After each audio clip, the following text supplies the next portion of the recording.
Good morning, ladies and gentlemen. Welcome back to Dr. Prakash's YouTube channel for continuation of Rapid Revision 2.0. Okay. Now remember, we are expecting anything from 15 to 20 questions this time. So you have to pay attention. And I know sometimes it's hard, ophthalmology is a difficult subject, but I have made it as easy as for you to absorb and assimilate. So let's roll from what we left yesterday. Remember, we'd finished up anti-glaucoma drugs. And now we're going to talk about some secondary glaucomas. Remember, so far we've done primary glaucomas. Primary glaucoma is glaucoma. The cause is not known. That is, the pressure is high, but we don't know why. Okay, that's the primary. But secondary glaucoma is we know the cause. So remember, the basic difference between primary and secondary is this: that in secondary we do not know. Beg your pardon. The secondary we know the cause of raised intraocular pressure. So what's the difference? Why should I know the difference between primary and secondary? Remember, because primary we do not know the cause. So we have to give anti-glaucoma drugs to lower the pressure, right? Since you don't know the cause. But secondary glaucomas, we know the cause. Like what? Like trauma, like uveitis, like lens-induced glaucoma. You know? So what we do, cataract-induced glaucoma. So what we do, since we know the cause, we don't have to treat the glaucoma. We treat the cause. We treat the uveitis and the pressure comes down. We treat the trauma and the pressure comes down. You understand? So basic difference of primary and secondary is that secondary we know the cause, so we treat the cause. Primary we don't know the cause. We treat the glaucoma. So that is why we need to know the difference. And secondary glaucomas, we are going to talk about two of the most important secondary. Actually, there are a lot of secondary glaucomas, but I'm glad to tell you that we don't ask you too many questions. Secondary glaucomas mostly are restricted to the two main ones that I'm talking to you about. This is called lens-induced glaucoma. Remember, lens can induce glaucomas in two different ways. Actually, there are many other ways, but we need to discuss these two. So lens-induced glaucoma, let's look at the first and the more commonly asked MCQ is phacomorphic. The other one is also there, but it's not that commonly asked. It's called phacolytic. So phaco, look at the word phaco means lens, morphic means morphology. So what happens with lens? Lens swells up. Why? Because it's a mature cataract. A mature cataract becomes swollen. It becomes intumescent. Remember, the word intumescent means swollen up, and it causes the glaucoma. See why? Look at the diagram. So this is the iris. This is the lens. And mature cataracts, as you know, mature cataracts is defined as completely opaque cataract, okay, totally opaque cataract. So mature cataract has this habit of withdrawing water from the aqueous humor like this. Okay? The aqueous humor, the water from the aqueous humor, it drains into the lens, it goes into the lens and swells up the lens like this. Look at that, this swelling of the lens. As the lens swells up, so this is called intumescent. The word intumescent is swollen up. As it swells up, look at what happens. It pushes the iris forward and the angle closes. This is the angle, and because of the mechanical pushing of the iris by the lens, it closes the angle. The angle closes and develop a secondary angle closure glaucoma, which is called a lens-induced glaucoma. Okay, it's called lens-induced glaucoma, and this is called phacomorphic glaucoma because remember morphology. The morphology swells up. The treatment for this is, remember, to treat the primary cause. What is that? The primary cause is the cataract, so we do cataract surgery. So this is the example. Remember the difference between an acute angle closure glaucoma and phacomorphic glaucoma is just this, because they look just the same. They both have raised intraocular pressure. They have a sudden acute pain, sharp pain, antechamber is shallow, pressure is very high, and patient deep pain. The only difference is an acute angle closure glaucoma occurs due to pupillary block. So you'll have a pupil block, you will see that with vertically oval pupil. Here, the cause of the block is the cataract, so you will see the cataract. So when you see the cataract, it means it is a phacomorphic glaucoma. What you do, you take out the cataract, do cataract surgery, the patient will be fine. Another way the lens can induce glaucoma is to become hypermature. This is called phacolytic. Yes, so what is that? Remember, in this case, the difference is the cataract is hypermature stage. It's one stage beyond. And remember the hypermature stage, what happens in this case is because it's a very small lens and it's a very old lens with a wrinkled capsule like this. So this wrinkled capsule, because it is very old and fragile, so it allows the leakage of these things called as high molecular weight lens proteins. Okay, HMW stands for high molecular weight. These lens proteins, they leak out. They leak out from the lens. Why could they leak out? Because remember, it's a very small, very thin, very old, fragile capsule. It develops these micro leaks, and through which these microscopic leaks, they allow the lens proteins to leak out. And see, what do? These lens proteins leak out and they close the holes of the trabecular meshwork. Remember, the trabecular mesh is full of holes? So they physically block and obstruct the holes of the trabecular meshwork, so the aqueous cannot get out. Again, the pressure rises, causes the glaucoma, but this time remember, it's an open angle glaucoma, okay? And the treatment in this case, again, because the pressure rises, because the angle, the trabecular meshwork does not allow the aqueous to get out, so the pressure rises. So again, the pressure is high. So remember, in both cases, the pressure is high, but there's a difference. Let's look at the difference, and the treatment of both is similar. Remember, hypermature cataract in phacolytic also has to be operated because that is the main cause of the glaucoma, is the cataract. So both cases, the treatment is the same. We have to operate, but there are different mechanisms. So let's look at the difference in phacomorphic and phacolytic. Okay, remember, phacomorphic is PM and phacolytic is like this. Phacomorphic, first of all, is an angle closure glaucoma. Okay, it's a secondary angle closure glaucoma because the iris is pushed forward by the lens, by the solar lens. But phacolytic is a type of open angle glaucoma. Why? Because there is no blockage of the angle, there is just trabecular meshwork blockage, physically blocked by the high molecular weight proteins. Second, in phacomorphic glaucoma, remember, it's caused mostly by mature cataract. In phacolytic, it is a hypermature cataract. Okay? Because hypermature cataracts only, they can allow the lens protein to leak out, okay? Because they have microscopic leaks, because they're very thin capsule. And third difference, in phacomorphic is an angle closure glaucoma, phacolytic is an open angle glaucoma. This you can make out by looking at the chamber. Sorry, this is, we already discussed that, we just want to say shallow. I want to make this, AC is shallow. In phacolytic, you can see the AC is shallow, but in phacolytic, the AC is deep. Okay? So that is why you can differentiate between the two by looking at these two things. But how I must tell you, the treatment remains the same, which is the cataract surgery. Very well. So therefore, these are the kinds of glaucoma. Now, this is one kind of a lens-induced glaucoma, which I said is type of secondary glaucoma. The second type of secondary glaucoma, which will have to ask you more MCQs, is the most dangerous glaucoma, called as neovascular glaucoma. Okay? Neovascular glaucoma, remember, is why called neovascular? Because of new blood vessels. And why do new blood vessels appear? Remember, new blood vessels appear for a very simple circuit. You must really memorize this right now. Remember, of all the tissues in the eye, the retina is the most oxygen consumed. Okay? That is a very important. Remember, out of all the tissues in the eye, the highest demand for oxygen, the highest consumer of oxygen is the retina. Okay? And because the retina consumes so much oxygen, so it can become easily very hypoxic, is it not? Hypoxia means lack of oxygen. When something requires a lot of oxygen and doesn't get it, so it becomes hypoxic. Since the retina demand of oxygen is so high, it easily becomes hypoxic. And as the retina develops hypoxia, it produces a very dangerous factor called as VEGF. Okay? This stands for vascular endothelial growth factor. We call it VEGF. We call it VEGF. And this VEGF causes neovascularization, which means new blood vessel formation. Okay? Now, this little circuit of 4 words you must remember. This will be asked again and again. Retina develops hypoxia. Any condition that causes retinal hypoxia will cause retinal hypoxia, will cause VEGF, and VEGF will cause neovascularization. Now, this must be very clear. Any hypoxic condition of retina causes new blood vessels formation on the eye.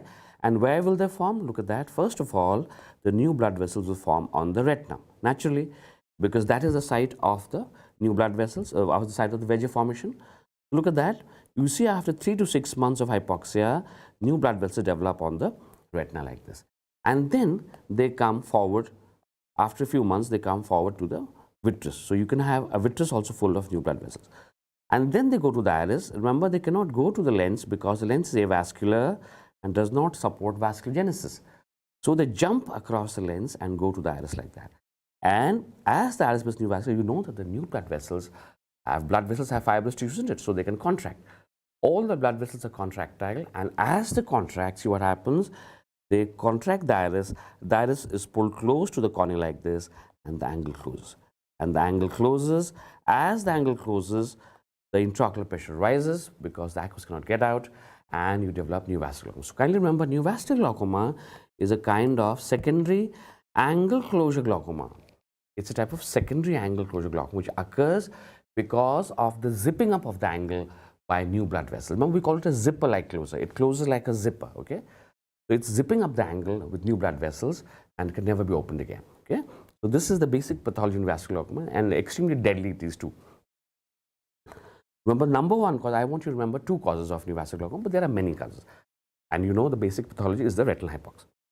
So the first one is diabetes. Always remember, Neovascular glaucoma, 30% of cases of neovascular glaucoma, the cause is diabetes.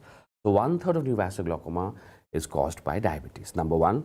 And second is called as CRVO, central retinal venous occlusion. We'll discuss these two causes, so don't worry. So these are the 1 and 2 most important causes of neovascular glaucoma. But in any condition, remember, where the retina is deprived of oxygen, you can develop neovascular glaucoma. Okay? So this is what I showed. Retinal causes hypoxia plus VEGF causes neovascularization. This pathway you really have to remember. And so as the pressure, remember, it takes time. It takes 3-4 years, sometimes 5 years before the blood vessels have contracted enough to close the angle. So it takes time, but it is relentless. And when it occurs, the pressure is very high, goes up to 50s and 60s. It's very high pressure. Because red, painful eye, and the corneal edema, because there's so much high pressure, so it forces the aqueous into the cornea. So corneal edema. And this neovascular of the iris, this is an important term you must remember. It's called rubeosis iridis. This is also called as NVI, neovascularization of the iris, NVI, which you can see in this photograph here. In this picture, you can see this. Okay? The new blood vessels are there. So the hallmark of neovascular glaucoma is that you have to see the blood vessels in the iris, which is also called by this beautiful name called rubeosis iridis, also called as neovascularization of the iris. Okay? So you see these findings and you know that the pressure is high and you know you have neovascular glaucoma. So how do you treat it? There are 2 ways of doing this. First, if it's early glaucoma. Second, it's late glaucoma. The early glaucoma we can still treat. It's not that difficult because the pressure, what we'll have to do first, in this case, we'll have to first block the VEGF. See, there are only 4 steps in this pathway. So, and 4 steps after which the retina and the neovascular are the first and the last. So there's nothing we can do there. So what we have to block is the second step and the third step. So how do I block the VEGF? We give anti-VEGF drugs. Anti-VEGF drugs, you know, there are so many of them, but at least you have to remember the first 2, who's bevacizumab or ranibizumab, the second one, and latest is called aflibercept. Okay, so these 3 if you remember, but I'll be okay if you remember at least 2, which is bevacizumab and ranibizumab. You can give any one of the 2 or aflibercept. You block the VEGF. How do we give this? This anti-VEGF drugs is injection to be given into the vitreous cavity, because remember, it has to reach the retina where the blood vessels are. So to reach the retina, we inject is in the vitreous cavity. How? Through the pars plana. You know, anytime you want to enter the vitreous cavity, there's only one way to enter the vitreous cavity, that is to go via the pars plana. So we give pars plana injection. So that is what it treats blocks the VEGF. The second thing is to treat this, remember, the hypoxia. Okay, because the basic cause of VEGF is what? Hypoxia. So that is the main cause that has to be treated. So how do you do retinal hypoxia? Treat retinal hypoxia. Remember, retinal hypoxia is treated by this procedure called as PRP, pan-retinal photocoagulation. What we do, this is the best procedure. What we do, we take a laser beam and coagulate the entire retina. Pan means whole, no? To coagulate the entire retina except the macula. So suppose this is the macular area. We fill up the entire retinal with laser marks like this. You take a retinal laser and focus on the peripheral retina, but not the macula. Okay, so this is a very extensive laser. That's why we call it pan-retinal photocoagulation. It takes about 3 weeks to perform. Okay, and this is the best of hypoxia. So now there is no hypoxia. So there is no VEGF. So there is no further neovascularization. So we have stopped the neovascularization. This is the first step. Second thing is to lower the intraocular pressure. This is not first. The step is to stop the neovascularization, and second is to treat the glaucoma. So we raise the lower intraocular pressure first with anti-glaucoma drugs. Which drugs? Remember, we can use any drugs except 2 are contraindicated. That's your MCQ. Remember, which 2 drugs are contraindicated in neovascular glaucoma? Remember, we do not use prostaglandin analogs like latanoprost, bimatoprost, etc. And we do not use cholinergic agonists like pilocarpine. Why not these 2? Because both of them, remember, they have a side effect of uveitis. They cause a lot of uveitis, and which means inflammation, which we don't want, because neovascular glaucoma already is an inflamed eye. Okay, it's a very inflamed eye. You don't want to add further inflammation by giving these drugs. So kindly remember the MCQs. Which 2 groups of anti-glaucoma drugs are contraindicated in neovascular glaucoma? Kindly remember the cholinergic agonists like pilocarpine and the prostaglandin analogs like latanoprost, bimatoprost. Okay, other drugs we can use, but you know, most of the time, because the pressure is very high, so anti-glaucoma drugs are not able to bring down the pressure. Okay, because the pressure is really high, 60, 70, 80. So we have this do surgery. Remember, we talked about this trabeculectomy, where we take out a piece of the trabecular mesh. So mostly this treatment is surgical. So we take out trabecular meshwork, and nowadays we have a latest surgery called aqueous drainage implants. Okay, ADI, or aqueous drainage implants. What we do put in an implant here on the eye, which diverts the aqueous from the anterior chamber out on the subclavicular space. Okay, this you have to do a surgery and put an implant there. But this is not generally asked to your exams. We don't go discuss in detail, but you should know that either surgery, or which could be trabeculectomy or aqueous drainage implants, we use primarily for treatment of neovascular glaucoma. The drugs are useful, but they most of the times they're not able to bring down the pressure. Okay? This is about neovascular glaucoma. What about late neovascular glaucoma? Early we can still treat, as I said. So first you give anti-VEGF drugs, stop the neovascularization, and the glaucoma followed by lowering intraocular pressure with trabeculectomy or aqueous drainage implants. But what about late glaucoma? Late glaucoma is just too late, and the patient has developed blindness. You know why blindness? Because you see, they have come to us too late, and by the time they have come to us, the angle is completely neovascularized. See, it's completely zipped up shut by the time they come to us, totally closed. Not a single bit of the aqueous can get out, and the intraocular pressure rises to a massive 70 millimeters of mercury. 70 millimeters of mercury, the pressure can rise up to. So this destroys the optic disc, which is called glaucomatous optic atrophy, and the patient develops blindness. You know, the patient develops blindness. So that is why most of the times this late glaucoma we cannot treat, because the patient is already blind by the time he comes to us. So why does he come to us if he's already blind? Well, he comes to us for the pain, because the pressure is so high and the eyeball is literally being torn apart by the raised intraocular pressure. So the patient comes to us howling with the pain, and the only way to reduce the pain is to reduce the intraocular pressure, which we do by this procedure called cyclodestruction. Look at that. Cyclodestruction means the ciliary body is to be destroyed. Why? Because the ciliary body is the main producer of aqueous. Remember, the angle is completely closed. You cannot reduce the pressure by forcing aqueous out of the angle. Angle is zipped up shut. The only way to reduce the pressure is to stop the aqueous production, which is why we destroy the ciliary body. Remember, he's already blind. He doesn't really need the ciliary body to destroy the ciliary body by two different techniques. One is called DLCP. It stands for DLCP, stands for diode laser cyclophotometer. And here we come across, remember, the third laser of ophthalmology. This is the third laser. Yesterday we talked about femto, then we talked yesterday about an NDAG, and the third laser is diode laser. So you take this laser, focus on the ciliary body, it destroys the ciliary body. The pressure comes down in a month. But these are expensive lasers, so what we prefer is to try another one, which is called as cyclocyoplex. Look at the word. Cyclo means ciliary body, cryo means cold, and pexy means destruction. Okay? So you take a very cold probe at minus 80 degrees centigrade. Look at that. It's very cold. You have to remember this temperature. Minus 80 degrees centigrade. You take this cold probe and touch it to the ciliary body like that. It freezes the ciliary body, destroys it, and this is how this destruction of ciliary body takes place. Slowly, the pressure comes down in about a month's time, because there's no further production of aqueous, but remember, the vision does not come back. Okay? So this is the sad story of late neovascular glaucoma and deadly glaucoma it is. So watch out for people with diabetes, which is the #1 cause of neovascular glaucoma, and watch out for CRVO. So neovascular glaucomas are one of the, in my opinion, it is one of the most difficult things to treat, because by the time they come to us, usually it's very late. Okay? So that's the end of glaucoma, ladies and gentlemen. We've done glaucoma. And just take a quick look at your questions if you have any so far. I hope the audio is clear and the visuals are clear, and I hope you're learning a lot of new things. Okay. Now we come to something very important, refraction in optics, where a lot of MCQs have been asked of late, sometimes 3, sometimes 4, sometimes 5. Okay. And this you should know, because this is the cornerstone of ophthalmology, remember, which is about prescribing glasses, contact lenses, intraocular lenses. Okay. So this is something very important, because this is the cornerstone of ophthalmology, because many of you wear glasses. Let's look at that. The first condition you have to know is called emetropia. This is defined as a condition where the rays of light focus on the retina. So you see what happens? This is called emetropia, when the rays of light focus on the retina like this. This is emetropia. So these are rays since they focus on the retina, so they have good vision. So emetropes don't need to wear glasses. I'm emetropic, some of you are emetropic. So we don't need to wear glasses, because the rays of light are focusing right on the retina. But alas, everybody is not so lucky. So there is a condition where the rays do not focus on the retina. They do not focus on the retina. This is called ametropia. Okay? Ametropia, when they don't focus on the retina. If they do not focus on the retina, where would they focus? Where would they focus? Well, there are three possibilities.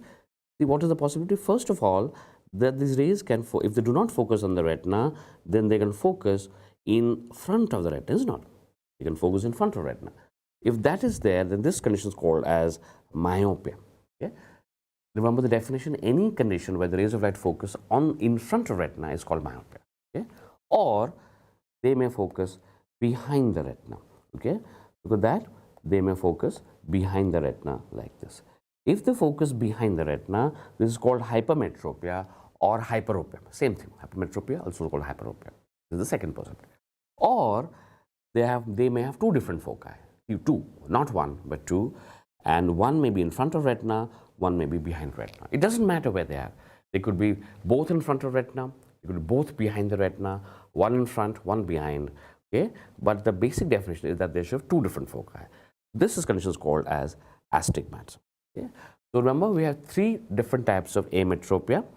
If there is in focus in front of retina, it's called myopia. Focus behind retina, hypermetropia, hyperopia, and two different foci, astigmatism. Okay? And what exactly decides? Okay, what exactly decides the fact that some of us will be myopic, some hypermetropic, some emetropic? Well, there are four factors which decide. Four factors. What is that? Depends on four things. Remember, on corneal curvature, yeah, how curved is your cornea, anterior chamber depth, axial length, the length of the eyeball. Remember, most of us are around 24 millimeter standard, and the lens thickness. So, can you remember the four different factors together? The entire refractive status depends on the combination of these four factors. Okay? That is the corneal curvature, axial length, anterior chamber depth, and lens thickness. Together, this combination will give you your final refractive status. But remember, the MCQ is out of this, the most important factor is corneal curvature. Okay? Remember, your corneal curvature is the single most important factor which decides your final refractive status. Why? Because the maximum bending of light takes place at the cornea. Okay, you are all aware that the light bends when it enters the eye. Remember, light bends at four places. From air to cornea is the first entry, that's the first bending. From cornea to aqueous humor, second entry, second bending.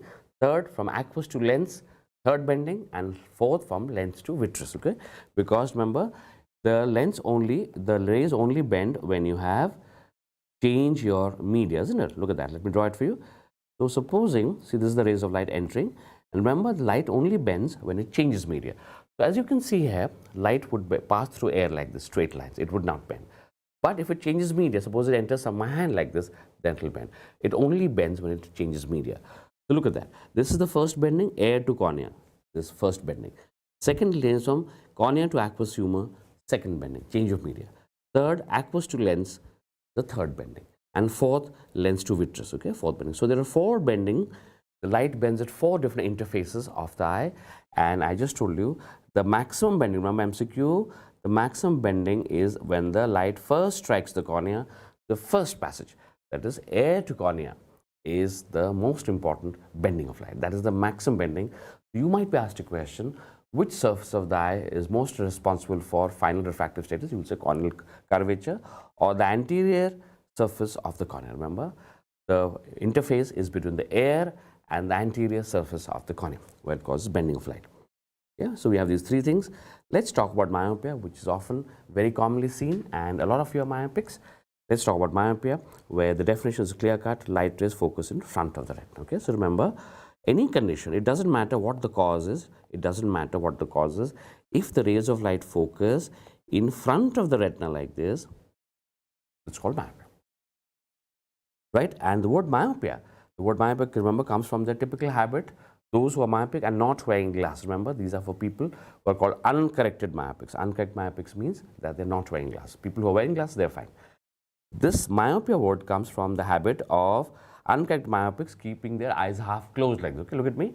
When I look at you like this, I keep my eyes half closed. If I'm a myopic and I'm not wearing glasses, then I would keep my eyes half closed. This is a typical myopic look, and from where the word myopic comes, okay?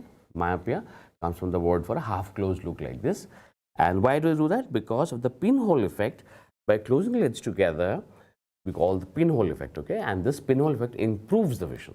So many of you, my friends, you don't like to wear glasses, but you know your vision is not very good. So what you do, you try to squeeze your eyes together like this and create a pinhole effect, which improves your vision, okay? That is how we make out that you're myopic. Okay, so look at the MCQ. Parents of a child complain that the child watches TV with the eyes half closed. Why? Because he's a myopic or she's a myopic, because they can't see and they know instinctively that by closing the lids together, squeezing the lids together, and they cause a half closed look, it creates a pinhole effect which improves the vision. Okay? That's how we detect myopics. Then let's come to the cause of myopia. What is the cause of myopia? Why should the rays of light focus in front of retina? And the first and the most common cause, remember, look at that, is called axial myopia. That means the axial length is longer than normal. Okay? So remember that the normal axial length is 24 millimeters, right?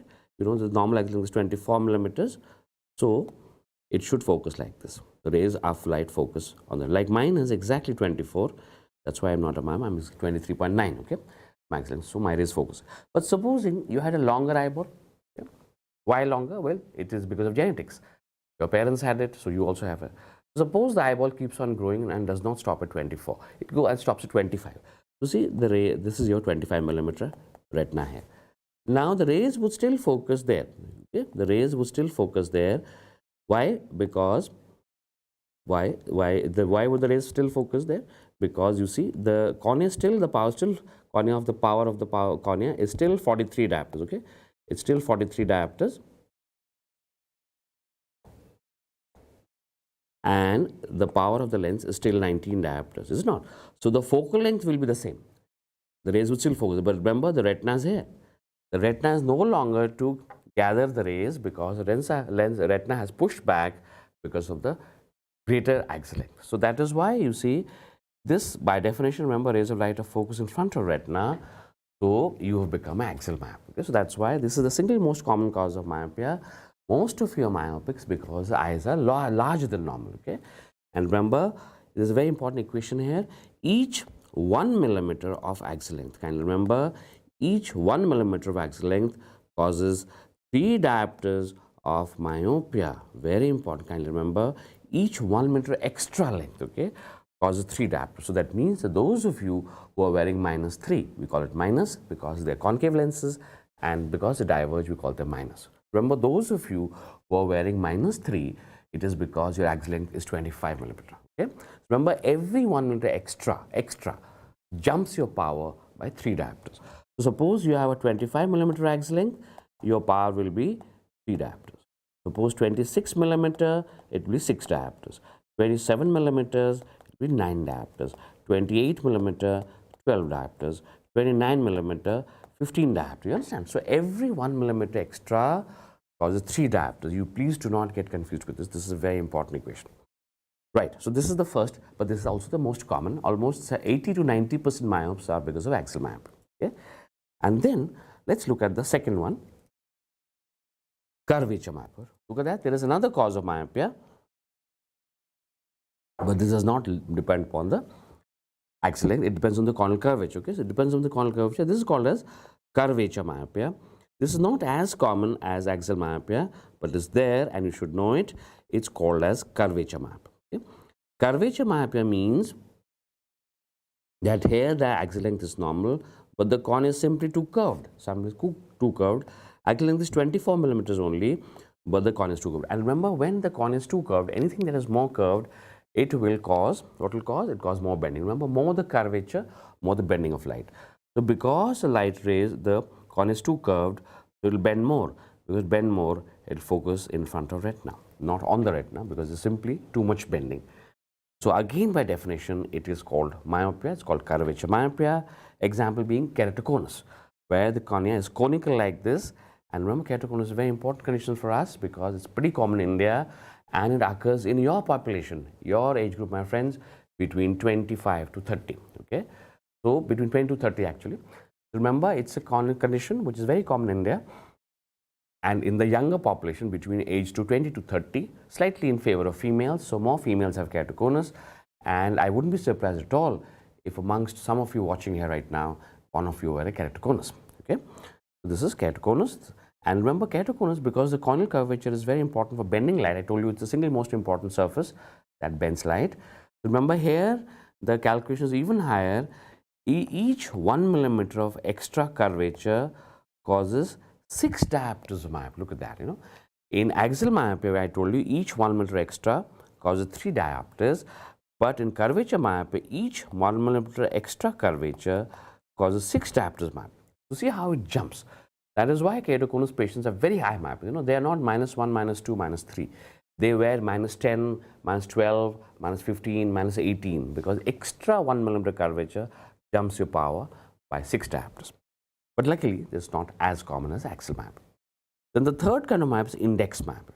What is that? Index myopia is myopia where the axial length and the corneal curvature are same. So they are normal. There is no any change here. But the refractive index increases. Okay, what is that? So refractive index, remember, is a number which tells us about how much light is bent by a particular surface. Okay, so refractive index normally of the lens is about 1.4. This is the normal refractive index. But in certain conditions, nuclear cataracts we talked about yesterday, because the nuclear cataract, there's a lot of compression of the nuclear fibers in the center. All the fibers get compressed in the center. That's why the yellowish amber color. So it increases the refractive index from 1.4 to 1.42. Okay, and more the refractive index, more the bending. Okay, so remember the facts of bending of light. 3 things bend light more the curvature, more the bending, more the refractive index, more the bending, and more the thickness, more the bending. Okay, so because the refractive index of the lens increases, so see, originally the rays of light which were focusing on the retina, now they focus in front of retina. Why? Because of the increased refractive index, because they bend more light. And why have the refractive index? Because of cataracts. So that is why this is nuclear cataracts all become myopic. Remember yesterday I told you that in nuclear cataracts patients become myopic. They have problems of distance vision, is it not? So this is how to explain the myopia, because nuclear cataract causes compression of fibers, raises refractive index, which bends more light, focusing in front of retina, right? These are 3 different kinds of myopia, but the most common is axial, followed by curvature, followed by index. But regardless, the reason is the same. The rays of light are focusing in front of retina. Okay? So what is the main problem? The main problem is that because rays of light are focusing in front of retina, so distant vision blurred. So these are typical new myopia comes to doctor, I cannot see distances. I cannot see distances because the rays of light are focusing on retina. But remember, near vision is manageable. You can see near vision. Many of you myopes know that if you take off your glasses, you can still see the books. Is it not? Your near vision is reasonably okay. Why? We'll look at that. Why is near vision okay? Because remember, near vision is always, by definition, remember, whenever you see any objects near, there's a difference. The rays of light are parallel. They're not parallel, they travel divergent. Okay. Remember, distance vision, when you look at something like this, the rays of light become parallel. Okay, this is physics. But when you look at a near object like this, and the nearer the object, the rays are more divergent. Okay. So rays are more divergent. Look at that. I've drawn it here. Rays are more divergent. So the cornea and the lens have to make it more parallel, and then they become parallel, then they start converging, and by the time they start converging, see, it's too late, so they focus on the retina. You understand? They don't focus here. Why? Because those are parallel rays. The divergent rays, they need more time. They first have to become parallel like this, and because that takes more time, they also focus later. So don't focus here, they focus right on the retina. So that's why near objects are visible to a myopic. Myopic can read near objects, but not distant objects. Okay? This is a typical problem of myopia. And myopia, so remember, what is myopia? We have to, how do we correct myopia? Therefore, we correct myopia by, we need to basically, rays of light are focused in front of retina, no? So we need to place the rays on the retina. So we need to push the rays back on the retina. How do you do that? By giving divergent lenses. Because if you put them converging, remember, anytime converging means the rays of light are coming closer. So that would push the rays more in front. No? We don't want that. We want them to go back on the retina. So we have to give some lenses which diverge the rays, which are concave lenses. This is concave lenses. So what it does, by putting this, these rays are divergent like this, and because they diverge, so they'll become parallel later, and they'll focus on the retina. So these rays, which are originally focusing on the retina, now they don't focus on the retina, because by giving them diverging lenses, the lenses have made them more divergent, which causes parallelism later, and they focus later right on the retina. So all of you who are myopics, you have to wear concave lenses, okay? And you know that it appears like this. And remember, there by physics principle, concave lenses are one close to the eyes, okay? Remember, all of you, those who are myopics, know that very well, that by it's a physics principle. It states that when you wear concave lenses, you wear it close to the eyes, okay? That gives you best vision. And many of you know that is not, because as soon as the glasses slide down the nose, your vision drops. What do? You push it back again, because you enhance the effectivity of the lens by wearing it close to the eyes. Okay? So this is an important thing to remember. Anybody who's wearing the lens close to the eyes and is constantly pushing back these glasses like that typically is a myopic. This is a myopic, very myopic gesture. Even kids are pushing back the lenses like this. And also remember, concave lenses have this important property that they minify the image size. Okay, how much? One diopter minifies by 2%. Every one diopter is 2%. So suppose you are wearing -5, your image size will be reduced by 10%. Okay? So every one diopter of glasses, you reduce the vision size of the image by 2%. Please remember that. So those of you who wear high powered glasses, suppose -10, you actually have quite a lot of minification, almost 20% minification you have. Okay, that's quite a bit. So remember that. And also very, very important, remember, so myopics are preferably undercorrected. You know? What is undercorrection? Undercorrection means that you give them lesser power. That makes them more comfortable. You can give them the full power also, but that doesn't cause comfort. They're slightly uncomfortable. They cause slight eye strain or headaches. That means, undercorrect means that supposing your power is -3, okay? Suppose you're wearing -3. Now, I could give you -3, but if I gave you -2.75, this would be better. Okay? Or even if I give you -2.5, your vision would not be affected and you would be very comfortable. So myopes prefer to be undercorrected. That is an important rule for us. We know that. And how do we know that? So we are always, even if you give them full correction, so if you give the -3, it's not a wrong thing to have it. Not wrong, but undercorrection is better.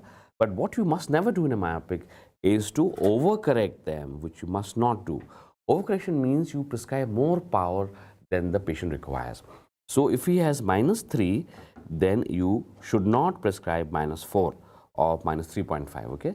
That causes a lot of headaches.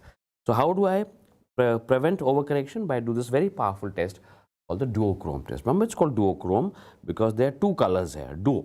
So at the end of your refraction, when you finished your refraction, ask the patient, it's right on the Snellen's chart, okay? This duochrome is present on the Snellen's chart.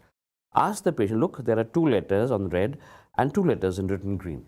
Compare the 2 letters and tell me which is clearer, And so let me tell you what is the interpretations. Remember, interpretation is that there are 3 possibilities. No, the 3 possibilities are that the patient will either say that red is equal to green, is not. So look at that. I'm going to write this down for you.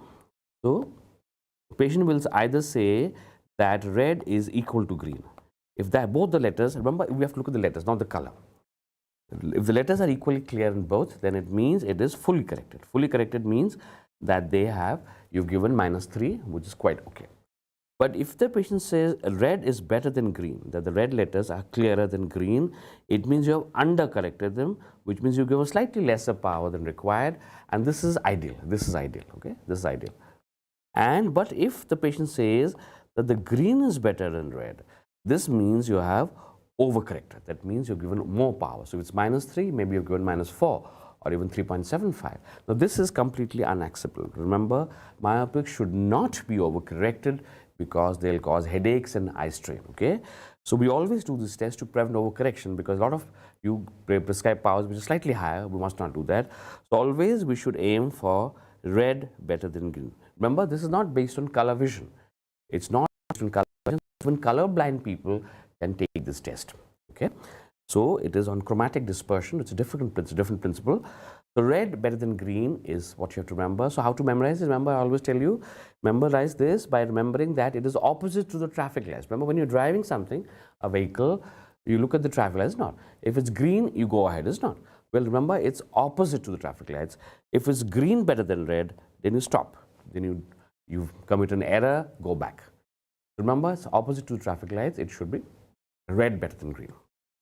Very well. So this is about myopia, and myopia we have a finished now. There's a lot of MCQs in myopia. Please remember, again to summarize, raise focus in front of retina, whatever be the cause. The main important problem is distance vision is problem, near vision is okay, and you give them concave lenses, they become very happy. Okay? Remember, myopics are very simple people, they just need to see clearly. That's all. A myopic is very simple to satisfy. You just give them concave lenses, it's very happy. Let's talk about hypermetropia. What about hypermetropia? Remember the definition: hypermetropia, hyperopia is, first you remember the definition, is the rays of light focus behind retina. Doesn't matter what the cause. It doesn't matter what the cause. Hypermetropia is hyperopia. And so here, hyperopia, remember, is a much more complicated problem than myopia. Please remember, myopias are simple, hyperopias are much more complicated. How? Let's look at that. In this case, rays of light focus, but the single most common cause why should rays focus behind retina is the eyeball is smaller, is not? It's smaller. That is why it focuses. Remember, the original eye length is 24 millimeter. So what happens? But supposing you have a 22 millimeter eyeball like this. Supposing you have a smaller eyeball, what will happen is the rays, they will still focus there, is not? The rays will still focus there. Why? Because remember, the cornea is still 43, the lens still 19. So the focal length is there. But your retina has moved forward because you have a smaller eye. The retina has come forward and the rays have gone behind. So by definition, since the rays are behind, so we call it a hypermetropia. So remember, the first and the most important cause of hypermetropia is the size of the eyeball is smaller. Okay. Remember, myopes have a large eyeball. Hypermetropes have a smaller eyeball. And the same thing is that each 1 millimeter of shortening causes 3 diopters of hypermetropia. Please remember that. Again, the same equation in reverse. Each 1 millimeter of shortening, that was elongation in myopia.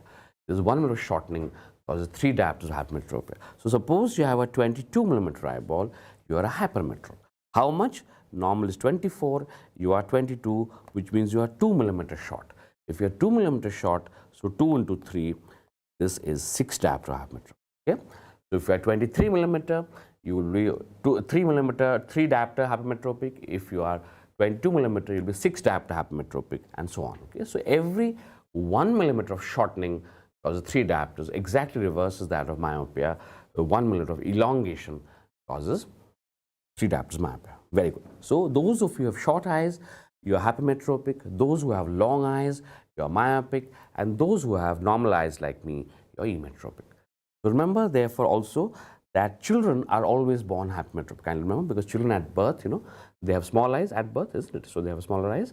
So at birth, they are all hypermetropic. So remember MCQ, all children at birth are born hypermetropic. All of us were hypermetropic at birth. And also remember the fact that what is the approximate hypermetropia at birth?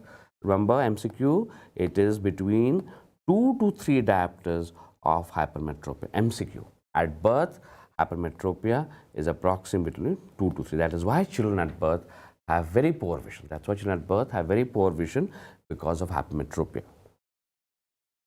Remember, at birth, children only have around finger counting or hand movement vision. They are barely there. You can hardly see.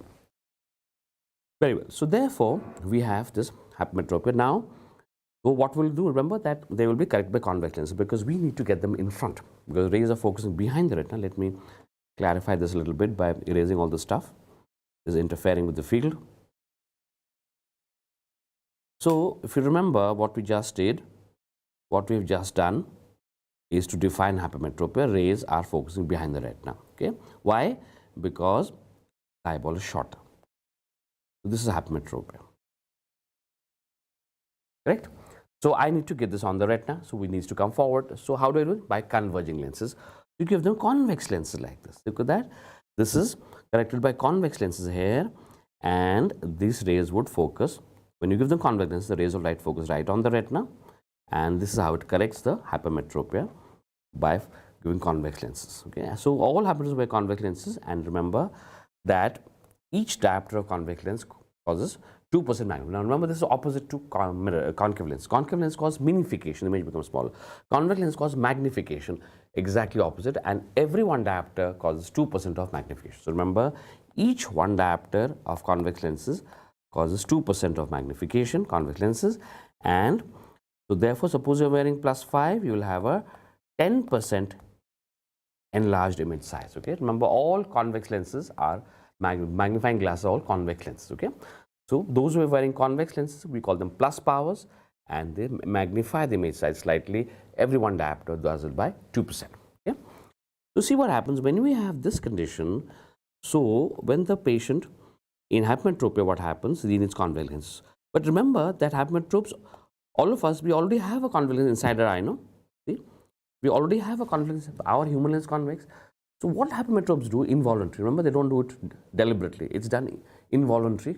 What they do, the lens increases curvature like this. The Normal human lens is also convex, okay? And because the rays are focusing behind the retina in hypermetropia, as you can see here, because focusing behind the retina, so the eye automatically increases its curvature like this. So this convex lens, which was supposed to be worn in front of the eye, involuntarily the eye borrows from its own lens, because remember, the human lens is also convex, is it not? The human is also convex, and we can accommodate. Accommodate means increasing the power by a certain amount. So that is what hypermetropes subconsciously do. They don't want to wear glasses because they wear convex lenses. So this convex lens is borrowed from their own convex lens. So the rays focus right on the retina because they increase the curvature of their own lens, they accommodate. Okay. Now the myopics cannot do that. Why? Because the human lens is convex and myopes need to wear a concave lens. So you cannot make a convex lens into concave and turn it inside out, is it not? So that's why myopes have to wear glasses, but hypermetropes don't have to because they can accommodate. Sorry, because they can accommodate and get the power. So that is what the hypermetropes do. They accommodate excessively for distance and near. Okay, both. Okay. So why is that wrong? Because remember, accommodation has been provided to us for vision only. You're quite wrong. Remember, accommodation has been provided to us only for near vision. But what the hypermetropes do, because they can't see distances, because they can't see near, they are both behind the retina. The hypermetropes are always accommodating for correcting the distance vision also, and see even the near vision. Remember, the near vision rays are divergent, so they become parallator and focus behind. So what the poor hypermetrope is neither able to see the distance nor able to see the near, okay, because by definition both of rays are focusing behind. So what he does, he accommodates both for distance and near. Now this is not a very good idea, because accommodation is provided to us only for near vision, but hypermetrope is also account for distance, so he is using excessive accommodation, which is where he develops asthenopia. He is always accommodating, trying to get the vision clear. So ciliary muscle is always contracting, and that is why, remember, hypermetropic complaints are about asthenopia or eye strain, headaches. Hypermetropes, remember, never complains of poor vision. Please remember, very important. Hypermetropes do not complain of poor vision because by accommodating, they get their rays on the retina. They have very good vision, 6/6 for distance and N6 for near. But in the effort of using excessive accommodation, they have a lot of headaches and eye aches, which we call as asthenopia. So kindly remember, all of you, very clearly, kindly remember, I must again emphasize this. Myopics will have poor vision. So when you ask them to read the Snellen's chart, they will have 6/18. But hypermetropes will have very good vision, 6/6. They will have perfectly normal vision. Why? Because they were accommodated to get the vision clear. But the complaint, because of excessive accommodation, because of for near also they're accommodating, distance also they're accommodating. So hypermetropes develop a lot of headaches and eye aches. They do not have problems of vision, remember. So those of you remember, those of you have headaches and eye aches after 2-3 hours on a laptop or a book or anything nearby, I'm sorry to say that your hypermetropes who have never been examined properly. Okay, remember, those of you who have headaches after 2-3 hours of studying, reading a laptop or phones or accommodating excessively, you're actually hypermetropes who have never been examined properly. Kindly remember, hypermetropes visual quality is 6/6. They're perfectly fine with vision, but they only have asthenopia. Okay. And because, remember, every time you accommodate, you do convergence also. Remember the three things, the triple response. Every time you accommodate, the eyes go into convergence also. So because hypermetropes are always accommodating, always converging, so this accommodates to excessive convergence, and after 5 years of uncorrected refractive error, uncorrected means not wearing glasses, 5 years of uncorrected hypermetropia, where you're excessively accommodating and excessively converging, you may develop a convergence squint. Look at that. Okay, and this is what we like to ask you whenever the patient comes us of eyes are squinting inwards like this. It means a convergence squint. The first thing you find out is he a hypermetrope or not. So that is the main cause of convergence squint. Those who are accommodating excessively and converging excessively. So after 5 years leads into convergence squint. So this, remember, this is a very important point of hypermetropic. And remember, hypermetropes do not have visual problems. They do not have visual complaints. They have asthenopia, headaches, and eye aches. But the good news for you, because many of your hypermetropes I have seen in many of my classes across the country and the world, of course, many of your hypermetropes not wearing glasses. For accommodative squint, you don't, if you have really minimal, so 1 or 2 diopters of hypermetrope, it's okay, you won't develop a squint. You need at least 4 diopters of uncorrected hypermetropia to develop a squint. So if you have, say, +4 and not wearing glasses, then only get a squint. You're +1, not wearing glasses, no squint. Okay? And so therefore, remember, to diagnose, because these patients are always accommodating, so to get the correct, and they have always 6/6. So how do you know that his hypermetrope? Remember, emetrope is also 6/6. Hypermetrope is also 6/6. How will you know the difference? Remember, the difference is that hypermetrope is accommodating. Okay, is accommodating, but you can't see the accommodation because the accommodation inside the eye. The lens is curving inside the eye. What you do to detect hypermetropia is only one way. You do something called as cycloplegic refraction. Cycloplegic refraction, which is what you add while doing correcting, while checking his power, you add the cycloplegics. There are 4 of us. Hometropine, atropine, the most powerful, hometropine, second most, third cyclopentalate, and fourth tropicamide. No? So there are 4 cycloplegics. So you paralyze the accommodation. So suppose you're confused whether the patient is hypermetropic or emetropic, because both of them have 6/6, you just drop a drop of cycloplegic in both eyes, hypermetropic also, emetropic also. Remember, even after cycloplegia, by paralyzing the accommodation, emetrope will still remain 6/6, because remember, he's not accommodating for distance. But the hypermetrope, the vision will drop immediately to 6/60, because he is accommodating for distance, is it not? So this is how we diagnose hypermetropia, because vision is equal in both. So we have to do cycloplegic refraction. Okay? Paralyze the accommodation and find out whose vision is dropping. The vision who's dropping is the guy who's hypermetropic. Okay? So remember, cycloplegic refraction is often done in hypermetropes. So any condition where the ciliary muscles are too powerful and they're accommodating excessively, we do cycloplegic refraction. So we do it in 3 important conditions. One is for detecting of hypermetropic patients. Second, because they're always accommodating. No? Second, in children. Remember, children have very powerful ciliary muscles. So every time you want to do this refraction for children, you have to use cycloplegic refraction, otherwise you'll get fooled. Okay?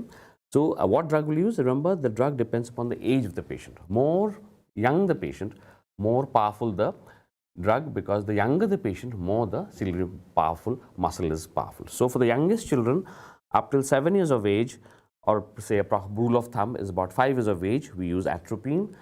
From 5 to 10 years of age, the older kids now, okay, so we can use hometropine, 5 is just rule of thumb.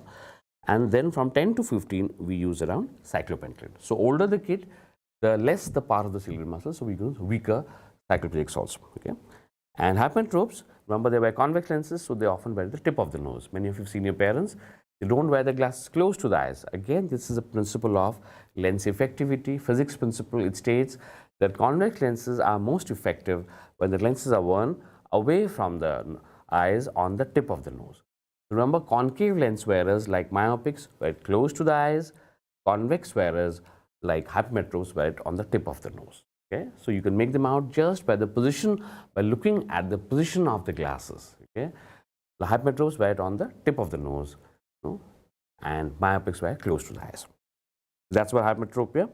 And hypermetropes, remember, because they are always, so kindly remember a couple of things in hypermetropia. A couple of hypermetropes are very commonly asked as questions because they're more complicated conditions. Hypermetropics will have headaches and eye aches. They will not have visual problem. They will end up with convergent squint. And hypermetropes also have more amblyopia. Okay, remember, amblyopia, when we talked yesterday, is children. I told you very clearly that uncorrected hypermetropes have more. You see why? Why hypermetropes are more amblyopia? Because they can neither see near nor distance. Because of the rays of light are, by definition, they are focusing here for distance, and near is even further. So both near and distance the patient can't see in hypermetropia. So because he has less vision, so these are chances of becoming amblyopic as kids. So it is the uncorrected hypermetropic child who becomes a amblyopic. An uncorrected myopic child may not become amblyopic because at least he can see near objects.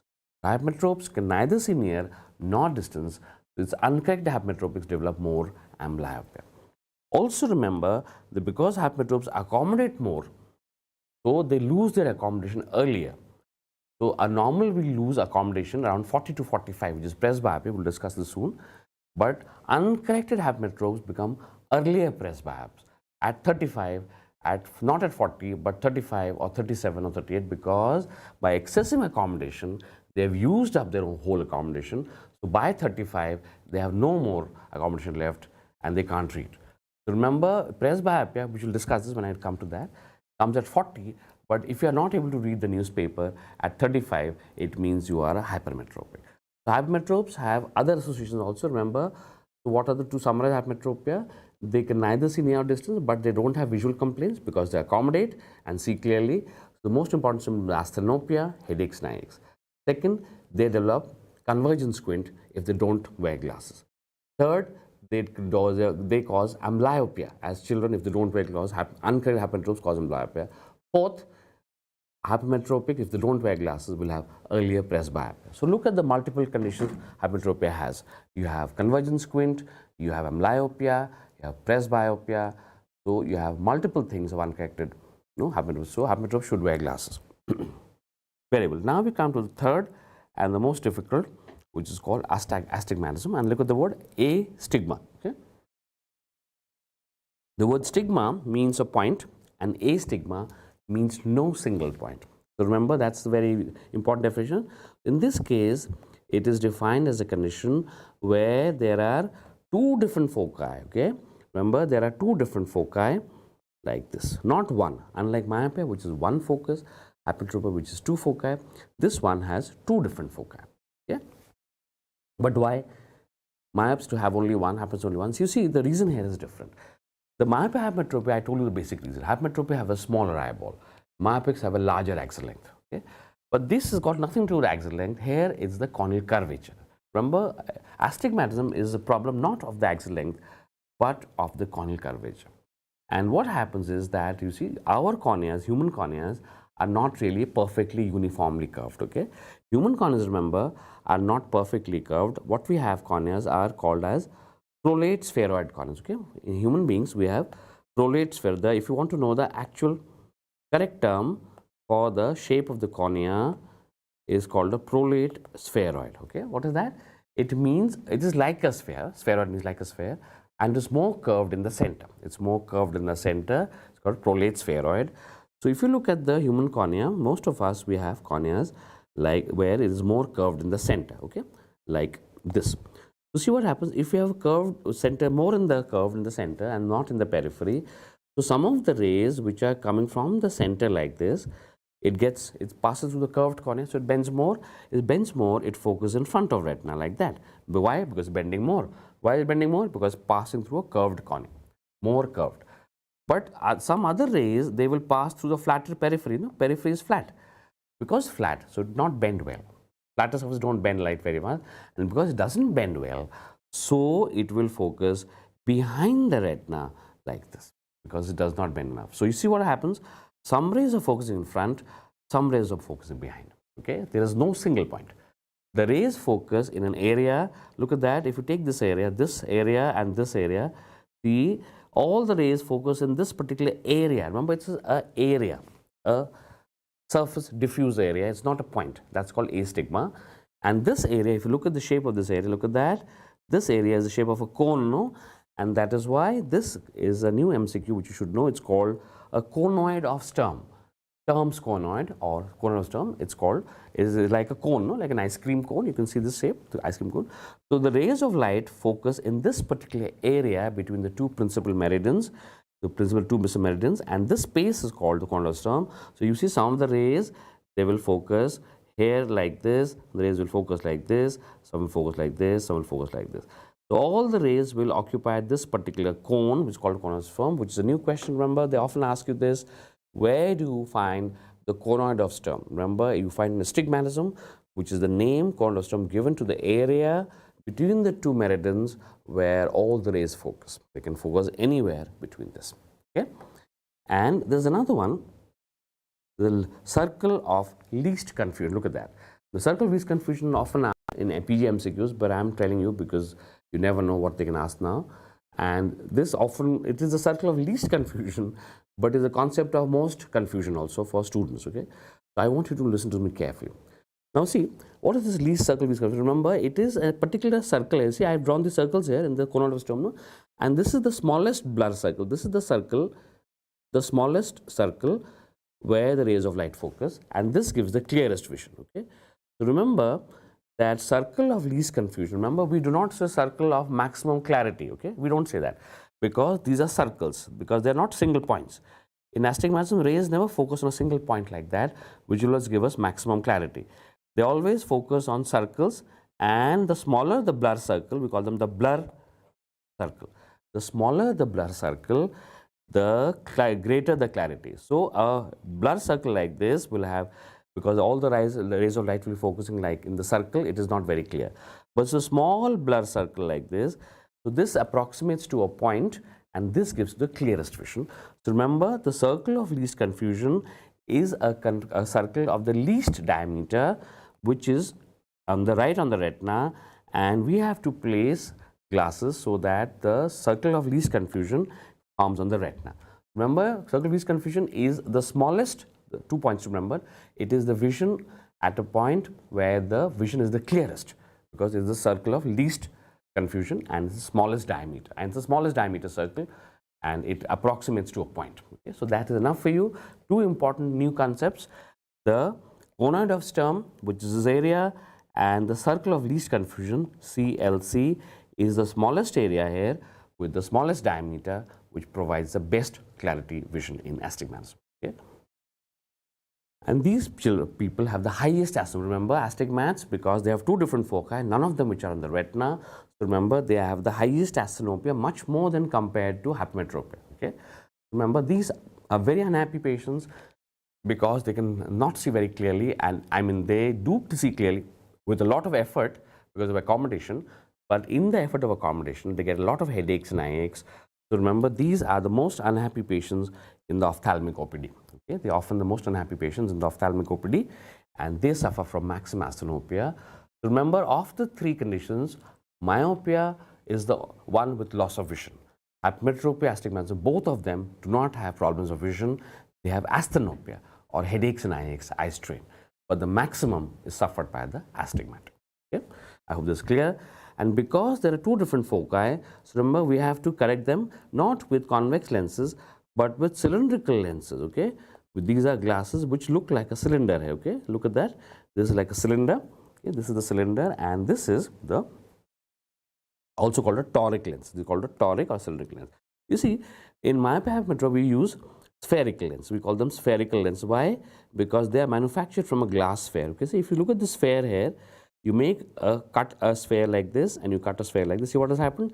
You got one convex lens, you got a second convex lens, you get a third concave lens.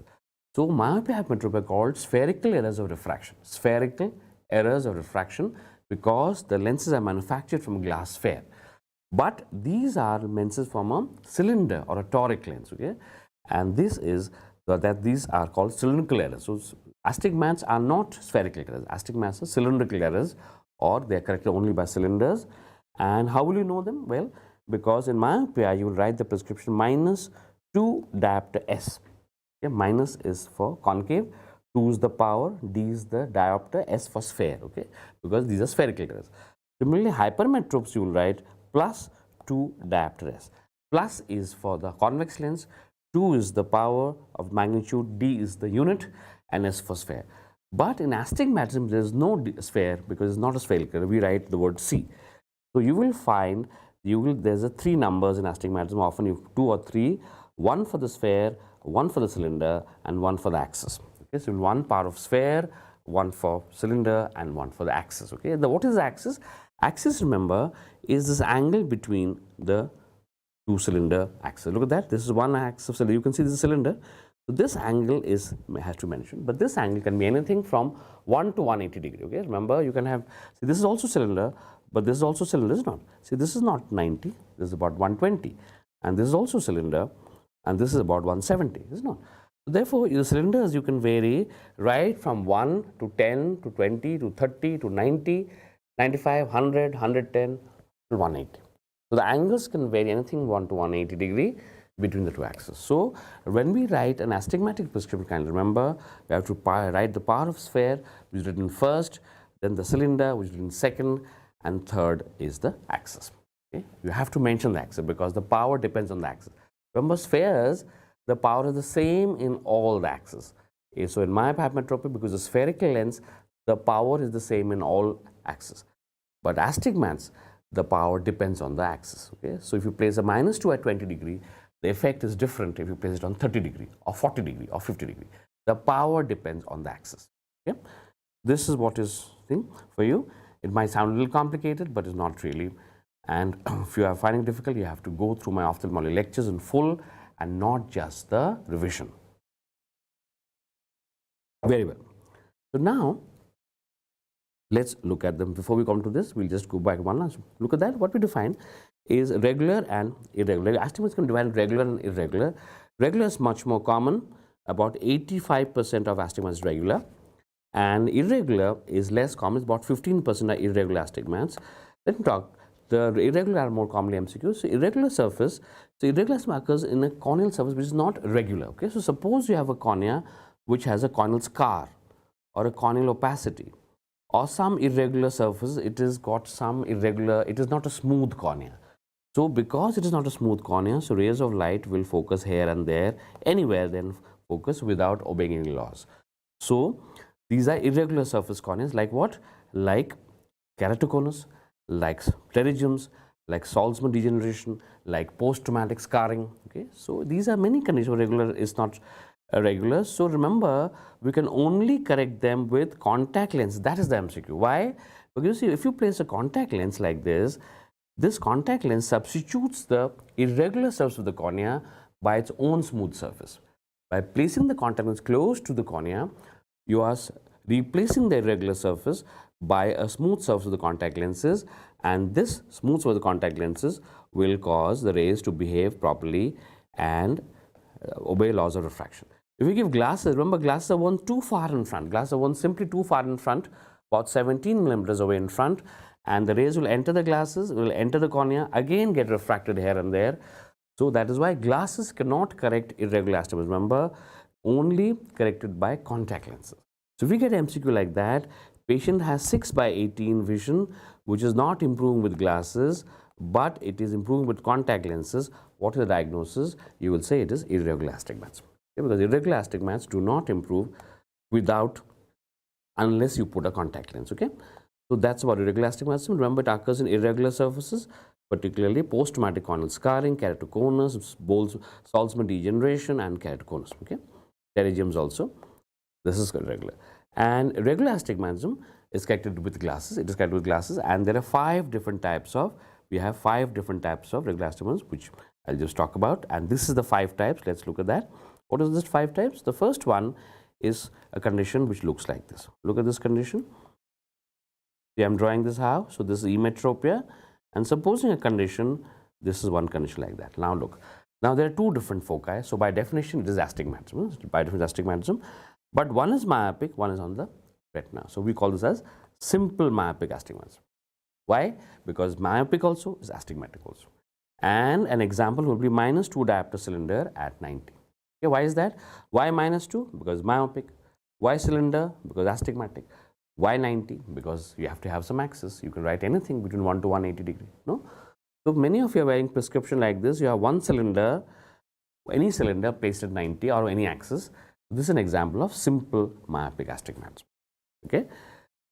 But supposing, now let's go to the next type. What happens supposing the rays of light, now they are like this. Okay. Now see what has happened. One on the retina, one behind the retina. So this is hypermetropia. This is 2 different foci astigmatism. So this is called as simple hypermetropic astigmatism. No, because the hypermetropia also and astigmatism also. And the example given is +3 diopter cylinder. This is an example of simple hypermetropia. Why +3? Because there is hypermetropia, so it has to be plus. Why cylinder? Because there is astigmatism. Why 180? You can take any axis, as I said, between 1 to 180. So if you have a plus sign, cylinder sign at 180 degree or any degree, it is an example of simple hypermetropia. Now things start getting more complicated. Look at that. What happens if you have a condition like this? What happens if you have a condition like this? Some rays are focusing here, some rays are focusing there. Okay, now see, by definition, they are astigmatic because they're 2 different foci. And they're both myopic, as you can see there. But you see, they're not simple myopic. Why? Simple means that one of the rays should be focused on the retina. Here, none of them are focusing on the retina, so they are not simple. It's called compound myopic astigmatism. Compound. Whenever both the rays are not focused on the retina, we call it compound, and this is an example of compound myopic astigmatism. Example, -2 diopter sphere with a -3 cylinder 24. Now see, this is more complicated to understand because there are two myopics here, so I need two concave lenses. There are two myopics, one this one that one. So, but remember that we cannot combine two spheres. Spheres two spheres cannot be combined in a single glasses. Neither can combine two cylinders like this. So we can combine one sphere and one cylinder. One of them will correct this focus, and the other will correct that focus. Remember, we always have a combination. We call them sphere or cylinders. Always a combination sphere and cylinder. That's the only one that can correct them. And by sign convention, we always write the sphere first and cylinder later. Yes, sign convention states sphere should be written first, cylinder later. So look at that. This is -2 diopter sphere with a -3 cylinder at 25. You can take any axis. So the first sphere corrects this one, the second minus corrects this one, and there's an axis has to be big. Okay? But by sign convention, always write the sphere first and the cylinder later. Both have to be minus because they're compound myopic. Then what happens? Supposing the condition becomes like this. Now you have a condition where the rays of light are both behind the retina. Look, they are both behind the retina. So if they are both behind the retina, so what, these are both hypermetropics. Remember, they're both hypermetropics. And again, it's compound because there is not single on the retina, none on the retina, both behind. So it's called compound hypermetropic astigmatism. Okay, and because there are two convex, because remember both of them are, we need 2 plus powers. And again, because we need 2 plus powers, one has to be sphere and one cylinder. Okay, and by sign convention, write the sphere first. So I write +3 diopter sphere, +2 diopter cylinder at 170. So there are 2 plus signs, and we will correct one for this, one for that. Sphere written first, cylinder later, and axis, whatever axis you write, between 1 to 180 degree. So this is an example of compound hypermetropic. And the one that I was telling you, the last one, which I was telling you most commonly we did examples of that, is if you have a condition where the rays of light focus one in front and one behind. Okay? Now this is myopia, this is hypermetropia, so this is called as mixed astigmatism because it's all mixed up. It's called mixed astigmatism. So one needs to be corrected, minus lens will require to be corrected for the myopia, a plus lens required to be corrected for the hypermetropia. Okay? So in mixed you will find that they are of opposite signs. It will be, as you see, +4 diopter sphere with a -5 cylinder at 90 degree. Okay? Remember, +4 with the minus, again the sphere is written first, cylinder is written later. Okay? So remember, it can be anything. It can be -5 here, it can be +4 here also, doesn't matter. But they should be opposite sides. Okay? But the sphere should always be written first. So can you remember the 5 different types of astigmatism that you see? This you will find out how examples will be given to you. If you have one minus sign, this is simple myopic. If you have one plus sign, it's simple hypermetropic. If you have 2 minus signs, it's compound myopic. 2 plus signs, compound hypermetropic. 1 plus, 1 minus, mixed astigmatism. Okay? These are the examples of mixed astigmatism that you see here. And here, this picture you see, I have shown you of the conoid of sternum. This is the conoid of sternum. This is the conical area where the 2 rays focus here. Of sternum, and here, as you can see, the circle of least confusion, but for students it becomes circle of maximum confusion also, concept of maximum confusion also, but I hope it's become better now. Okay? This is, as you can see, the smallest possible diameter, which gives the clearest possible vision, but it's not a point. It's just a circle with a very small diameter, so it approximates to clear vision, but it's not perfectly clear. So we have done astigmatism, 5 different types, irregular astigmatism. We've done this. Then another type of astigmatism is which you talk. These are 2 types of regular astigmatism. Regular, remember, these are 5 types. Okay, so if we have the 5 types, we've done what? We've done simple myopic, compound myopic, simple hypermetropic, compound hypermetropic, and mixed astigmatism. And you know how to recognize them by the number of signs. Now, of this regular astigmatism, we have another classification. We divide into with the rule and against the rule. Look at that. With the rule, we call this WTR. Okay. And ATR. Now, this is more a question for NEET PG, but as I said, it is impossible to distinguish between now NEET PG and the FMGE MCQs, so we are almost doing the same stuff. So look at that. With the rule astigmatism is a condition where the curvature of the cornea With the rule is a condition, what is happening is a condition where the cornea vertical curvature is more than horizontal. You see, if you look at the curved surface, you have curved surface like this, you have a vertical curvature like this, and you have a horizontal curvature like this. Okay? Now, they have to be different, and if the vertical is more than the horizontal is flatter and the vertical is more, we call the with the rule. Okay? But against the rule is the horizontal curvature is more and the vertical is flatter. Okay? So, you see with the rule, vertical axis steeper. Steeper means more curved than horizontal. We call it with the rule. And this is in a younger people, and it's also called with the rule because it is more common. It's more common, so it's called with the rule. And it's in a younger people up till 50 years of age. So, all of you and me also, we are all suffering from with the rule mostly because the vertical curvature is more curved than the horizontal, like this. Okay, it looks like this. Okay, look at this.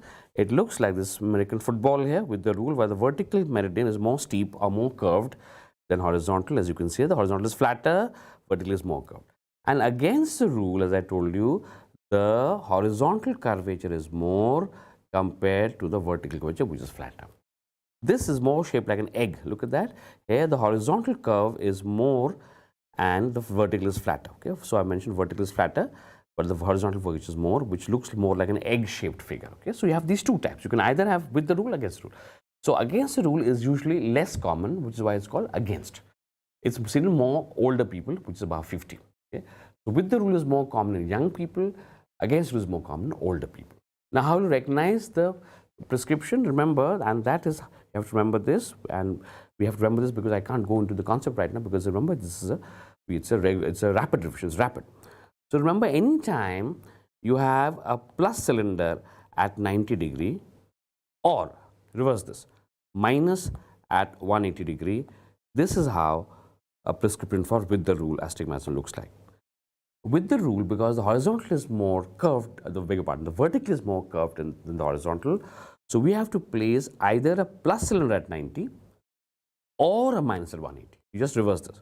So with the rule, as you can see, I've written, look at that. So what does it mean? Plus at 90 means, look at that. Suppose this is an example, plus 3 diopter sphere with a plus 2 at 90. Look at that. The cylinder is 90. It's a plus cylinder at 90. Is it not?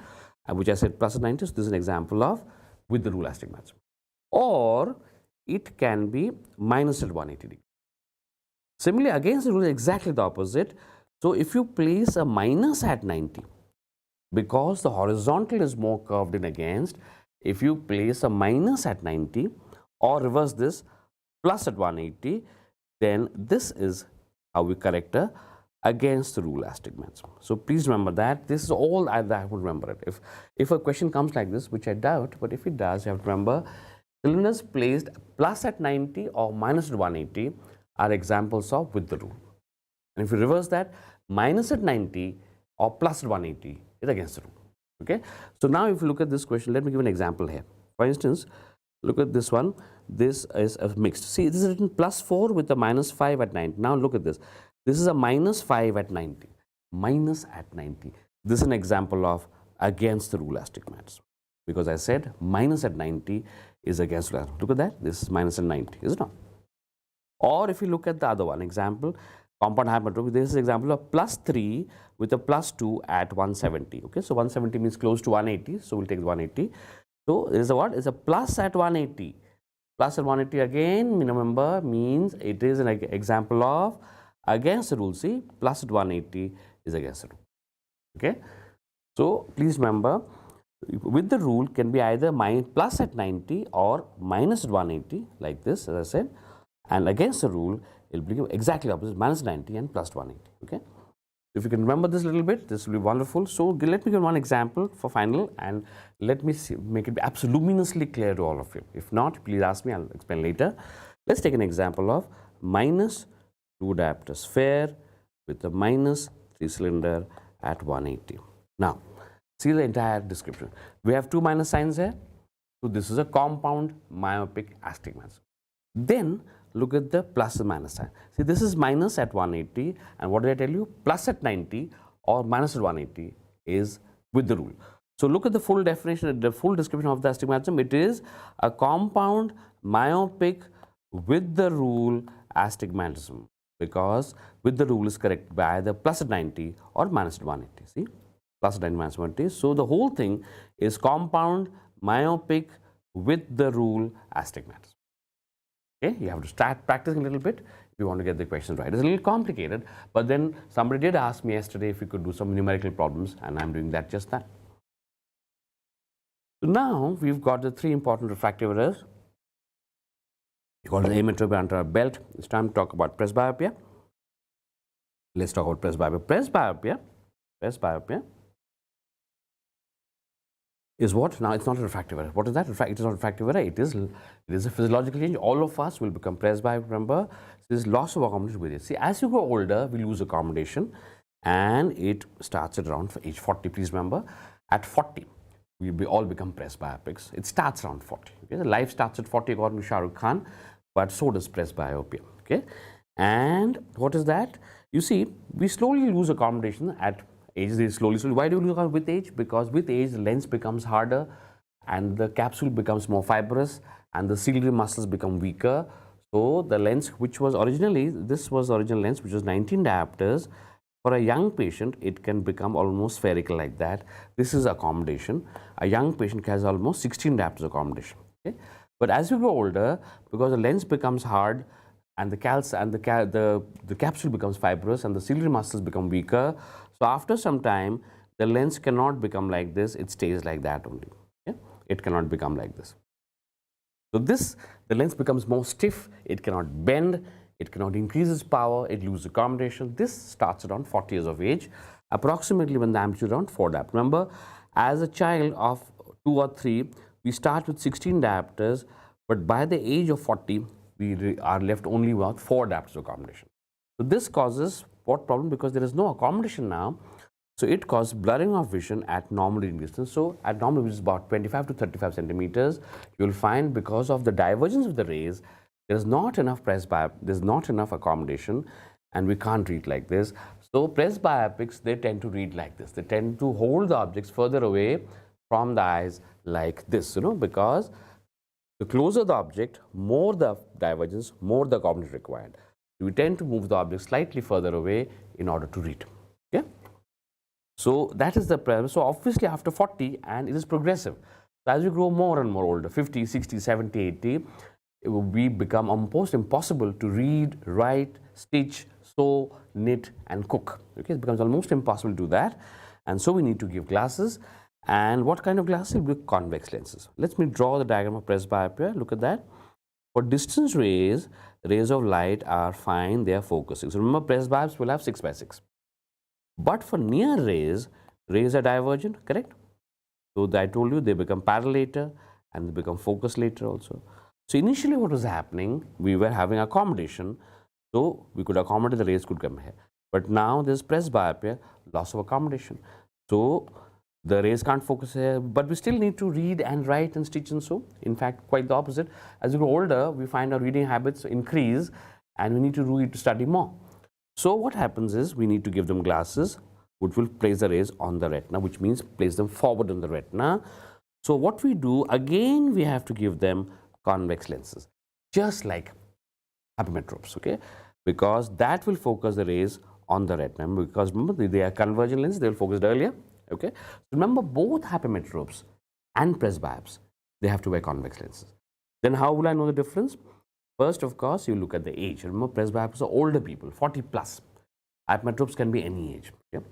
Any age. The hypermetrope is not associated with any age. The younger people usually have hypermetropes. The kids are. I told you that. It's not. But age is not a very good idea because a lot of patients don't want to tell you the age. They will not tell you their age. So then you observe when are they wearing. Remember, in hypermetropia, the glasses are worn all the time. The convex lenses will be worn for near also, for distance also, because we tell them to wear it all the time to prevent accommodation for distance. Okay? For presbyopes, only problem is of near vision. No? Distance is fine. So presbyopes don't have a problem for distance vision. So normally they won't wear glasses, but when they're reading, immediately the glasses will come on. Okay? So kindly remember, presbyopes will only wear glasses for near vision because that is their problem. Hypermetropes are advised to wear it both for distance and for near. Okay? That is the way to find out, apart from the age, of course. And remember, presbyopia is a physiological phenomenon. We will all develop presbyopia. There's no way escape from this. No, you will all become different, and I have, of course, myself have already become presbyopic. So therefore, and a good idea is to have some idea of how much presbyopia is required correction. It starts around 40 when we give +1. At 45 we give 1.5, 50 we give 2, 55 2.5. So you see every 5 years around 0.5 diopter is increasing. You don't have to memorize this table, except they did ask once that 50 years of age, which you should remember, I think, because 50 is a landmark age, this is half a century. So approximately remember, we need close to +2 at 50. So it starts at 40 with +1. Okay, so every 5 years approximately, remember, it increased by 0.5. So this is presbyopia, and remember, it is always a physiological thing. All of us have to develop presbyopia. You cannot not have presbyopia. The only way to avoid presbyopia is stop aging, which cannot be done.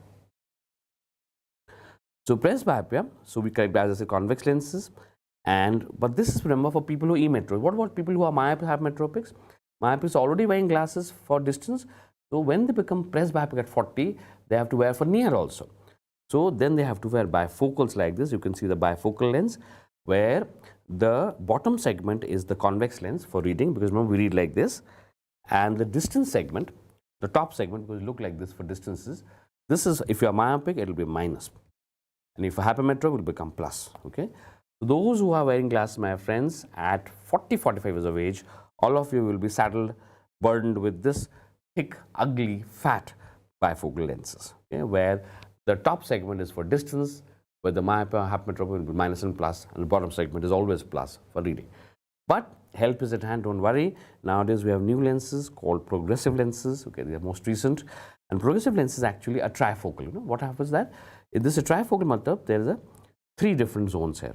There's a top zone which is for distance while driving, let's say driving or watching TV. The middle zone is for intermediate vision, like laptops, like looking at GPS, window shopping, and the bottom segment is for near. So reading, writing, stitching, sewing, knitting, cooking, but there is no cut. Remember, in presbyopia there are 3 zones. In progressive there are 3 zones, but there is not a single cut. The lens smoothly progresses from top to bottom, without any cut, unlike a bifocal, and you can see it here. See the top distance, you can see the ocean and the skies. The intermediate is the boats, and the inferior half is for the reading. So this is a typical progressive, and this is the most recent advance, but a little expensive. But nowadays the latest advance is this particular drug which has just reached our shores. This is pilocarpine 0.125%. Not, sorry, 1.2, not 0.5. We have to remember the percentage. Pilocarpine, this is the old wine in new bottle. Remember pilocarpine discussed yesterday in glaucoma. In the last 2 years, pilocarpine introduced as a new drug for presbyopia also. You can remember, it's a recent question. So what is the latest drug for presbyopia? You will say pilocarpine. Remember the percentage, 1.25. Because glaucoma percentages are higher, that is 2%, 3%, 4%. These are 1.25%. It's a lower concentration pilocarpine, which causes pupillary constriction, and it causes some ciliary muscle contraction. So it addresses 2 of the 3 things that you require accommodation. So accommodation, convergence, and constriction, remember. So it causes a little bit of constriction, and it causes a little bit of ciliary muscle contraction, lead to zonal relaxation, and the lens becoming more convex. Okay, so this is the latest drug for presbyopia. Then we talk about DRP, darkroom procedures. Darkroom procedures, remember, are 4 procedures which we do in a dark room. Remember, ophthalmologists, we like dark rooms, not because of any other reason which might occur to you, not because of that, but because in the darkness the pupils dilate, right? So we get more details of the retina. We can see more details of the retina. And second, if there's less light, then there's less reflection from the cornea. So that is why you will find all ophthalmologists, we switch off the lights when we examine you. This is called DRPs, and there are 4 procedures here. One is retinoscopy, distant direct ophthalmoscopy, direct ophthalmoscopy, and indirect ophthalmoscopy. So there are 4 techniques and 3 instruments. Remember, these 3 techniques are used with an instrument called direct ophthalmoscope, and this is with an indirect ophthalmoscope, okay, and this is with a retinoscope. So the retinoscope uses retinoscopy, direct ophthalmoscopy use distant direct and direct ophthalmoscopy, and indirect ophthalmoscopy we use for indirect ophthalmoscopy. So 3 instruments and 4 techniques, okay. We'll do this, and those of you getting tired by so much mathematics and physics, friends, I'm a little sorry for you. We will take a break after this, say around 1:15. When we take a break, I'll let you know, okay, for lunch break, say about 1:15 or so. And you have a half an hour lunch break, so you wrap up your lunch and then back with me again. So let's look at the DRPs. What is a retinoscopy? The first thing is retinoscopy. The first thing you have to remember is the word retinoscopy is a completely misnomer. Complete misnomer. It's got nothing to do with the retina. So don't get fooled by that. So retinoscopy, also called skioscopy, is a technique for measurement of the refractive error. Remember, I've talked about refractive so much. Some of your myopes, hypermetropes, and astigmats. But how do we calculate that? Is it -1? Is it +1? Is it +5? Is it -5 cylinder? How do I calculate that? This is calculated by retinoscopy. Remember, retinoscopy calculates the refractive error. Okay? So the term retinoscopy is a little misleading. It's got nothing to do with the retina. Okay? So what you do, retinoscopy is performed first of all at 1 meter distance. So you take an instrument, retinoscope, it looks like this, and you stand at 1 meter away from the patient. And so what you do, first of all, remember, when we do retinoscopy, first of all, remember, when a patient comes to us, suppose the vision is 6/60, let's say, okay, called blurring of vision. So blurring of vision we divide into two types. Either it can be optical error, okay. Optical error means that it's a refractive error which can be carried with glasses like myopia, hypermetropia and astigmatism, or it can be organic error. Organic error means that it is cataract or glaucoma or squint or anything, okay. So basically, loss of vision is divided into two major clauses of optical and organic. Optical requires glasses, organic does not require glasses. How do I know which is which? Remember, for this we require a very simple and elegant test called the pinhole test, which I mentioned today. Remember the half pinhole effect for myopics. So we have this pinhole, which is a plastic disc like this, completely opaque, with a central hole in the middle, the size of a pin. The size of a pin, that's why it's called a pinhole. Remember, the diameter of the pinhole is 1 millimeter. You have to memorize this diameter, it's 1 millimeter. And the diameter is 1. So we give this plastic disc completely opaque and ask the patient to see through that, okay. So he closes one eye, and through the eye, which is 660, I ask him to read the Snellen chart again. Now there are three possibilities. It can either improve from 660, it can improve to 66, or generally improve to some vision, may generally improve, or it may remain 6/60. If it improves to 6/6 or improves anyhow, then it's an optical error. That means it is myopia, hypermetropia, or astigmatism, any of the three. Okay? All three improve with optical pinholes, remember. Okay? But if it does not improve, then it is cataract or glaucoma or detachment. So very simple. Ask the patient to wear a pinhole and read the chart again. If the vision improves, he has a refractive error, give him glasses. If it does not improve, there's no need to check for refractive error because he has cataract or glaucoma or detachment, organic. Okay? So this is the pinhole. And then remember, if he improves with pinhole, it just tells us this, that he has a refractive error. It doesn't tell us what refractive error it is, okay? It doesn't tell us that. It doesn't tell us myopia, hypermetropia, or astigmatism because all of them improve. So how to distinguish whether it's myopia, hypermetropia, astigmatism? Well, that is where retinoscopy comes in. So we take the retinoscope, and this is an instrument with a bulb here, So we stand 1 meter away from the patient. Remember, that's important, 1 meter away from the patient. And then we move the retinoscope from left to right like this, okay? Look at that. So retinoscope has a very powerful bulb here, okay? And this bulb emits light, and the shape of the bulb is like a streak. So it emits a light, which is like a bar of light, and we stand 1 meter from the patient, and this light travels through the air into the patient's eye and gets reflected back from the retina, and this reflected area is visible to me through the retinoscope in the center of his pupil. It looks something like this. Look at that. Can you see this area?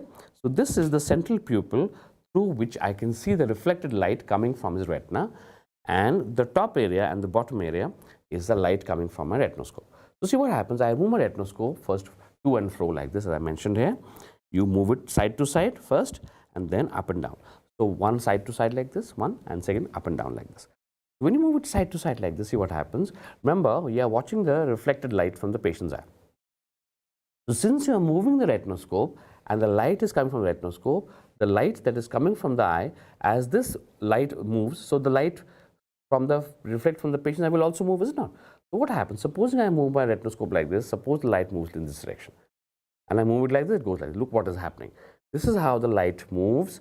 It is moving what? In the opposite direction, or in the against direction of my retinoscope. And so we remember this mnemonic called SPAM. Okay, SPAM refers to same plus against minus. It's a good mnemonic given by the American Academy. Same plus against minus.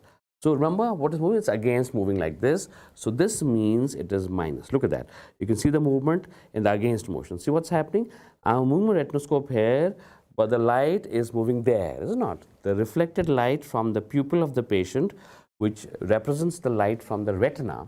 Okay, and so I move it here. You can see this movement going there, but that light is going. It's against movement. Okay, so SPAM against movement means AM. It means I need a minus lens.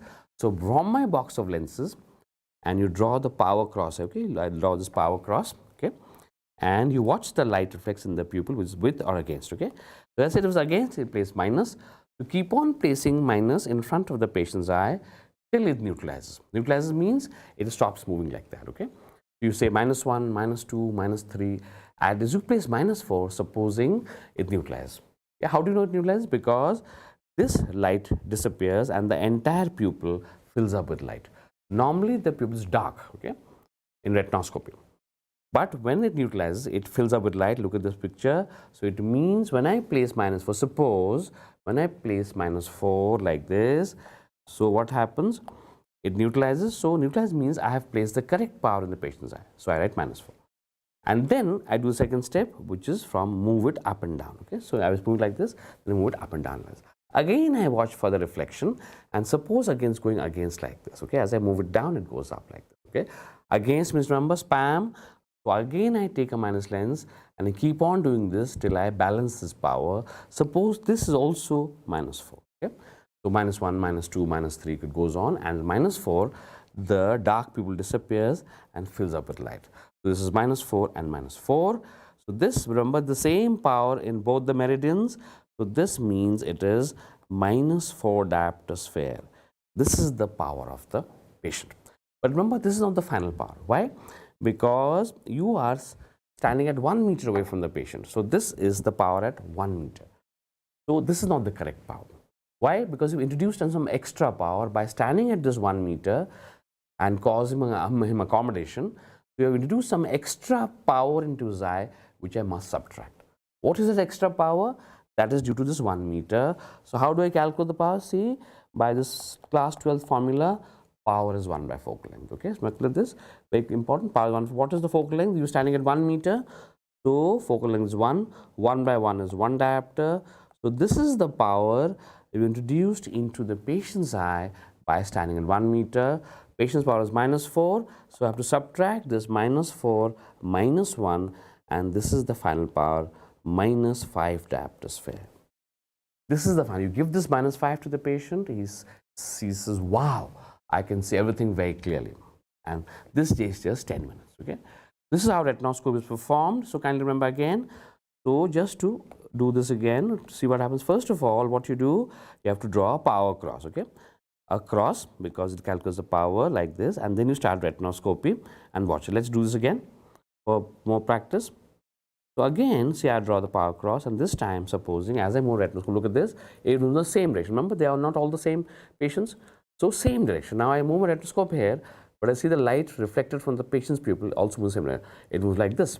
Okay, you can see this movement in this picture. This is called with movement because it's moving with my retinoscope. If I move it here, the reflection moves there. I move it here, it moves like this. So this is with movement, and with movement, remember, same is with, and SPAM says same plus. So same movement means he requires plus power.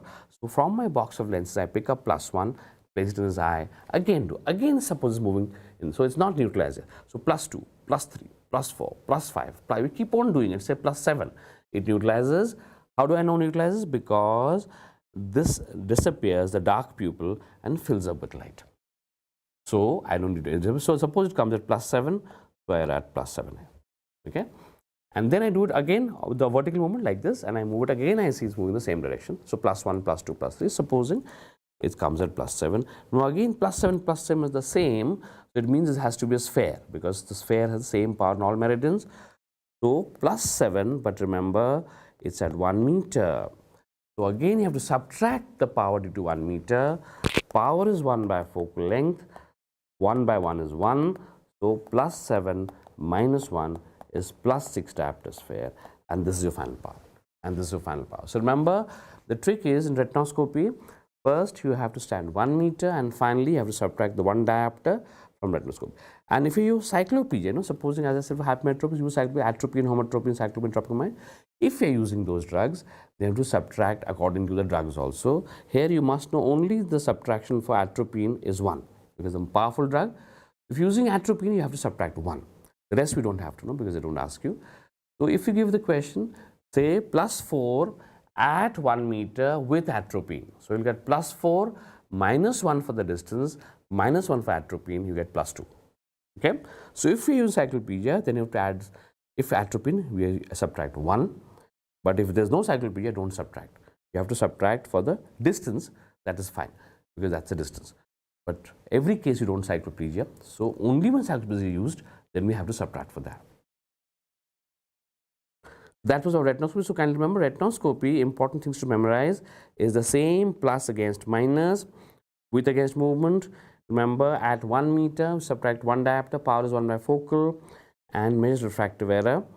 So this is what the question about retinoscopy, this is how to check it. Then what about distant direct ophthalmoscopy? And distant direct ophthalmoscopy, you see, we take an instrument, this is called the direct ophthalmoscope. Direct ophthalmoscopy, I told you, used for 2 different techniques. One is distant direct ophthalmoscopy, and one is direct ophthalmoscopy. You have to use this for 2 different investigations.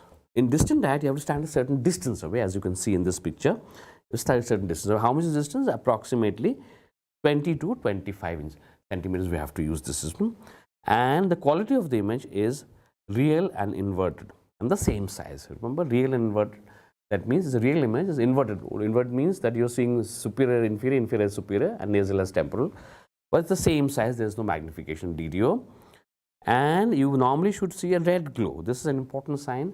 In all of you who have normal retinas, when I do a distant direct, I should get a red glow, which you see here. Okay, this side. This means normal. But suppose you get, look at this eye, you're getting a grayish glow on doing DDO. This is a sign of retinal detachment. Remember, this is a sign of retinal detachment. If you get a grayish glow, it means you've had retinal detachment. Okay, that's important. And if a vitreous hemorrhage, there will be no glow. So remember, when you see, there will be no red glow, there will be no gray, there will be nothing. It will be just complete blackness, complete darkness. So no glow means retinal detachment, and grayish glow means, no glow means vitreous hemorrhage, I'm so sorry, and gray glow means retinal detachment, and red glow is normal. Okay, so this is the 3 interpretations. What else can you interpret in DDO? What you can interpret here is that if the lens dislocates, so remember, if the lens dislocates, you will be able to see a dark crescent like that. The dislocated lenses are often very difficult to diagnose, it's difficult to find also with slit lamp. So the ideal instrument for detection of a lens which is dislocated downwards, or a cataract which is dislocated downwards, is to see with a distant direct ophthalmoscope. When you do it like that, you'll see a darkish crescent like that. And you can see keratoconus, this famous Charlot's oil drop. Look at that, this is the oil droplet sign. You stand a certain distance away, you will see the oil drop sign here. Okay? Please do not confuse this oil drop sign with the oil droplet cataract of keratoconus. That was different. Okay, oil drop cataract is seen with a slit lamp, and it looks like a drop of oil. This looks like a drop of oil. Distant direct ophthalmoscopy done at 22 centimeters in keratoconus. Okay, and if the depth of the opacity is also estimated by the parallax displays, you see you have 3 planes. You have the pupil, in front of is the cornea, and back is the retina. So if you look at that, so sometimes we see a black opacity like this, and we're not able to make out which it is. You ask the patient, look up and down. Okay, look up and down, and you look at it DEO. Okay, if the moves in the same direction, as the patient looks up and down. Okay, he looks up and down. So watch the opacity, the black opacity. If the patient looks up and the black spot also moves up, it means it's cornea, because it's like this. But if you look at the eyeball rotate like this, suppose this is my cornea, this is my eye. When I look down, the cornea goes down, but the posterior segment is going up. No, it's opposite back. Similarly, if I look up like this, if I look up, the cornea goes up, but the lens goes down. So that is what we do. We look at the black shadow, and we ask them to look up and down. If the shadow moves in the same direction, it means it's a corneal opacity. Okay, if it's the opacity in front of the it's a scalpel in the same direction, which is in front of the pupil, which is cornea. But if it goes in the opposite, when a patient looks up, the black spot goes down. The patient looks down, black spot moves up. It means it's in the posterior segment behind the pupil, which could be a cataract most. Okay, so this we don't have to do so much. We don't have to worry about it. But what I want to know for DDO is the distance. You should know the normal red glow, and you should know the yellow glows for retinal detachment. Okay, and then the same instrument, direct ophthalmoscope, is used now, but now it comes closer. We call it distant direct ophthalmoscopy. It comes closer, and so this from distant direct, it now moves to direct ophthalmoscopy because now we are close to the eye. Okay, so it's very close to the eye. You can see here, and what happens here? Now this is very close to face. Our nose almost touching each other, and its image, you have to remember, quality is VEM, virtual, erect, and magnified. Sometimes we like to ask you this, particularly NEET PG. It's a virtual, erect, and magnified. And remember, the most important question: how much is the magnification? Is 15 times. It's 15 times. So it's a very magnified image. That's why we see direct ophthalmoscope is used for visualizing the structure of the central retina, disc, fovea, and macula. Okay, so we see the disc, the fovea, and the macula. So this is the structure that you see, which is very close to the eye like this, and the field of view is very small. About 5 to 10 degrees. You don't have to memorize this because you can see only the disc, fovea, and macula. Because the magnification is so high, the area is restricted very 5 to 10 degrees only. But remember, the most important question in direct ophthalmoscopy is the quality of the image, VEM, and the magnification, which is 15 times. And then the last of the investigations is the indirect ophthalmoscopy. Okay, here the patient needs to lie down, because you can see the lying down patient, and you wear a headband like this. Can you see the indirect ophthalmoscope here? You're wearing this headband, and this indirect ophthalmoscope head mounted, and you have a lens. We're holding in my hand. You can see that with mirrors, and this is called the condensing lens. Okay, so the patient lies down, and the light comes from the head, from this bulb, powerful bulb here, and you focus on the lens here, and this, it goes into the eye. And what do I see? You see an image which is RIM, real inverted magnified. Remember, unlike the direct ophthalmoscope, it's totally opposite. That was virtual, erect, and magnified. This is real inverted and magnified, and you have to remember the magnification is not very high. It's only 3 to 5 times. But the range is very high because it can give you up to ora serrata. See, right from the center, which is the fovea, to the ora serrata, we can see this entire thing. We can see right from the fovea to the ora serrata. So remember, indirect ophthalmoscopy, it gives a very bird's eye. It feels like you're standing on top of a mountain and looking down, and what you see, the entire village spread out at the bottom of the mountain.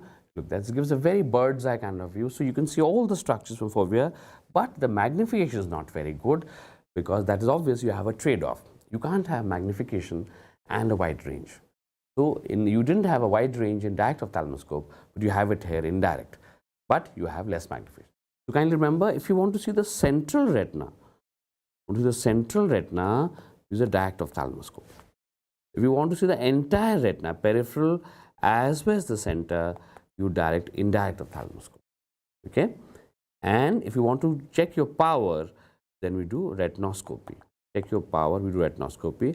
And distant direct ophthalmoscopy is just a screening test, just to look at whether your retina is normal or not. So it's a screening test for that, and you can pick up the oil droplet sign of Charlos and keratoconus, and this is DDO. So this is the summary of the 4 DRPs that I want to tell you, and that, ladies and gentlemen, is a long class, almost 2 hours now. So we'll take our lunch break right now, and then return to you in half an hour.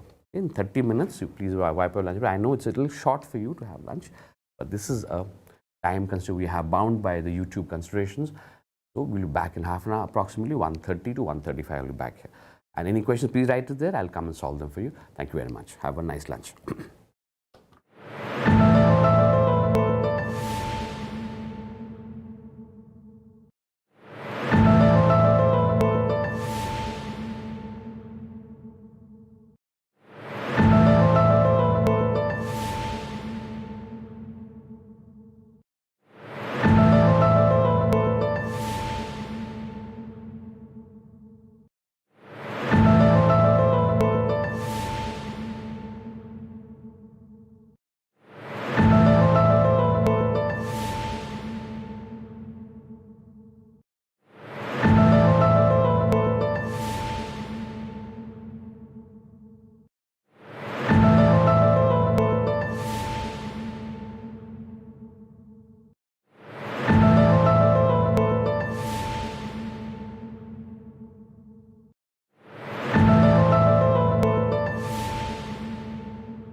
Hi, good afternoon, gentlemen.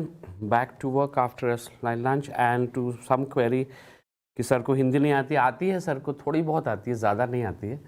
I know a little bit of Hindi. It's not my mother tongue, but I can speak it. पर उतनी अच्छी नहीं आती जितनी आपको आती है. So I avoid it. So क्या फ़ायदा जो आपको नहीं आता दुनिया को दिखाने का.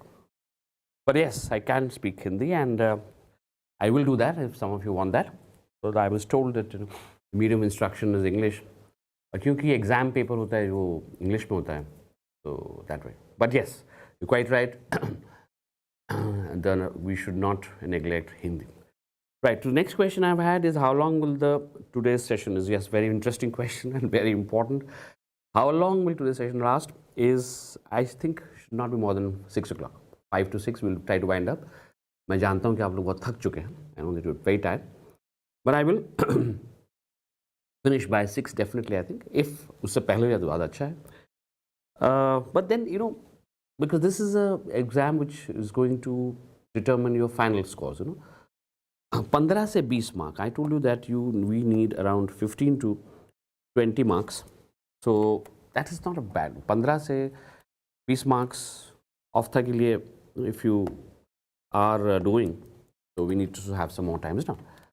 Very well. So, और कोई questions? So I don't see so right now. So I'll just summarize one thing. Refraction में nowadays there are a lot of questions are being asked in refraction because, as I told you, you have the same amount of questions as in this pen seems to be not working. I wonder why इसमें this is.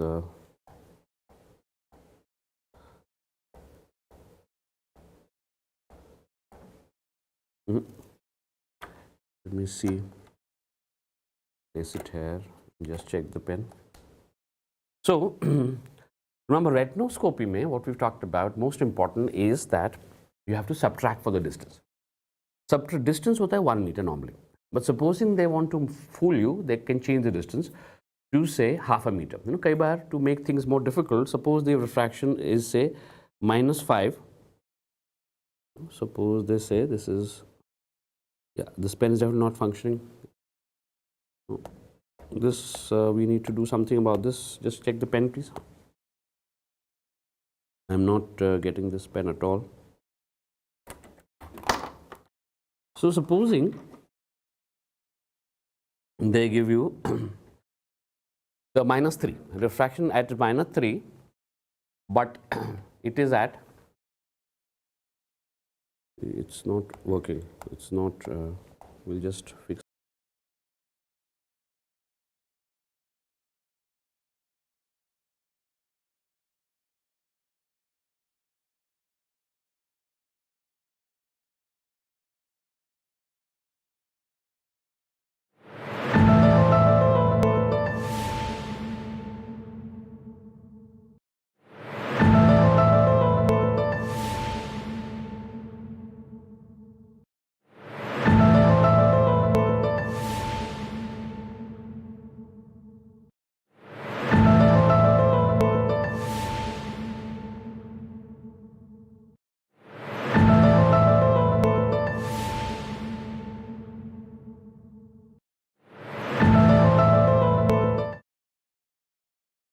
Right? Yeah. So we're back again. Sorry for the slight interruption because of the pen. So what I was saying is, supposing आपको sum है is -3 retinoscopy at 50 centimeters दिया जाए, right? Sometimes you'll have to confuse you. So you have to subtract the distance not to 1 meter but at 50 centimeters. So कोई बात नहीं, no problem. So first you convert centimeters into meters. Remember, same maths or physics. You have to convert into one single unit. 50 centimeters means half a meter, is not? So we have to now subtract. The power is 1 by focal length. So 1 by half it becomes. So 1 by half, becomes 2 by 1, which is 2. So you will subtract 2, not 1 but 2. So at 50 centimeters, you'll have to subtract 2. So if you have -3 and you have -2 is -5. This is your final power. Okay. So इस तरह से आपको पूछा जा सकता है, and you must not get fooled. What you have to remember is we have to subtract according to whatever the distance we have to subtract. Was 50 or 25 or 1 meter, whatever it is. And remember the formula, convert the units into same SI system and 1 by focal length, right? So now one more question. We talked about this here in retinoscopy. This is an important one. I said that if it is myopia, spam, no? So same plus against minus. So अगर minus power है, so it will be opposite, myopia, and plus same. So if it is hypermetropia, it will be same sided. So myopia, remember, will be moving opposite, and hypermetropia moving same side. But tell me something. What if I am the patient, I am emmetropic, or many of you emmetropic? In emmetropia, when the power is 0, where will the reflection move? Same or against? Okay? Will it move in the same side, like I showed you, or will it be against? Okay, so, or will it not move at all? The third option, which is the best one, is that whenever you, an emmetropic patient, as soon as you switch on the retinoscope, you will get a direct neutralization. कौन सा आएगा तीनों में से? Against, same, or direct neutralization, that the people will fill up with light, there will be no dark area at all. Most of you, if I ask this question, would answer this one. Okay? It will directly fill up because emmetropic hai, so there is no, already neutralized, there is no power, so it neutralized at 0 only. You'll be quite wrong. You'll be quite wrong. It will move in the same direction. In emmetropia, remember, but why? Kyun? Because you see, let me tell you why. Suppose I'm emmetropic, retinoscope me, you will get in the same direction, okay? This one, you will get this movement with movement. Remember, same means plus. You will pick up the lowest possible plus power, okay? Plus 1. You put plus 1 and then start retinoscoping. And the minute you start retinoscoping plus 1, I will utilize. I will utilize plus 1, so you will get this thing. So you will get plus 1 for my retinoscopy. But remember, you have doing at 1 meter, so I have to subtract 1 meter, and this is how I get 0. So emmetropia, remember, this question last year पूछा गया था. And you have to remember, emmetropia, the movement of the retinoscopic is same-sided.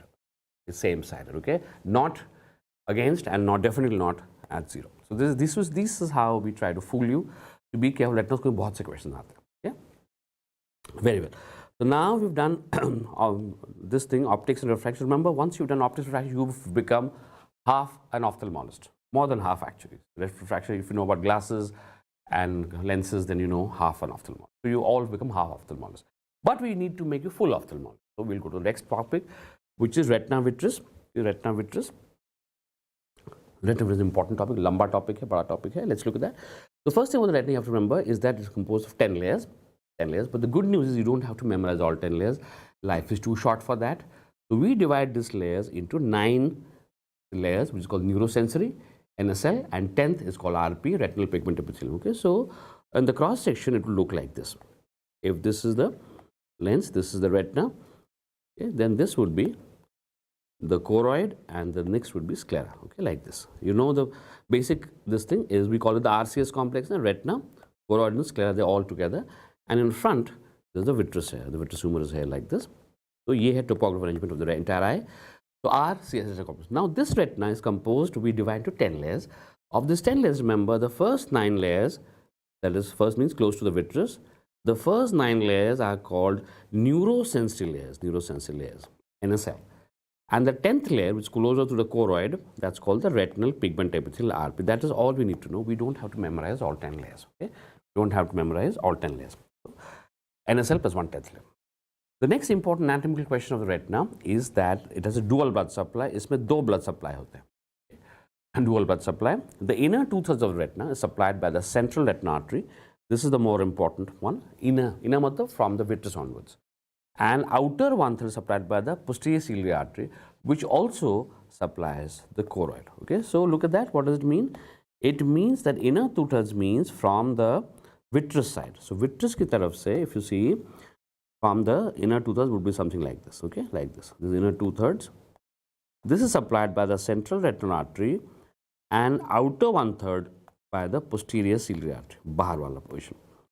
And this also, choroid is also supplied a little by the posterior ciliary artery. So this is the distribution, remember, because retina is so important. If one artery is destroyed, the other artery will keep it up. So this is a very important part of evolution, that any structure which is critical for survival has got a dual blood supply. So one is lagging behind, the other will compensate for the lack of nutrition with the other blood vessel. Okay? So dual blood supply of the retina. And also remember, one layer of the many of the 10 layers, you know, we have 10 layers, I just told you, one layer is important. We call the watershed layer. You have to remember this by the OPL, outer plexiform layer. OPL. Why? Outer watershed layer is the layer which divides the layer. This 2/3, 1/3, I told you, no? 2/3 by central artery, 1/3 by this. So what it states is, what is that boundary between the 2/3 and 1/3? So this boundary is called the outer plexiform layer. So inner to this is supplied by the central retinal artery, and outer to this is supplied by the posterior ciliary artery. Okay, so this is called watershed. Watershed means a border or a boundary. So the question states, when they ask watershed layer, which of the 10 layers forms as the separating or the dividing boundary between the zones of the retina supplied by the central retinal artery and the zones of the retina supplied by the posterior ciliary artery. So it is the OPL, not the IPL, OPL, outer plexiform layer. Very good. These are some basic anatomical questions. And remember, all retinal conditions are painless. Retina को दर्द नहीं होता है. The retinal conditions are always painless. Okay. And so let's talk about retinal detachment, which we call as RD. Retinal detachment means separation of the two retinas between neurosensory and RP. Kindly remember, it has to be all 9 layers from the 10th layer. If you have first layer separating from the second or second from the third, this is not detachment. You have to have all 9 layers from the 10th layer. This is called detachment. If there is separation of the first layer from the second, or the second from the third, or third from the fourth, that's a different diagnosis. It's called retinoschisis. It's called retinoschisis. What are the symptoms of retinal detachment? The first are the floaters. Okay, you get these black dots floating in front of the eye, which you know are basically means that these floaters are non-specific signs of vitreoretinal disorders. Many of you have black dots also. आपको कुछ इनको floaters बोलते हैं. Many of you have these black spots in front of retina, which you can see when you look at the sun or you look at the whitewashed wall. ये normal होता है, and कुछ cases में it's a sign of vitreal disorder. Second are flashes. Flashes is very typical, and you're looking straight ahead. From the corner of the eye, you'll see a bright, bluish white spark like that, like a spark of lightning. This is very obvious, and immediately you have to watch out, because it means that you may be developing damage. Floaters can be neglected. Flashes, no. You must check the retina. And third is a ominous curtain-like sensation. Typically, patient complains that, look, doctor, like a parda gir gaya, aankh ke samne bilkul parda gir gaya hai, like a curtain falling in front of the eye with total loss of vision. So remember, floaters, flashes, and curtains, retinal detachment, confirm. Diagnosis, you will see a grayish glow. Remember, I told you that normally you say red glow. All of you should normally, on doing ophthalmoscopy, I should be able to see a red glow like this. It's not this red glow, but you can see there's a grayish glow here. Remember, this grayish glow is a typical sign of retinal detachment. So we diagnose retinal detachment immediately. We get a grayish glow. That's your retinal detachment diagnosis. Now, we classify them into 3 types. Regmatogenous, which is the most important. Almost 60% detachments are because this is what we'll pay attention maximum. Second is tractional, which is not very common. And third and the least common is exudative. Okay? So regma, look at the word regmatogenous. The word regma, not rajma, regma means a break in the retina.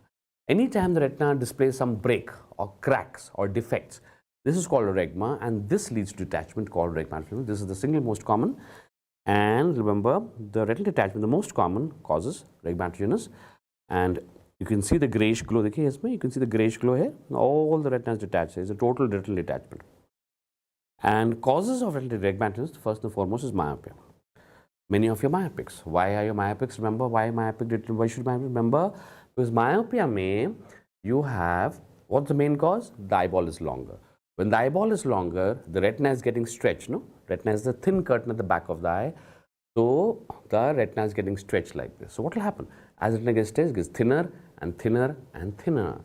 So all myopics have thin retinas because the retina expands to cover up the stretching of the eyeball, and myopics have thin retina that can crack anytime.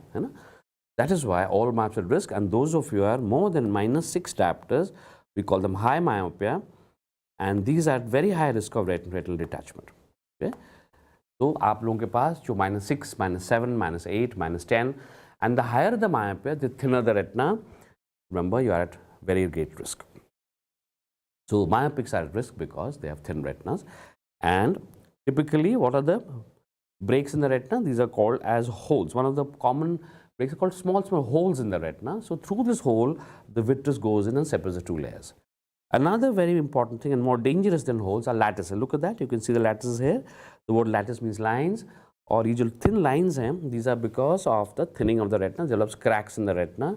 Again, the vitreous can go in between and separate the two layers. Okay? So lattices are more dangerous, they cause more detachments. And the third are the most dangerous, called the horseshoe tears. Horseshoe tears are tears shaped like a horseshoe. You know, horses wear shoes like that. So the horseshoe tear is the most dreadful. सबसे खतरनाक ये है because it means the horseshoe tears can lead to detachments in 48 hours also. Okay. So the three lesions are holes, lattices, horseshoe tears, and some other tears also, but horseshoes are the most dangerous. Okay. So these, once if myopes you have this, then we are in big trouble. What will have? You have sudden painless loss of vision, apart from the floaters, fluorescent curves, you have sudden loss of vision. Remember, the most common site of retinal detachment, any retinal detachment, MCQ mark kariye, supero-temporal quadrant. That means superior and temporal. Okay, this is superior, this is nasal, supero-temporal. So this has the highest amount of detachment. 40% detachments takes place here. MCQ mark kariye. This is highest detachment takes in supero-temporal quadrant, 40%. And then another possible sign is a powerful Schaeffer's sign. Schaeffer's sign क्या होता है? You see it in the vitreous. Okay, on the vitreous, can you see? Look at this picture. Can you see these black dots? These are black dots. They are floating about in the vitreous, and we call them tobacco dusting. They look like dust of tobacco. Okay? Those of you smoke, you know, tobacco dust होते हैं. And these black dots will be floating about in the vitreous cavity, and this is a sign that you have developed detachments. So Schaeffer's sign is a very powerful sign of retinal detachment. Okay, so please remember, myopia being the #1 cause. What about the other cause? Why cataract surgery? Why does cataract surgery cause detachment? Well, not all cataract surgery, but remember, if after cataract surgery, if you leave the patient aphakic, remember aphakia means absence of the lens. So supposing you have not placed, you have done the cataract surgery, but you have not put an intraocular lens, okay? Then it creates aphakia, no? Then it creates aphakia. So look at that. So supposing we have aphakia, you have not placed a lens. This pen is not behaving very well, but it is here. Look at that. So why does this create? See, the vitreous is here. Okay. Now, if you see what's happening, lens जो करता है vitreous को support करता है. The lens supports the vitreous like this. You see, lens and vitreous almost touching each other. So when you do a cataract surgery, but you do not place an IOL, intraocular lens, you have done a cataract surgery like this. You've taken the cataract out, but you've not placed an intraocular lens, and so there's no lens that punishes aphakic. Look at the vitreous. Now vitreous के पास कोई support नहीं है. There's no support for the vitreous here because the lens is moving. So when you move that up, down, left, right, the vitreous moves excessively. Why? Because there's no tamponade. There's nothing supporting the vitreous. The lens is out. So excessively moving vitreous may pull the retina off, and this may cause retinal detachment. So please remember that patients who have aphakia after cataract surgery, this may cause detachments, and myopics also cause retinal detachments. And trauma. If you get hit in the eye, as you get some trauma, this trauma causes a break in the retina, which is called a dialysis. We call it retinal dialysis. Okay, remember, the word dialysis means is not the same dialysis as in medicine. The word dialysis in ophthalmology means any structure separating from its root. Any structure separating from its root is called dialysis. So when you get hit in the eye, trauma causes the retina to tear from the ora serrata. This is called a retinal dialysis. Okay, this is called retinal dialysis. And when you have retinal dialysis, so this creates another break or a regma through which the vitreous goes in and separates the two layers. Okay, so these are the multiple causes of detachment. So remember, myopics are the highest risk. Cataract surgery, trauma, they all may lead to regmas retinal detachments. What are the next time? Exudative detachments. Exudative detachments are not very common, and here again there is separation. But remember, there is some fluid. Look at the word exudation. Exudation मतलब कुछ निकल रहा है.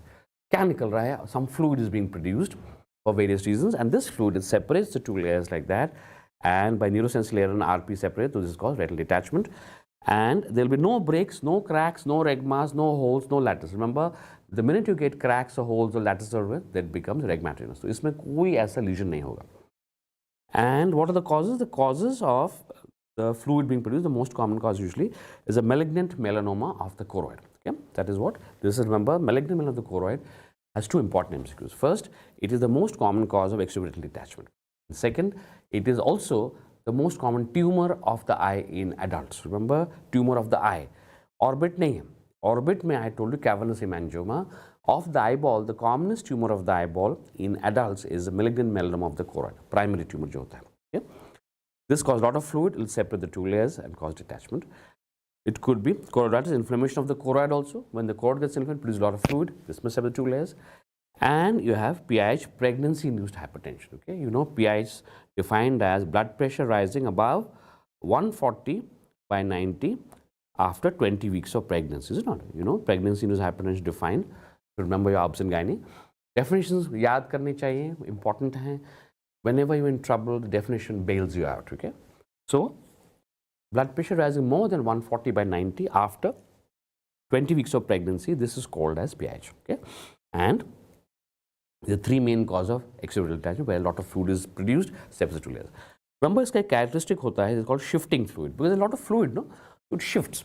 So supposing you're sitting up like this, because of the gravity, the fluid will come down the eye like this, and the area of detached retina will be in the inferior half of the retina, क्योंकि पूरा fluid नीचे आके will separate the retina.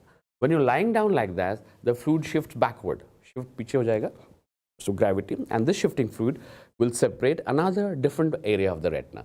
Remember, the shifting fluid, इसको MCQ याद रखना है, is an important characteristic of extradural retinal detachment. This does not occur in either tractional or rhegmatic retinal detachment.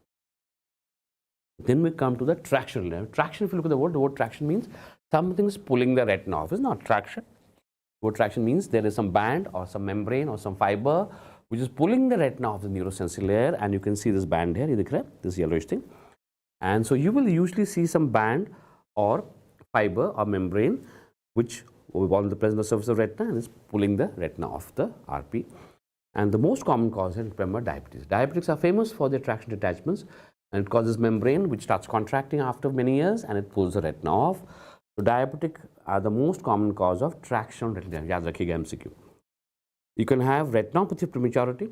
These are kids who are born, remember, but if anybody who's born before 37 weeks, आपको मालूम है 37 weeks and beyond is maturity. When the baby spends 37 weeks and beyond in utero, is mature, but less than 37 is prematurity. And when it's premature, if it's very premature, particularly if it's less than 32 weeks, if it's a 32 weeker, then the chances of development of a condition called ROP, retinopathy of prematurity, becomes very high. Particularly higher the prematurity and smaller the birth weight, the higher the chance of developing ROP. And when you develop ROP, again remember, some membranes are produced. These membranes will contract and pull the retina off. So ROP, you can get a question like that: what is the most common cause of blindness in a premature baby? You can answer tractional retinal detachment or ROP, जो भी choice हो. The commonest cause of a blindness in a premature baby is tractional retinal detachment or ROP. Sickle cell anemia. This may also cause tractional detachment by pulling the membranes and causing the traction. Remember, इसका question एक जो MCQ है, this is important. This is called as slow painless. Remember, other two detachments, that is exudative and tractional, are sudden painless loss of vision. This is the only detachment which is slow. ये MCQ याद रखिएगा. Always we like to answer, I ask you exceptions. Okay? And the exception of the only detachment which is slow is this one. It takes some time. Okay? The other two are sudden. Just like in cataracts, I told you, cataracts, all cataracts are slow except the snowflake cataract, which is sudden loss of vision, okay? Which is snowflake cataract of diabetes, which causes sudden loss of vision. And these are the only slow one. The other detachments are sudden. So we have done the three detachments on the causes. What is the aim? Aim in attachment, this is a detached area, we have to attach them together. Why? Because if they don't attach them together, you see, the neurosensory layer, this is the neurosensory layer, and this is the RP, okay? Remember, retinal pigment epithelium also provides nutrition to the RP. A lot of oxygen, glucose, electrolytes come from the RP to the neurosensory layer. So if they're detached, then the oxygen, the glucose cannot come to the RP, and the rods in the cone start dying out very fast. So you should get them back as early as possible. It's a bit of an emergency. So, attaching the retinals together is a bit of an emergency. We do it as fast as possible. Otherwise, within 40 to 72 hours, the rods and cones start dying out. Okay? So we have to do it fast. It's a bit of an emergency. And how do we do that? We put them with various things. Rhegmatogenism, we do something called buckling. Buckling is like a belt. That's why it's called buckle. It's a silicon buckle like a belt, which you place all around the sclera, and we tie it around the sclera. So it puts the two retinas together, close together. Buckling is an important surgery. Or we do laser photocoagulation. Take a laser beam, close the holes so that no more fluid can get out through there. In exudative retinal detachment, remember, treat the underlying condition, okay? Because exudative is basically fluid is produced. So you treat the underlying condition, whatever has caused the fluid, And as you treat the underlying condition, the fluid will absorb. As it absorbs, the retina falls back together. You don't need any surgical procedure for extraocular detachment. So treat the malignant melanoma of the choroid, okay? So the fluid will absorb, the retina will come back together. Treat the pregnancy hypertension. Treat the pregnancy, for God's sake, don't treat the pregnancy. Treat the hypertension, and the fluid will come back. They'll get absorbed, and the retina will come back. So basically, treat the underlying condition. Tractional may, this is the most dangerous, because you see, traction may, you have to remove the membranes. Because even if I buckle the two retinas together, the traction is there. They will again contract and pull the retina off. इसलिए traction को हटाना जरूरी है. You have to do a surgery called vitrectomy. So we go inside the vitreous cavity and gently remove all the membranes slowly. Very painstaking procedure. इसको vitrectomy बोलते हैं. Go inside and you peel the membranes off so that it cannot cause contraction of the membranes anymore. Okay. These are the three ways of attaching the retina, but basically the detachment is to treat this with, we have to attach them again. That's the main thing.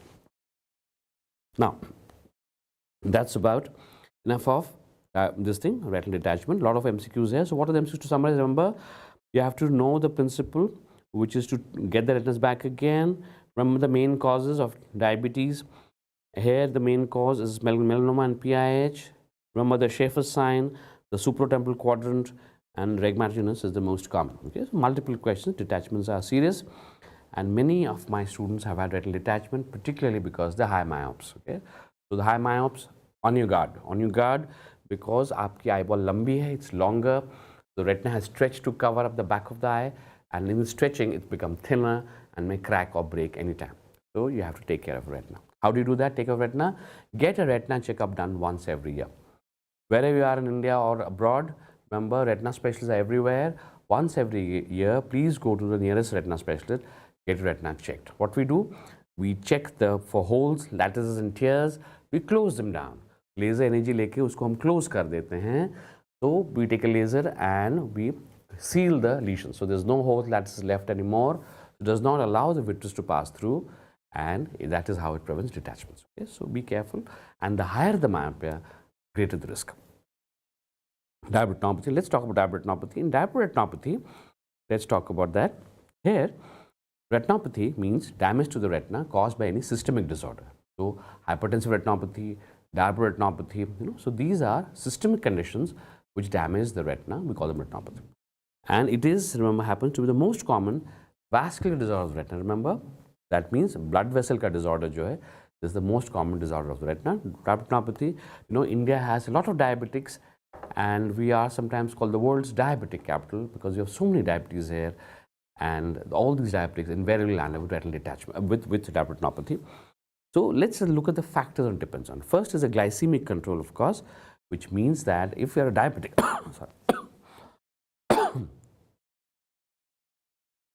sorry about that. Glycemic control, that means your HbA1c should be less than 7. Okay, ideally it should be less than 7 HbA1c. That is your aim to keep it. Once you've got 6.5, it means you're diabetic. But try to keep it within 7 if you're a diabetic. Okay, and that is a good glycemic control. Duration of diabetes is very important. The longer the duration, worse is the retinopathy. Remember, it's been seen that after 30 years of diabetes, almost all the diabetics have diabetes. So, सारे diabetics को diabetic retinopathy हो जाता है after 30 years. So, longer the duration, worse the prognosis. So, 10 years diabetes, no problem. 20 years, definitely a problem. 25, much more. 30, invariably you will have retinopathy. So, longer the duration of diabetes, you have worse the prognosis. On top of that, if you have associated blood pressure and cholesterolemia also, diabetes is bad enough, लेकिन साथ में cholesterol भी है और BP भी है, तो then तो सोने पे सुहागा. That means there is no point in doing anything anymore. Okay, so all these three, they hammer the retina into major problems. Okay, so diabetes is bad enough, but the combination of diabetes, blood pressure, and cholesterol is really bad. उसके बाद pregnancy. If you are pregnant, also remember, then the retinopathy worsens very, very fast. So that's why we tell all the patients who are planning a pregnancy, if they are diabetic, to postpone their pregnancy till the diabetes is under good control. Okay, because if you are a diabetic and you become pregnant without having good control, then the retinopathy will spread like wildfire, and caused blindness. Okay, many women get blind during pregnancy because they don't listen to us. So when you're planning a pregnancy, if you're already diabetic, be very good control. Okay, so these are some associated conditions along with diabetes which damage the retina and further worsens the retinopathy. You will have blood pressure, cholesterol, and pregnancy.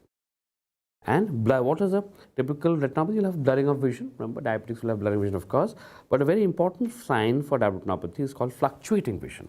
Matlab, it is different in the morning and in the evening different. So 6 by 6 in the morning, maybe evening it's become 6 by 9 or 6 by 12, or vice versa. Remember, this vision fluctuation is very specific for diabetes, and sometimes we diagnose diabetes just by taking the history of fluctuating vision. Okay. Then remember the screening guidelines. What does WHO say? That if you are a type 1 diabetic, then you screen the diabetes when? After 5 years. On the 5th year of diabetes, you start screening for retinopathy. Why not before that? Because usse pehle, type 1, they are insulin dependent. So they have to take insulin, otherwise they will die. So they're very careful about the insulin. Okay, insulin ke lete rehte hain, and because they take insulin, so the sugar is under control. So retinopathy occurs later. 5 साल में से पहले नहीं आता है, not for 5 years. But if you're type 2 diabetic, then you should examine the retina on the day your diabetes is diagnosed. Why? Because type 2 are non-insulin dependent, they are non-insulin dependent diabetics, and it's very difficult to diagnose diabetes. So I may have detected diabetes today, but you may have it for the last 10 years. In these last 10 years, you would already have developed the retinopathy, isn't it? So type 2 diabetics, we check on the day your diabetes is diagnosed, and then once every year. So please remember the guidelines: type 1, 5th year onwards, and then once every year; type 2, on the day of diagnosis, and then once every year. Okay, to screen for diabetic damage. The earliest ocular manifestation, remember important MCQ, the earliest ocular manifestation is microaneurysm. That means that सबसे पहला जो दिखेगा आंख में finding diabetes is a small aneurysm. We call it a microaneurysm. There's a new term for you, MA. We call it MA. And microaneurysms are the earliest signs of ocular signs of this thing. Okay, remember somebody was question was asking me, but that is pericyte necrosis. No, but that is pathological sign. No? Pericyte necrosis or even occlusion is a pathological manifestation, diabetic early. I'm talking about ocular manifestation, and that is going to be this microaneurysms. Let's look at the two-stage retinopathy. One is called NPDR, which stands for non-proliferative diabetic retinopathy. The word proliferative means it is not multiplying, non-proliferative. What is not multiplying? The new blood vessels are not multiplying. Okay? So remember, this is a condition where there are new blood vessels. Why should we have new blood vessels in diabetes? That's important. Remember the same thing, because remember the retina causes hypoxia, hypoxia causes VEGF, VEGF causes neovascularization. You see, the retina is becomes high. Why? Because of hypoxia? Because of diabetes. Diabetics cause a major hypoxia, stimulus, insult to the retina. So it produces VEGF, for neovascularization. So that's why you have a lot of new blood vessels in the retina. But remember, in the first stage, there is no new blood vessels. There is no new blood vessels. NPDR, non-proliferative diabetic retinopathy. Okay. So what are the findings of NPDR? You will have microaneurysms, you can have cotton wool spots, hard exudates, and IRMA. IRMA stands for intraretinal microvascular abnormality. Okay, what are these? They're basically shunt vessels between the arteries and the veins. Okay, these are called shunt vessels. They are not new vascularization. So suppose this is the vein like this, and this is the artery like this. So the shunting vessels connecting between the two is called IRMA, intraretinal microvascular abnormality. Okay? Then we divide NPDR into 4 stages: mild, moderate, severe NPDR. 3. Mild, moderate, and severe. And this is because, you see, severe NPDR and severe NPDR we need to know, because it means that next stage is right across the cornea, and the next stage is the most dangerous one. Remember the PDR. Okay, the second stage, NPDR and PDR. NPDR is non-proliferative retinopathy, so they are new blood vessels, no new blood vessels. PDR is proliferative retinopathy. Proliferative retinopathy means that the blood vessels have started. Okay, so why we need to know severe NPDR is because shortly following severe NPDR, PDR occurs. So if we detect severe NPDR, it means that your PDR is about to come within a couple of months. Okay, so that's why sometimes we like to ask, and this question came last year, how to diagnose severe NPDR. Remember, we use the rule 4-2-1 rule. 4-2. What is that? it states that 4-to-1 rule states that if you have a condition where that you have in all 4 quadrants, 4 quadrants we divide the retina, see you can divide into quadrants like this, 1, 2, 3, 4. If you have either microaneurysms in all 4 quadrants, or if you have 2 quadrants, any two quadrants of venous beading, okay. Venous beading, what does venous beading mean? The blood vessels, the veins appear, start looking like this, look at this, beads, isko beading bolte hain, because they look like beads that some of the ladies wear here, on your ankles or on your hand, beads, jewelry. So the blood vessels look like beads, they look like beads, dane ki tarah. So these are called beads. So if you have any 2 quadrants of beading or 1 quadrant of irma, that means any 1 quadrant has an irma, which is a shunt vessel, then this condition is diagnosed as severe NPDR. And it's important because it means that your PDR is on the way. Okay, so 4-to-1. Again, remember this has been asked recently. It's a recent question. पहले नहीं पूछा गया था, but 1 साल पहले पूछा था. Since so any of these 3, not all, any 3, either all 4 quadrants of microaneurysms, or 2 quadrants of venous beading, or 1 quadrant of irma. Okay, so this is the 4-to-1 rule. Easy to memorize. I don't say you have to memorize this, but remember at least that the 4-to-1 rule, it tells you that PDR has started, severe NPDR has started, not PDR, severe NPDR. And MCQ, what is the most common cause of loss of vision in NPDR? Remember, it is macular edema. Very important MCQ. The commonest cause of loss of vision in diabetes is macular edema, and the commonest cause of loss of vision in NPDR is macular edema. Okay. So next, it tells you to PDR. So remember, NPDR usually shifts into PDR within 15-20 years. Okay, if you have good control. If you have poor control, that can shift in 10 years also. So you have NPDR, and this lasts for almost 15 years, and then you go into PDR. PDR is much more dangerous than NPDR because a lot of complications of diabetes take place in PDR, which stands for proliferative diabetic retinopathy. Okay? Now the blood will start proliferating. These blood vessels can be first on the optic disc, which you call as NVD, neovascularization of the disc, or they can be anywhere else. We call it NVE, neovascularization elsewhere. Elsewhere means neovascularization anywhere on the retina apart from the optic disc. Okay? Remember, there are 2 stages of neovascularization. First occurs on the disc, which is called NVD, and second is what occurs elsewhere, anywhere else, is called NVE. Okay? So this is NVD, NVE. So as soon as you see any of them, it means that you are in PDR. And PDR is a much more dangerous cause of loss of vision because you can have from vitreous hemorrhage also, you can have loss of vision, could have neovascular glaucoma, which we discussed today, remember, the most common cause of neovascular diabetes I told you, or traction retinal detachment, I just told you, because the blood vessels start contracting and pull the retina off. So please remember, this is a very important slide. It states that NPDR, there is no new blood vessels, and the most common cause of loss of vision in NPDR is macular edema. PDR, there are new blood vessels, and the most common cause of loss of vision in PDR is vitreous hemorrhage.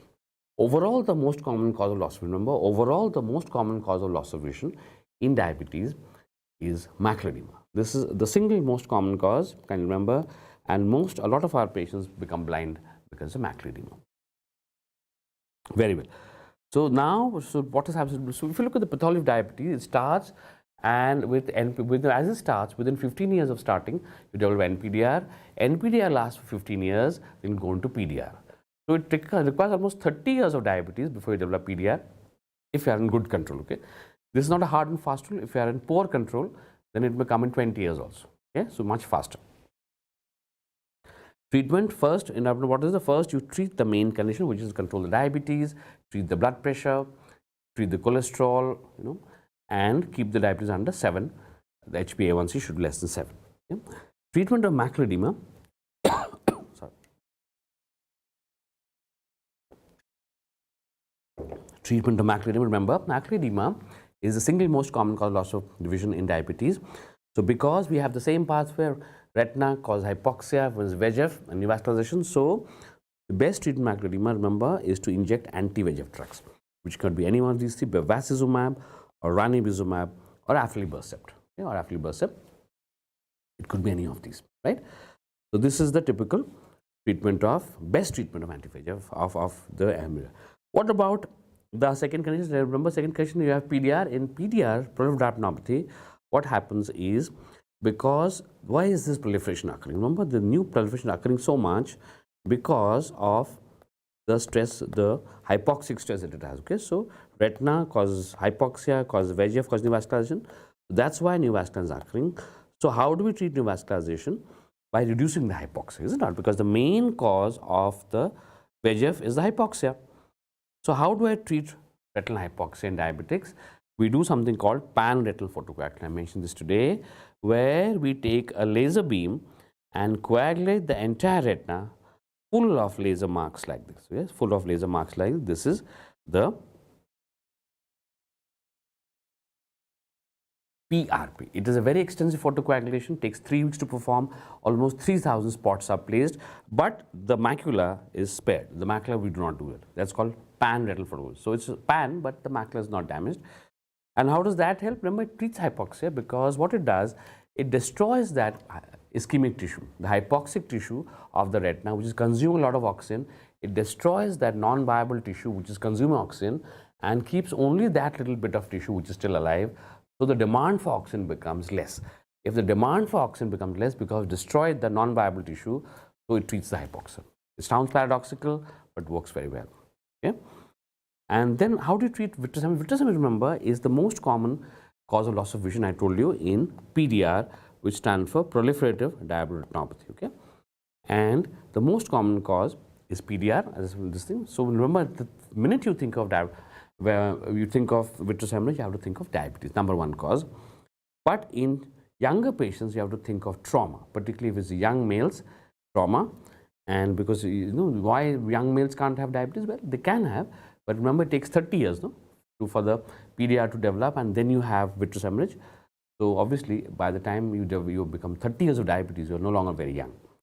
So young patients is mostly ocular head trauma, and another is Eales disease. Eales disease is a disease where there's new blood vessel formation due to tuberculosis. This tuberculosis, Eales is in India, and this causes occlusion of the blood vessels, which cause hypoxia, and hypoxia causes VEGF. So again, new blood vessels arise, and they cause bleeding inside the vitreous cavity. This is called Eales disease, found very commonly in young males. Remember the hallmark of Eales, and you have to diagnose it by 3 things. They're always young males. Okay? Females do not have Eales. Always young males between 20 to 30. Second, they have spontaneous vitreous hemorrhage. Okay, the reason for that we do not know, spontaneous. And third is recurrent. Again and again it occurs. Okay, so recurrent means, so you cured him, it comes back to in a year again with the same thing. So recurrent, spontaneous vitreous hemorrhage in a young male is classically called Eales, very common in India. So trauma and Eales disease are 2 common causes of vitreous hemorrhage in young patients. How does vitreous hemorrhage present? Sudden painless loss of vision, there will be floaters, and the reddish tint to vision. Remember, because there's blood there, the patient will see everything red color tint. You know, so everything with the world will be seen with reddish tint. This tells us that there's blood in the vitreous cavity. And what is the treatment of vitreous? How do you treat this? This is algorithm is simplest. Is first you give them bed rest. You know why? Because there's so much blood here. So what happens is this blood, you know, we give them bed rest so that it absorbs. There's nothing else we can do with this blood. We have to wait for it to absorb. It's been seen that if you make them lie down with the head end elevated, you know, 2-3 pillows here, so they lie like this. This is head, this is foot. So if they lie with the head end elevated for 3 months, then it seems to absorb the blood faster. Blood seems to absorb faster. So ask them to have bed rest for 3 months. Not go to office, go to the hospital or anything, just take bed rest. And during this time where we're waiting for the vitreous hemorrhage to absorb, we treat the underlying cause. For these 3 months while he's resting, we treat the underlying cause. If it's diabetes, treat the diabetes. If it's trauma, treat the trauma. Eales, treat with ATT. Basically, treat the underlying cause. And after 3 months, if it does not work, if the vitreous hemorrhage does not absorb, then we can't wait anymore, because after 3 months, it won't absorb. So we go ahead and remove the blood and the vitreous together, called vitrectomy.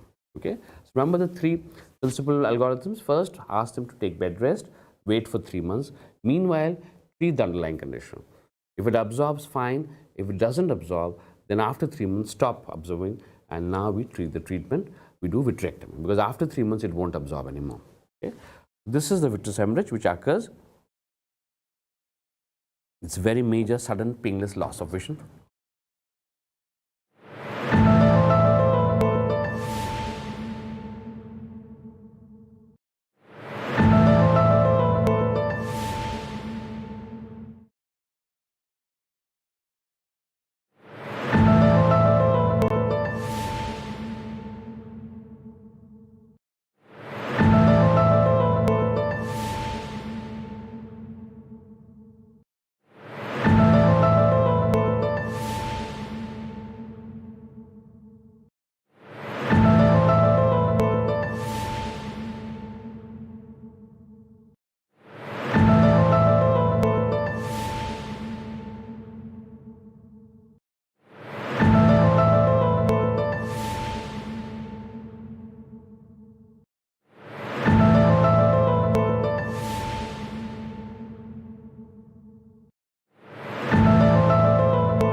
Okay.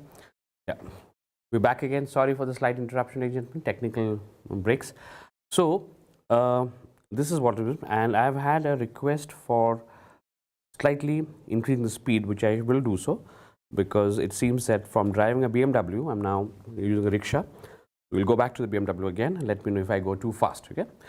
So of course, slow speed, I don't like. Fast, yes, anytime. Let's go. So this is the retinal vitreous hemorrhage done. So now we go to CRVO, central retinal venous occlusion. Remember, we just talked about this. CRVO is the second commonest cause of neovascular glaucoma after diabetes. Remember, so this is central retinal vein occlusion. Without warning, the central retinal vein occludes the most important vein of the eye. And if you see, this is what is the most common site of occlusion? It is the central vein behind the lamina cribus optic. See, if this is the eyeball, and this is the optic nerve, okay, which enters the optic nerve, and this is the optic disc, correct? So optic disc में एक structure होता है जिसको हम बोलते हैं lamina cribrosa, LC, lamina cribrosa, and this is cribrosa, it has small holes like this. इसको lamina cribrosa बोलते हैं. So this is the structure, and just behind this is the site of the central retinal vein. यहाँ पे this is the optic nerve. So central vein, it enters the optic nerve somewhere here. So यहाँ पर somewhere it gets blocked like this. This is CRVO, and without warning it suddenly gets blocked. So what are the causes? Remember, the most common causes are increased age. So these are older people, usually above 65. On top of that, they have uncontrolled diabetes, blood pressure, and cholesterol. Usually all three, but at least two, and they're uncontrolled, and they may have glaucoma also. So if the open line glaucoma or intraocular raised pressure, that's also causing occlusion of the vein. So without warning, the central vein gets occluded and all the blood stops draining. All the blood stops draining, no? Vein se jata hai blood. And there are two types of CRVO. One is called ischemic, which is the much more dangerous. Ischemia matlab lack of blood flow. That is called non-ischemic. So ischemic is much more dangerous than non-ischemic. And luckily for us, ischemic is less common. Okay, remember, non-ischemic CRVO is 75%, which means about 3/4 of the CRVO. And ischemic CRVO is 25%, only 1/4 of cases, which is lucky for us, because this is very dangerous. And इसमें क्या होगा? So typically there will be sudden blurring of vision. As the painless loss of vision, I remember I told you in retina there's no pain, so there's a sudden painless loss of vision. And what you will see when they come to you is the famous hemorrhages. You'll full of the entire retina will be full of hemorrhages. Such a bloody retina you will never see. Okay, it's full of hemorrhages, and retinal hemorrhages present in all four quadrants will be there. There will be disc edema, there will be soft cotton exudates, things like this you will have. And the most common component of non-ischemic CRVO will be macular edema. Can you remember? Non-ischemic CRVO is not very serious. It is serious, but it's not that compared to ischemic CRVO. Most common cause loss of vision. But it's the ischemic CRVO which contributes to 25% or 1/4 of the CRVOs that is dangerous. And how do you call it ischemic? It means that more than 10 disc diameters of capillary non-fusion. Remember, I told you on the first yesterday when we talked about this, one disc diameter is 1.5 millimeter. Remember, that was it, 1.5 millimeters. So when you have 10 disc diameter, that means into 10 is almost 15 millimeters of the retinal surface is without blood vessels. Okay. So in ischemic CRVO, what happens is that almost 15 millimeters or more than 10 disc diameters of the retina is not being having blood vessels. It is this is called ischemic CRVO, more than 10 disc diameters. Okay, because remember it's a CRVO, vein is not occluding. So this is more than 10 diameters. That's the definition, and this is far more dangerous than ischemic CRVO. And immediately, if the same symptoms are same, sudden painless loss of vision, both ischemic and non-ischemic, both loss of vision. But on examination, look at the hemorrhages I was telling you. The hemorrhages that are seen here, that is full of hemorrhages. You cannot see a more bloody retina than that. And this is called blood and thunder fundus, okay? Because it's a very unique description, blood and thunder. It's a very angry looking retina. Blood and thunder, also called a splash tomato fundus, because it looks like you have splashed tomato all over the retina. Look at the hemorrhages, all kinds of hemorrhages. You can have dot and blots, you can have flame-shaped hemorrhage, everything there. So you have dilated tortuous veins. The veins will become like this. This is tortuous. Dilated tortuous veins like this. Disc edema, extensive hemorrhages, dot and dot, and cotton wool spots. So this is a very angry retina, which is very, very easy to diagnose. And this also leads to the famous neovascular glaucoma, which you call as 90-day glaucoma. Because remember, it is the same thing. Retina causes hypoxia, produces VEGF causes neovascularization. And if neovascularization, remember, after neovascularization will happen, it will cause neovascularization of the iris. And you can see it here, neovascularization of the iris here, you can see in this particular area. And so it leads to neovascular glaucoma. The neovascular glaucoma, remember, it is called typically 90-day glaucoma because this glaucoma is seen within 3 months of the CRVO. Okay, it's very peculiar. It comes within 3 months of CRVO, and that's why it's called 90 days, sometimes 100-day glaucoma also. Remember, you can have neovascular glaucoma in any other condition, but it's only called 90-day when it occurs after CRVO. And if you remember, CRVO, I told you, is the second commonest cause of neovascular glaucoma after diabetes. Okay, so this is, you find this thing. And what is the treatment? The treatment of CRVO is that macular edema. First, you treat the underlying cause, which is the diabetes, the blood pressure, the cholesterol, the glaucoma. You treat that because you don't want CRVO to occur in the other eye also. So you treat that first. Second, to treat the macular edema, we have to treat with anti-VEGF drugs. Okay, the best treatment again is the same thing. Retina causes hypoxia and VEGF. So we can give anti-VEGF drugs like ranibizumab, bevacizumab, or aflibercept. Any of the 3 anti-VEGF drugs we can give. And remember, so this is the treatment of CRVO. Treat the underlying cause, treat the macular edema, which is the most common cause. In non-ischemic CRVO, non-ischemic CRVO, this is not so important because the loss of vision is not very much. But ischemic CRVO, the loss of vision is tremendous. It becomes hand movement or finger counting. Okay, so this is CRVO. Then we come to an even more dangerous thing, which is called a CRAO, central retinal artery occlusion. CRAO and central arterial occlusion is even more dangerous because the risk factors are the same. Okay? The risk factors are the same, which is the diabetes, the blood pressure, the cholesterol, and you can have one more extra cause. This one is giant cell arteritis, very dangerous condition, giant cell arteritis. But the most common are diabetes, blood pressure, and cholesterolemia. Okay, so remember, the causes are the same of CRVO or a CRAO. It's just a question of bad luck. Okay, if you are unlucky, you get CRVO. If you are very unlucky, you get CRAO. तो अगर आपकी किस्मत खराब है तो CRVO होगा और आपकी किस्मत फूट गई है तो CRAO होगा. Okay, and it's treated as a major ocular emergency. Remember, this is just like a cerebral stroke. Okay, like a cerebral stroke, and because irreversible loss of vision hota hai, so you have to do it. We taught a major. Remember, there are 2 major emergencies of ophthalmology where we have to take action in seconds. One is CRAO, second is chemical injuries. Okay, so these are called emergencies because we have to act in seconds and minutes. Okay, so these are the, remember again, CRAO and chemical injuries. So what is the cause of occlusion? Kyun ho raha hai occlusion?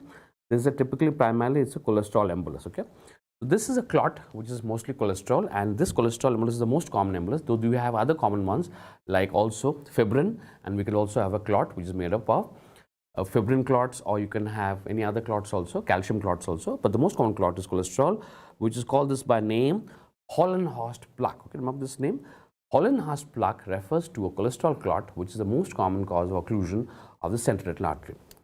And the most common site, what's the most common location where the CRVO will take place? Remember, it's the narrowest part of the CRVO, where the central retinal artery enters the optic nerve. See, remember, this is the eyeball, and this is the optic nerve which enters, no?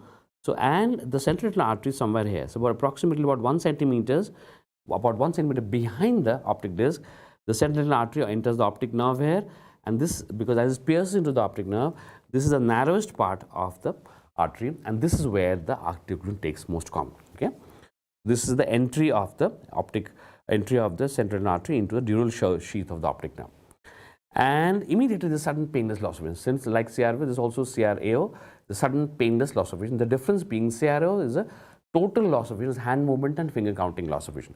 In CRVO, you can have 618 or 612. It's not particularly when it's non-ischemic.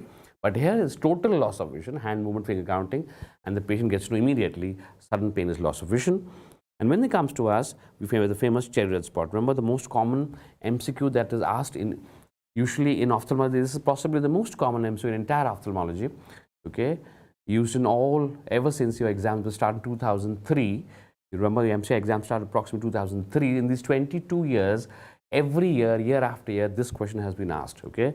It is in ophthalmology, which is the cherry red spot. It's a diagnostic hallmark of CRVO.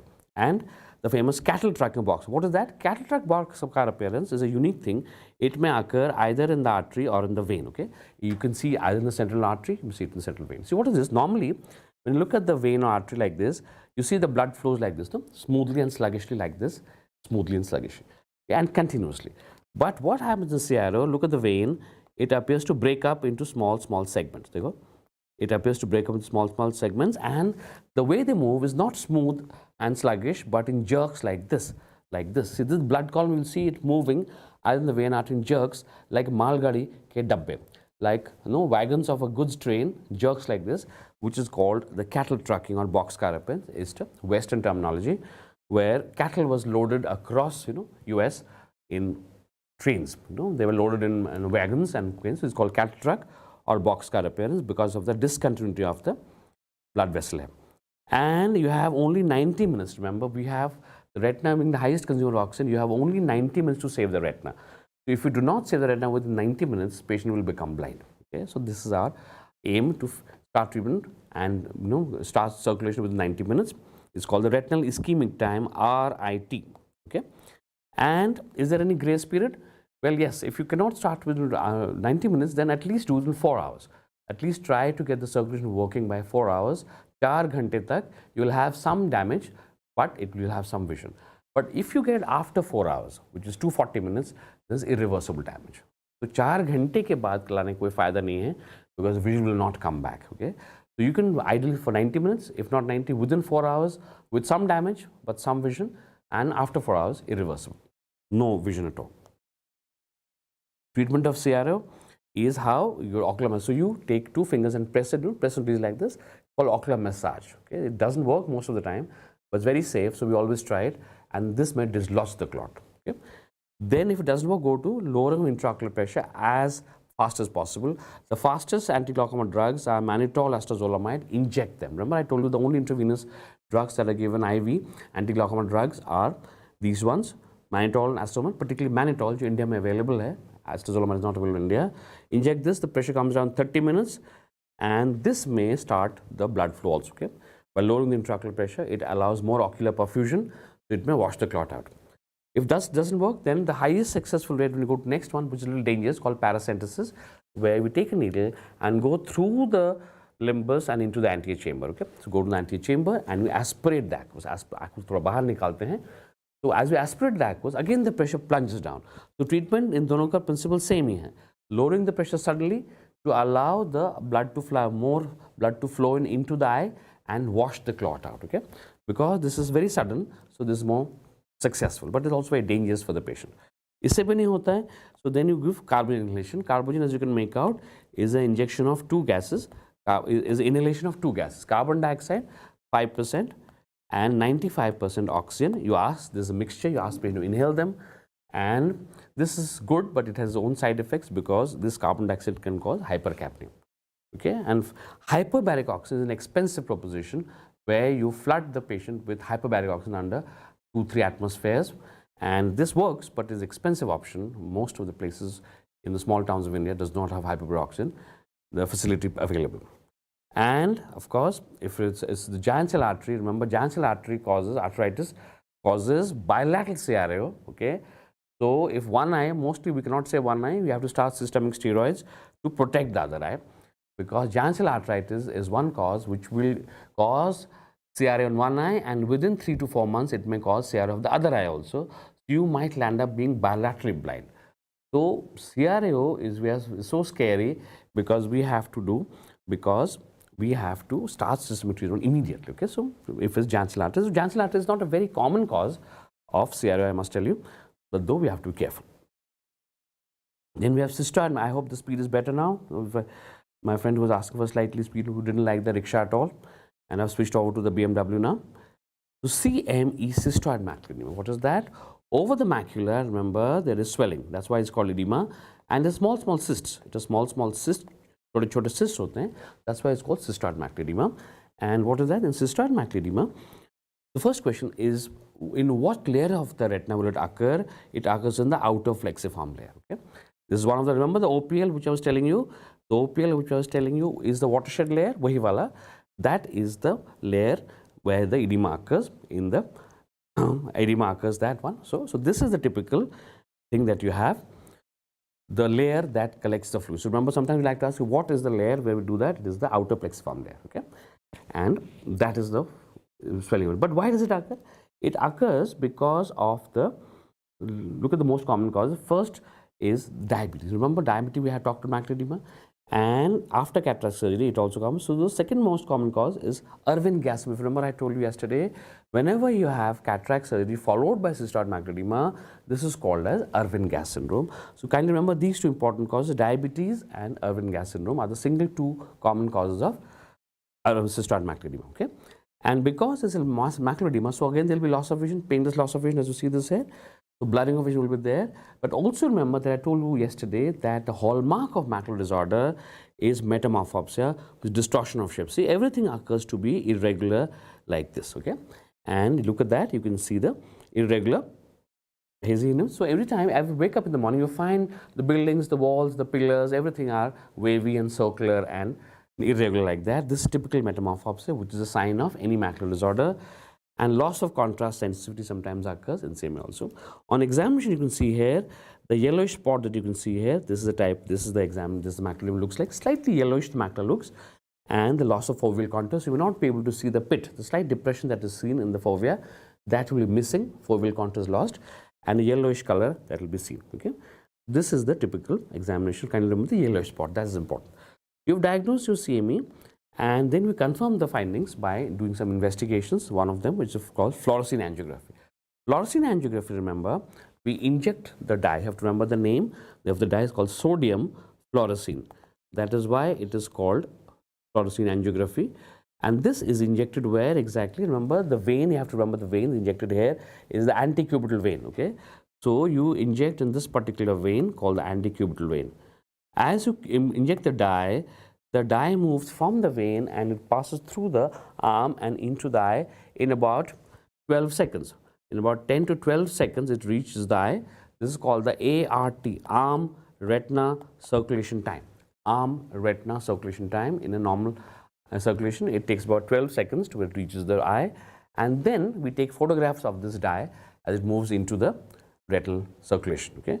And as we take photographs, this black and white photograph that occurs to us is called a fluorescein angiogram. And typically, you will find in cystoid macular edema, over the macula, the dye accumulates like this. It looks like a flower petal. Looks like a flower petal. So you call it a petaloid appearance or a flower petal. Remember, that confirms you have CME. Okay, cystoid macular edema. And once you've done CME, so the treatment would depend on the cause actually. For instance, we give topical steroids followed by injectable and followed by topical NSAIDs and injection triamcinolone in the Irwin gas syndrome. I'm talking about Irwin gas syndrome here. So following cataract surgery, if you have CME, then we can first start topical steroids, will absorb the edema.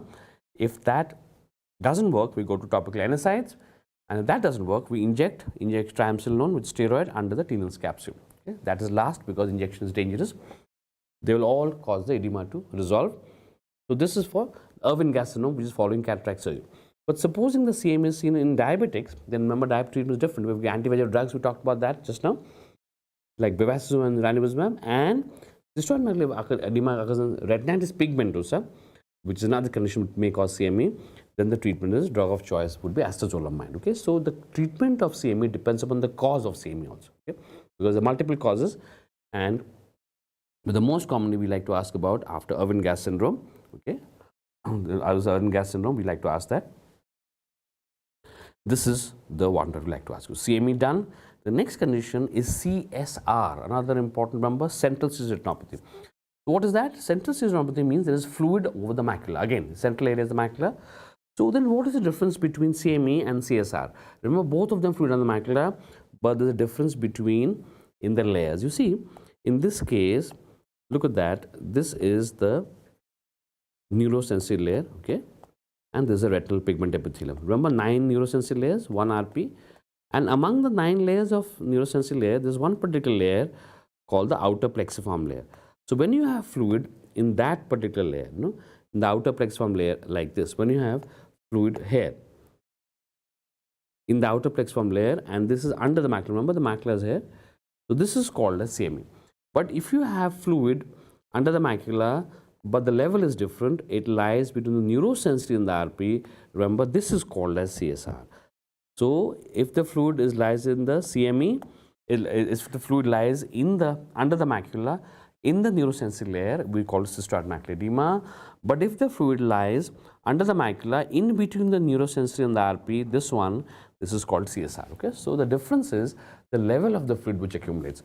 So remember, CSR is a type of localized exudative retinal detachment. Remember, exudative retinal detachment also causes fluid to separate the neurosensory RP.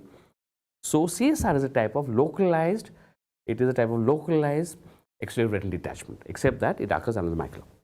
Causes are typically type A personalities, stress, and so you remember these three, they are most important. Stress. So if there's one thing that describes CSR, it's that stress. Like many of you are under tremendous stress before the exams. These are often in young people. You're under stress, exams, stress. Anybody under any stress, CSR can be precipitated. If you're using steroids for some reason, whatever it is, for bronchial asthma, for anything else, for facial palsy, it may cause CSR. And the most important, apart from stress, is the type personality. It's a type A personality, the highly anxious, ambitious, aggressive personalities. Type A can memorize by 3 A's. They are very anxious, they're aggressive often, and they are anxious and aggressive, and sometimes also they get very, very aggressive on dealing with you. So these are young patients, and these are usually males, right from 25 to 45 years. The highly strung people get easily excited, get easily upset. So these are typical type A personalities, and they may land up with a CSR. So suddenly, without warning, there's a sudden loss of vision, which is painless loss of vision with metamorphosis. Remember, again, distortion of shape. Anytime the macula is damaged, you will have distortion. With a central scotoma, localized area in front of the eye, patient has a central scotoma, which means that he has a coin-shaped dark spot in front of the eye, which he cannot see through, and he complains to the doctor, what is this black spot in front? The central scotoma. And slight hyperopic shift, because the fluid here, so it pushes the retina back, it pushes the retina, so because of that, of the retina, the rays of light focus behind the retina, okay? So this is the slightly, sorry, it pushes the retina forward, I beg your pardon. There's a fluid shift the retina forward, so the rays focus back. This is called slight shift of hyperopia, say about 1.5 diopters, half metropia they become. So these are typical presentations, and the look is also very different. It's called a halo. Can you see? Along this, I have shown arrows there. If you look at this, this looks like a blister of fluid. It looks like exactly like some blister of fluid, a drop of fluid is present there. It's very clear cut. It looks totally different from CME, because CME you have a yellowish look. Here you have a fluid filled blister which looks as if right on top of the macula, and this is called the halo light reflex. This is in CSR. We have diagnosed CSR. To confirm, we do fluorescein angiography. Remember, fluorescein angiography is an important staple investigation in retina. Again, we inject the dye in here in the cavern, in the antecubital vein. Again, 12 seconds goes there to the retina, and then you take photograph. This is the black and white photograph you see. And so they take two patterns. Typically ink blots. Ink blots means the dye leaks out slowly like a blot of ink like that. This is approximately about 70 to 80% land up with ink blots. And the second called smokestack, where the dye leaks out from a small point, suddenly spreads. Look at that. like smoke rising out of a chimney. It's not, it's called smoke stepper. So anytime, remember these terms. Remember in CME it was flower petal. In CSR it's smokestacks and it is ink blots. Okay, so any of these two, it means your CSR and your diagnosed CSR. The most important is, remember these are self-limited. Okay, these are self-limited. There was fluid there, no? So they are self-limited. So basically you reassure them, because these are, remember, high-strung patients, very highly ambitious, and type A, very anxious, over-ambitious, so they are worried about the exams, they're worried about the future, they're worried about the future prospects. So just reassure them, say that everything will be fine, take some rest, get some sleep, give them anxiolytics, reduce the anxiety, give them some rest, sometimes we give them also a hypnotic agent so they can sleep better. So we essentially reduce the anxiety levels and ask them to reassure that it will automatically, self-limited, within 3 months the fluid absorbs, the retina comes back. Okay? So spontaneous absorption of fluid is there. So CSR usually does not require any treatment except some small counseling and just that to start relaxing and stop worrying so much. So many of you guys stop worrying about the exams, and whether this thing covers the entire FMGE or not. Just relax, do your best. Okay? Stop getting agitated and worried about whether you'll pass it. Don't worry about the exam pass. You'll all pass the exam. Worry about your study, that's all. Don't worry about the result. Okay? So this is your CSR, very different from CME. And the next thing is called the age-related macular degeneration. Okay, another macular. So all three macular conditions are put together: CME, CSR, and ARMD. What is that? So older people, they develop this macular degeneration after many years. Typically, remember, is 50 is the cutoff age. So after 50, anybody can develop ARMD, but it is seen usually older people like 75 and 80. So usually we see very old patients, 75, 80, 85, 90. The cutoff is 50 by definition wise. So cutoff is 50. So it's a degeneration condition of the macula with age. As you're older, remember, we have to go age. We cannot stop the aging. There's no way you can stop the shortening of the telomeres, is it not? So we cannot stop that. So as you go older, there is the single most important modifiable. Remember, modifiable. Age is not modifiable. You can't modify the age, is it not? So single most important risk which is modifiable is smoking. All you smokers, watch out. Okay, macula, it is damaged very fast by smokers, and smoking is the single most important risk factor for ARMD, which can be modified. These are mostly chain smokers, chronic smokers over 50 years. Remember, they are 75 now, but they started smoking at 25 when they were in college. So 50 years of relentless smoking, 1 pack, 2 pack, 3 packs. And I had a student who smoked almost 3 packs a day. Okay, and so these are cigarettes or pipes or whatever they can cause in the ARMD. Then there are other things like disease of lifestyle, like they are usually highly obese, they are hyperlipidemic, they are hypertensive, and they are more seen in the white races. Okay? So Orientals not so much, the whites more often. So the damage is to the Brooks membrane. Remember, Brooks membrane, you have to remember the exact pathology. The Brooks membrane is a membrane of the choroid. Okay, it's not a layer of the retina. Remember, retina we have 10 layers, but under the retina lies the choroid. So if this is the retina and this is the choroid, in the choroid there are 5 layers. One of the most important layers is the Brooks layer, which I mentioned, and the damage occurs to the Brooks membrane. Okay, the Brooks membrane, and Brooks membrane, damage occurs. Why? Because of aging and smoking. And there are 2 different types of ARMD we need to talk about. The more common is the dry ARMD, which is 90%, and wet AMD is the more dangerous, is the wet ARMD, which is less common, only 10%. Dry is more benign, but is luckily for us more common. So dry RMDs are benign, wet RMDs are dangerous, they cause blindness. Okay, and both of them have the similar loss of vision. There's a gradual loss of vision over months and years, slowly, with metamorphopsia, again distortion of shape. And hallmark of dry RMD you can see here is the famous drusen. Drusen, basically you can see these white dots around the macula here, this is macular degeneration. But remember, the level pathology is at the choroid level, that's the Brooks membrane. So these are these whitish dots which look like hard X-rays a little bit surrounding the macula. This is called as dry RMD. Also, you can have geographic atrophy around the macula. You will see some geographical areas like the map of a country. It's called geographical atrophy. Okay, so this is a typical dry RMD. This is much more common and more benign. Wet ARMD, remember the hallmark is different. It's called a choroidal neovascular membrane, CNVM, also called a subretinal neovascular membrane, SRNVM. Okay, so either choroidal neovascular membrane or SRVM is the same thing. So you develop a new blood vessel under the retina, because remember it's in the choroid, and this suddenly ruptures. As it ruptures, it floods the macula and the vision drops. Okay, So ARMD, remember there are two different things, wet and dry. Wet AMD, there is hemorrhage, there is bleeding of the macula because the CRMD ruptures and causes bleeding. Okay.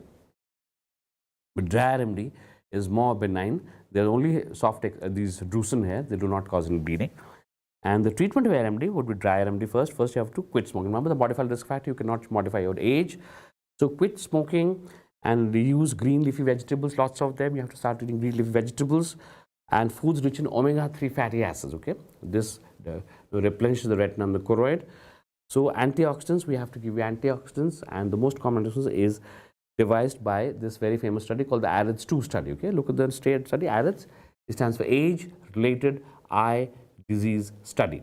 Age-Related Eye Disease Study. This is AREDS study, very famous, and it formulated certain vitamin tablets, some medications which these patients has to take all their lives. They are the richest combination of antioxidants which they will prevent damage to the dry RMD patients. So this consists of lutein and zeaxanthin, two important pigments which are there in the macula. Lutein, zeaxanthin, it contains zinc, copper, and all the powerful antioxidants are there. Okay, so daily you have to take them all your life till you're alive. Okay, this is for dry RMD. Remember, dry RMD is very benign.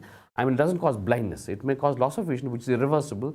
You may have 618 or 612 or something, but you will not lose further. But wet RMD can cause blindness because this CRNVM, it ruptures, it bleeds and causes disciform scarring. So the treatment is anti-VEGF drugs, again bevacizumab, ranibizumab, aflibercept. Okay, but if it doesn't work, then wet RMD has a very poor prognosis, usually become blind because of a scar that forms with the macula. So please remember, RMD is an important MCQ because remember, older people, smokers, white races, okay? Obese, diabetics, hypertensives. Then retinitis pigmentosa. Retinitis pigmentosa, then we have this condition, retinitis pigmentosa, where it is the most common inherited disorder of the retina. And remember, is the most common inherited, that means from your parents. If they ask you most common inherited, you must remember retinitis pigmentosa, where there is apoptosis of the rods. Okay, rods, remember the rods which are responsible for night vision, and night vision and peripheral vision. This one dies out automatically. It's a programmed cell death, and the most common is autosomal recessive. So these are autosomal recessive, which means that again these are children born to consanguineous parents who are married consanguineously, which means that they have relate to each other, and the closer the kinship, remember, first cousin, second cousin. So the chances of developing AR is higher. And these autosomal recessive kids, they have spontaneous destruction of the rods. Slowly the rods start dying out.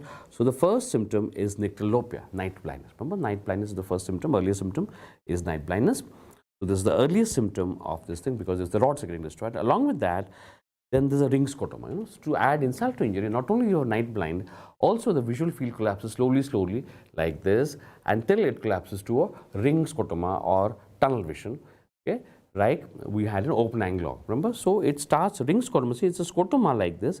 Scotoma means a localized loss of vision surrounded by normal vision. If this is the field, you will find that this ring-shaped area that the patient, he cannot see through. It's a scotoma in the shape of a ring. He can see from inside the ring, he can see from outside the ring, but he cannot see from this ring. And slowly, with loss of this thing, our rods further, slowly the visual field collapses till it becomes tubular vision, very similar to open angle glaucoma. So end stage is tunnel vision or tubular vision. How do you diagnose? The classic triad of three things. We have pale waxy disc. Remember, normal optic disc is reddish orange in color. This is pale waxy disc. Arterial attenuation, this is the most important symptom. Attenuation means thinning of arterioles. You can see the arterioles become thin, very thin, like threads. And third is bone corpuscular pigmentation, which means you can see it here. All the pigments are there present on the retina in the shape of bone corpuscles, and these corpuscles, they look like bone corpuscles. That's why the bone corpuscle pigmentation, that's why it's called retinitis pigmentosa. So presence of these three, pale waxy disc, arterial attenuation, and bone speckle pigmentation confirms you have RP. But the most important sign is the attenuation. Okay, and there are some ocular associations which are strongly seen with RP. The two of the most common, posterior subcapsular cataracts and keratoconus. Okay, so sometimes you have cataracts in association with these, and we often have to remove the cataract to improve the field of vision. The other vision does not improve so much, central vision, because of the RP, but because of the peripheral vision we have to improve. Sometimes we do cataracts, and the second association is also keratoconus, often seen in retinitis pigmentosa. Management, you have to do an ERG. Just it's not enough to just have these three clinical features. You have to have an ERG, and the ERG will be flattened up. Normally, ERG has a negative A wave and a positive B wave like this. This is how normal looks like. This is negative A wave and a positive B wave. But this is your normal ERG. But in retinitis pigmentosa, you will see it becomes completely flat, because there is no potential difference being generated. So it becomes flat, flat, flat, flat, flat. Total flattening of the ERG tells us that it is retinitis pigmentosa. There is no proven therapy because it is a programmed cell death, and the only thing that we can give is 15,000 units of vitamin A. It is not documented to be very effective, but sometimes it seems to work. So we give 15,000 units of vitamin A in the palmitate form every day for life till the child is alive. Okay, and you can give some sort of supplements with them, like lutein 12 milligrams per day and docosahexaenoic acid DHA around 1200 milligrams per day. So these are the, remember, the antioxidants which we'd like to give them. And if you have macular edema in CSR, remember I talked about macular edema in CSR, the treatment of choice is dastazolamide. It's not anti-VEGF, and neither is it the drugs that we use, Irvin gas syndrome. Remember, it is carbonic anhydrase.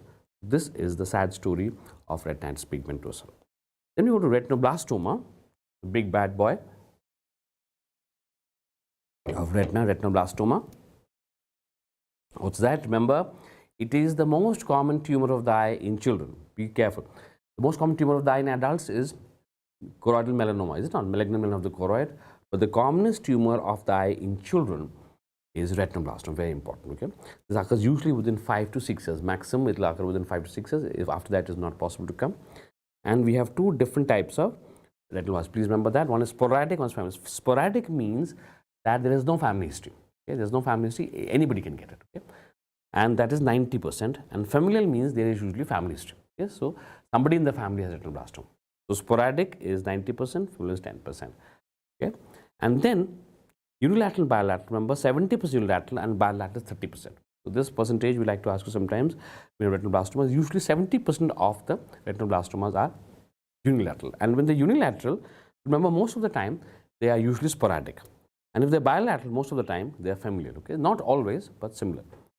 And there are two. Remember, the sporadic and familial types of retinoblastomas are very different. The sporadic ones are more benign. Okay, they are more unilateral, and they come a little later. Okay, so they come about 3 years, 4 years. It is the familial ones which are more dangerous, which come earlier at 1.5 months, which have mostly bilateral tumors, and they have more secondary cancer. Do you understand? So they are totally different types of retinal. They behave as two. The familial one, which is only 10%, remember, this family one, which is family history usually, they are the ones that usually bilateral tumors. Okay, these ones, family history, are usually bilateral though, no? And they are more aggressive in the sense that they have more secondary cancers, and they occur earlier.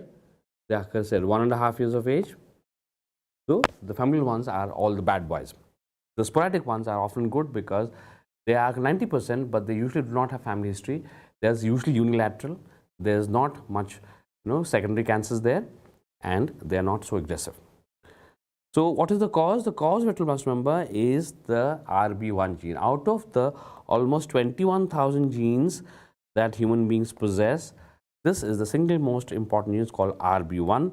And if not responsible retinoblastoma, because it's a suppressor gene, remember, it does not cause the tumor, very much the opposite, it suppresses it. So why we don't have retinoblastomas is because the RB1 has suppressed it. But in these patients, the RB1 itself is damaged or deleted.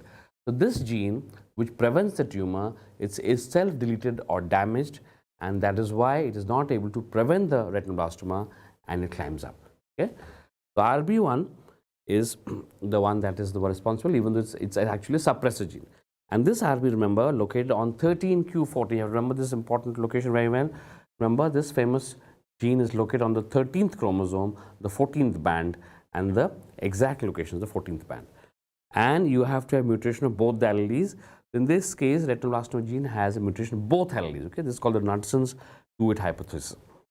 And the most common cause is leukocoria. Okay, my most common presentation. How does it present? You can see the white pupil here, leukocoria. Normally the pupil is red in color. This becomes white in color. It's called leukocoria. Okay, and leukocoria, white pupil. Please do not say as leukorrhea. Leukorrhea is an obs-gynae term. This is leukocoria. This is the single most common cause. 60% of patients land up of retinoblastoma with leukocoria. And second commonest cause is squint. Okay, so the strabismus. Often you will find the child comes with a squint. That's important because many of the doctors, think that squint, it's just a squint will correct itself. Many of the parents also think so. But what if it's a squint due to underlying retinoblastoma? It'll kill the child. So remember, all children with squints are supposed to refer to us because you do not know where the squint is natural, normal, or is due to underlying retinoblastoma. We have to rule it out. Okay. So squint, and then you can have loss of vision also. Three important cases: white pupil, squint strabismus, and decreased in vision. Okay. So these are the three important how they present to us. And are there different types of leukocytes? White pupils, are they seen only in retinoblastoma? No. There are other differentials also. The number one differential, of course, is retinoblastoma. When you see white pupil, you have to think of retinoblastoma. But the number two is a disease called as Coats disease. Coats disease, remember, is seen in young boys, often in the first 10 years of life. Okay.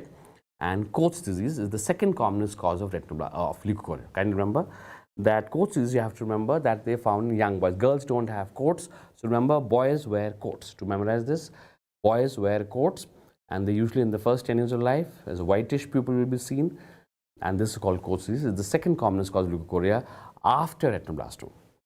And then you can have toxocarisis. Remember dogs, toxocarisis, which appears a white pupil, retinopathy of prematurity, the retinal detachment works like white pupil. So anytime, leukocoria has many other differential diagnoses, but the number one is the retinoblastoma, followed by Coats disease, followed by congenital cataract. Okay? So you have white pupil. Then a very important hallmark of retinoblastoma is the famous intraocular calcification.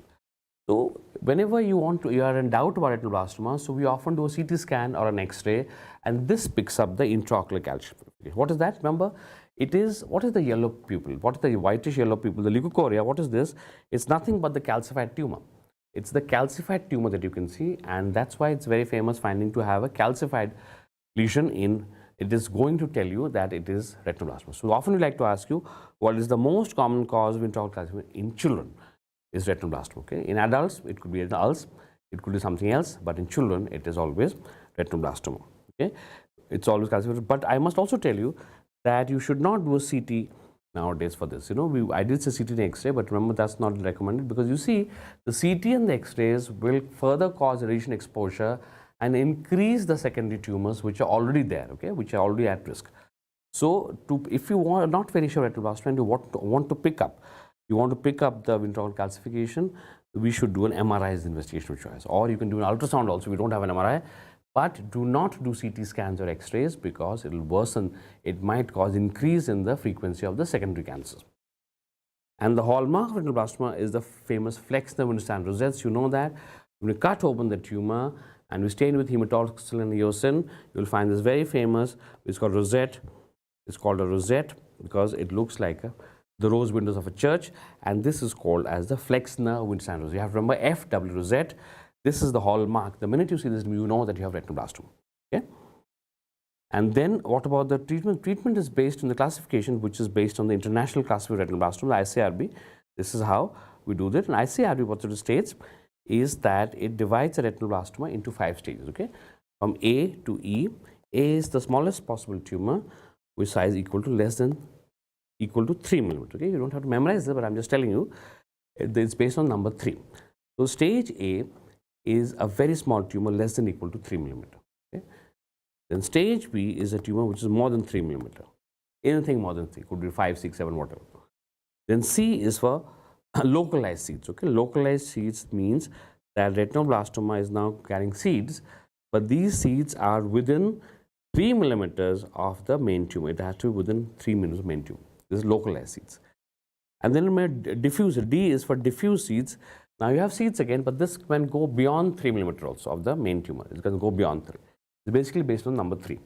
And stage E is the name given to a retinopathy which is massive, which covers more than 50% size of the eyeball. We call it stage E. Okay, it's not so difficult. Remember, it's based on the size and on the number 3. Okay, so stage A less than equal to 3 millimeter, stage B more than 3 millimeter, stage C with localized seeds. Already you have seeds in the retinal, in the tumor, in the eye, but it is within 3 millimeters of the main tumor. Stage D, diffuse seeds, because it crosses that 3 millimeter barrier and goes outside more than 3 meters away from the main tumor, is stage D. And finally, stage E, so huge that you have to, there's no way except it fills up the entire retinoblastoma. 50% or more of the sclera is filled. This is stage E. So this is stage A, and for very small tumors like stage A, what we do is do laser photocoagulation and thermotherapy. You take a laser beam and focus on the tumor. Okay? Remember, the laser beam, it focuses not in laser photocoagulation, not on the tumor per se. It destroys the blood vessels feeding it. Okay? These are all feeders. Once we destroy the heat of the laser, destroy the feeders, the retina will die out. So this is called laser photocoagulation, which is done in this thing for very small children, because the very small tumors, less than 3 millimeter. Or you can do transpupil therapy, TTT. TTT means you take through the pupil, you take a rod, which is heated. This is thermo, and you apply the rod to the very small tumor. The heat will destroy the tumor. So these are done in very small stages. Stage A, which means less than 3 millimeter. Then sometimes we use EBRT, which is generally not used. It's called external beam radiotherapy. Okay? Remember, this is very, very damaging. It causes a lot of problems to the patient. So, but we can do it for recurrent disease, not respond to anything. Sometimes disease is not responding to anything. So then we try EBRT, external beam radiation therapy, in a desperate attempt to treat the untreatable one. Okay, this is EBRT. Then that was the stage. What about BCD? The BCD stages, remember, they are too big for the laser photocoagulation thermotherapy. For them, we do chemotherapy. So chemotherapy is done for stage BCD, where you can do intravenous, inject intravitreally, and intraarterial. Intravenous is the most popular, where we use this therapy called VEC, 6 cycles of VEC. Okay, VEC, vincristine, etoposide, carboplatin, 6 cycles of VEC we can give, and this causes shrinkage of the tumor. The tumor shrinks in size, very useful. So we have this very useful thing called as the chemotherapy. It can be given intravenous, is the most popular. Remember, VEC. The intravitreal causes a lot of morbidity where you inject the vitreous cavity, but the latest one is intraarterial. Okay, intraarterial, which is injected in the artery. This is the best treatment because it goes straight to the artery, into the vein, into the lesion. It does not cause side effects like the other ones. And intraarterial, we use chemotherapy. The artery, remember, is in the ophthalmic artery, okay, because this is, we talk about retina, we talk about the ophthalmic artery. So chemotherapy, we have 3 varieties. Intraarterial is the latest, intravenous is very good. And then, so this is the chemotherapy, and the last one, which I have not mentioned here, is the stage E, which is so large, which fills up more than 50% of retinoblastoma. There's nothing we can do about here except to take it out, enucleation, or take it out, okay, because it's too big and nothing can be done. So if enucleation is advanced retinoblastoma, which occurs more than 50% of the volume, and along with that, we will sacrifice 15 millimeters of the optic nerve. You see, what it means is, suppose this is the eyeball like this, okay, and this is the optic nerve here like this. So you don't cut the enucleation, you come here, you cut it here. You also sacrifice 15 millimeters of the optic nerve, because if I take it out here, it may already have metastasized to the optic nerve, and it will metastasize to the brain and cause death. So we play on the cyber safety. We cut it not here, but here, 15 millimeters extra of the optic nerve. Sacrifice it. And there are 3 main causes of retinoblastoma. Remember, it still causes a lot of deaths, particularly in India. 3 main causes. One is metastasis. Invariably fatal, the child will die. The most common metastasis via the optic nerve. Can you remember, always asked, the most common route of metastasis is via the optic nerve. Second could be intracranial tumors associated with retinoblastoma. The most common intracranial tumors with retinoblastoma happens to be the pinealoblastoma. Can you remember? Tumor of the pineal gland.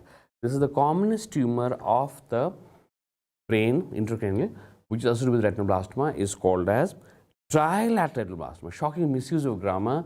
So when you have a bilateral retinoblastoma with a central pinealoblastoma, we call it a trilateral retinoblastoma. Okay, because bilateral, invariably fatal, the child will die. Okay? And one more are the secondary cancers. The secondary cancers, which is associated with retinoblastoma, this may kill the child. The most common, which is osteosarcoma, remember, is the most common secondary tumor associated with retinoblastoma. Remember, if they ask secondary tumor, do not answer the pinealoblastoma. Pinealoblastoma is not a part of the secondary tumor. Okay, pinealoblastoma is a part of the primary complex itself. So you are not to answer pinealoblastoma. in if they are secondary cancers. Secondary cancers are osteosarcomas most commonly, and that is why I said that we should not do the X-ray or CT scan in this one, because they will induce further secondary cancers. Well, that, ladies and gentlemen, it's time for a break now. We have 10-15 minutes off because it's getting a little, many of you getting sleepy. I can see that from my camera itself. We have a break for 10-15 minutes. Thank you. We'll be back for the last session.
Saiban, Meherban, Kadardan, welcome back to the show here, and let's finish it in one go because we have about 3 topics left: neuro-ophthalmology, squint, corneal conjunctiva. तो उसको finish कर लेते हैं एक साथ ही, rather than taking breaks and putting a strain on your patients and mine. So now we come to this neuro-ophthalmology. Remember, neuro-ophthalmology is the interface of neurology with medicine. A lot of questions can be asked, which is from medicine and neuro-ophthalmology both. Let's talk about this. And the first thing we talk about, remember, neuro-ophthalmology is neurology or ophthalmology. So optic nerve is involved. Okay? So optic nerve जब involved होगा, so the inflammation हो सकता है, The optic inflammation of the optic nerve we divide into 2 types. One is called optic neuritis. Second is called retrobulbar neuritis. These are 2 different varieties. What's the difference? See, this is, look at me, and this is my eyeball, and this is my optic nerve, isn't it, like this? Remember that this watch is the optic disc, and optic nerve enters like this. So when the optic nerve is inflamed in front of the optic disc or in front of the disc is called as optic neuritis. But inflammation, if it is behind the optic disc, this is called the retrobulbar. Inflammation is behind, तो पीछे inflammation होगा तो retrobulbar, आगे होगा disc के तो optic neuritis. So the only difference between these two diseases, remember, is the part of the optic which is inflamed. If it's inflamed behind the disc, we call retrobulbar. If it's in front, it's called optic neuritis. Okay, that's all. Otherwise, they are all the same pathology, same treatment, same clinical features. सब कुछ same है, except the difference of inflammation. That is the area of inflamed area. So let's talk about retinal neuritis, and this is the most common cause. Remember, is multiple sclerosis. So it means MS or multiple sclerosis is most commonly seen in 20 to 45-year-old women, so up to young ladies. And I must tell you that so many of my young ladies sitting here in my audience today, they have chance of developing multiple sclerosis. And I still remember one of my own students from Bulgaria. She had MS long time back. When I saw her first time, she was in very bad shape. Okay, so remember, most of the optic occurs to young ladies only who suffer from multiple sclerosis. And so this can be asked as MCQ. Look at that. How will we ask this? We ask this MCQ as, what is the commonest ocular manifestation of multiple sclerosis? The commonest ocular manifestation of multiple sclerosis is optic neuritis or retrobulbar neuritis. Okay? And how does it present itself? It's called a sudden painful loss of vision, which worsens the ocular. Typically, remember, when you look straight ahead, this is not very painful. When you look up, down, left, and right, this is very painful, particularly the upward movement and the inward movement. Why particularly that? Because the upward movement is controlled by the superior rectus, and the inward movement is done by the medial rectus. Now, these 2 muscles are attached very close to the optic nerve sheath. So when they contract and they pull on the inflamed optic nerve and cause pain. So typically look up the pain there. Okay, so this is sudden painful loss of vision, worsens in ocular movements, very specific sign of optic neuritis or retrobulbar neuritis. And another very powerful sign is the famous color vision desaturation. What is that? All the bright colors, particularly red and green. Particularly red and green, they become desaturated, means they appear lighter colored. Okay, so you can see this here begins with bright red and green, and slowly at the end of the first week, it becomes desaturated. Typically, patients say, doctor, it appears to be washed in water. ऐसे लगता है जैसे पानी में धुला हुआ है. Okay, the colors are washed in water. ऐसे लगता है जैसे पानी में धुला हुआ है. So this is typically, we call this as color vision desaturation. And another famous important thing is, remember, the famous abnormal pupil, because the optic nerve, it controls the pupil reaction. What is the most famous pupil reaction? That when you flash a light, pupil constricts, and take it away, it dilates. No, this is the most famous pupil. So this particular reaction is not followed in optic neuritis because it is controlled by the optic nerve, and the optic nerve is damaged in optic neuritis. So this particular reaction, that the pupil constricts on flashing a light and dilates on darkness, is not obeyed anymore. It's called abnormal pupil reaction, which we also call as a Marcus gun pupil, and better known as RAPD, relative afferent pupillary defect. RAPD stands for relative afferent pupillary defect, is the same thing. Okay, do you remember Marcus gun pupil? All of you, Marcus gun ptosis we talked about yesterday when we talked about the connection between the LPS and the lateral pterygoids, isn't it? That was the jaw winking ptosis. Okay, the same Marcus gun pupil, the same fellow, the Marcus gun, is named after Robert Marcus Gunn, ophthalmologist from the US. So Marcus gun pupil we call it, which will explain what is the Marcus gun pupil or RAPD. I'll just explain. It's an abnormal pupil reaction. And however, the hallmark, remember the hallmark of the retrobulbar optic neuritis is the disc edema. Yeah, optic neuritis, sorry, not retrobulbar. The hallmark is disc edema. Because disc edema is an inflamed optic nerve, so you will see swelling of the optic disc. This is the hallmark of optic neuritis, without which you cannot diagnose optic neuritis. And this is very important. But remember, this disc edema, the hallmark, is missing in retrobulbar. Why? Because remember, retro means the inflammation behind the disc. Okay, so retrobulbar neuritis, the inflammation is here. It's not affecting the disc. The disc remains normal. So remember, in retrobulbar, there will be no disc edema. In fact, that is the only difference between the optic neuritis. That is how to diagnose retrobulbar, is the absence of disc edema in retrobulbar neuritis. Okay, that's the absence, and that is why this is a very famous MC which has asked many times, is that which condition is described as a condition where the patient sees nothing and the doctor sees nothing. Patient sees nothing and the doctor sees nothing. Remember, this is a wonderful description of retrobulbar neuritis. Because patient sees nothing because of loss of vision because of retrobulbar, and doctor sees nothing because there is no disc edema. This is absolutely normal. See, this is the disc edema that you can see in optic neuritis, but you can see the blurring of disc margins. See, I am drawing this out, blurring of disc margins here. But in retrobulbar, the disc absolutely normal, clear-cut margins. Okay, the patient sees nothing, doctor sees nothing, because doctor kuch dikhta nahi hai, the disc looks normal absolutely. Okay, wonderful description. This is a description of retrobulbar neuritis. And then remember, again, visual field defects. Remember, I told you, anytime the optic nerve is damaged, okay, you'll have visual fields, because the optic nerve controls the visual field. So since the optic nerve is, you'll have visual field defect just like in glaucoma, but these are different visual defects from glaucoma. And let's look at this important field defect. There are two of them. One is called central scotoma and it's called centrocecal scotoma. Central scotoma means right in the center of the field of vision, you can't see anything, okay? And centrocecal, remember, look, centrocecal. The word cecum refers to blind. Remember, the word cecum in Latin means blind. That's why this is called cecum. You know, it ends blind. You know, in this loop of intestine, it ends blindly. So that's why it's called cecum. The word cecum means blind. So centrocecal means the center as well as the blind spot is covered by the scotoma. So remember, you can either have a central scotoma which covers the central area, or you may have a centrocecal scotoma which covers the blind spot as well as the center. Okay, so any of these two you can have. Remember not to get confused. In glaucoma, you had paracentral, which means close to the center. This is central, that was paracentral. This is centrocecal, that was paracentral. Don't get confused, they are different terms. Okay, so these are the difficult field defects in optic neuritis, retinal neuritis, and the treatment is, you remember this, IVMP, intravenous methylprednisolone. I remember I have made you write IVMP because oral steroids are contraindicated. Okay? We do not give oral steroids here because it will cause recurrence of the optic neuritis. Okay, so remember IVMP. Intravenous, has to be intravenous methylprednisolone. And this is the treatment of choice, though it has no long-term recovery. I mean, it does not really change the visual, it just makes it faster, that's all. If you give steroid, if you don't give steroid also, the vision will also recover, but it will be much slower. So for faster recovery, it increases the visual fasting, that's all. But oral steroids should be absolutely contraindicated. Now we come to the PLR, the pupillary light reflex, which is the light, remember the famous reaction. The most important single reaction which the pupil always should obey is that when you flash a light, pupil constricts, when you take it away, it dilates. Why? To prevent damage to the retina. It's not because the light can damage the retina. So whenever there's a bright light, it immediately constricts to protect the retina, and when there's darkness, pupil dilates, okay, to able to the retina to see.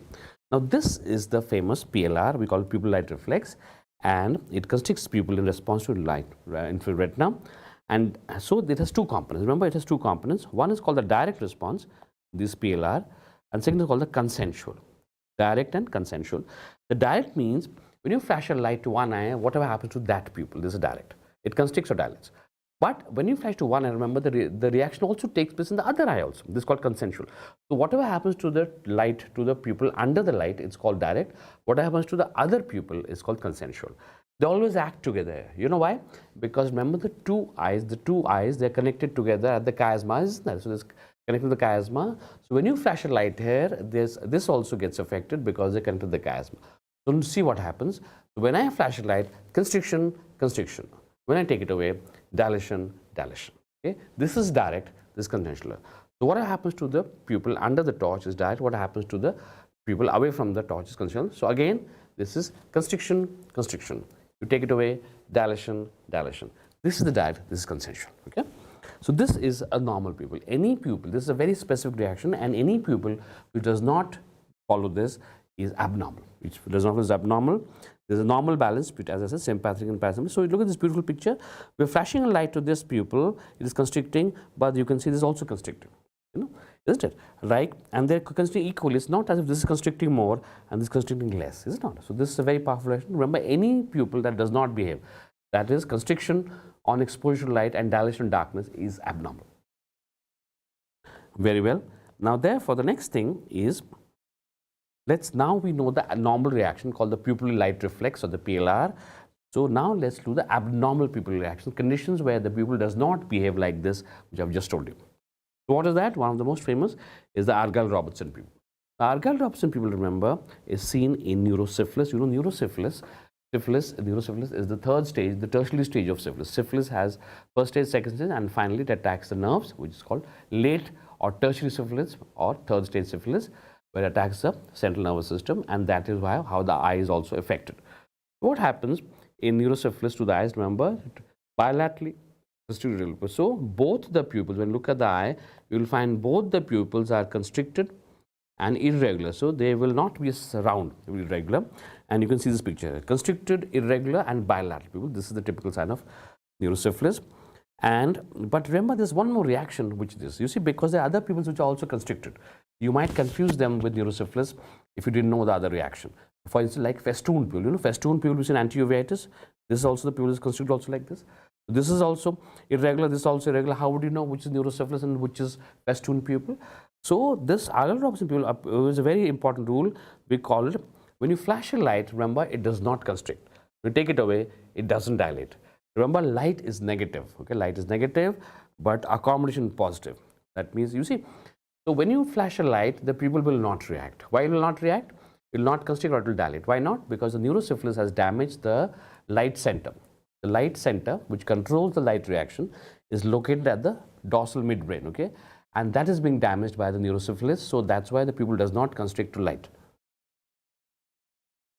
But the second reaction, another way to test the pupil is to ask the patient to look at a close object. Remember, three things happen: accommodation, convergence, and constriction. No?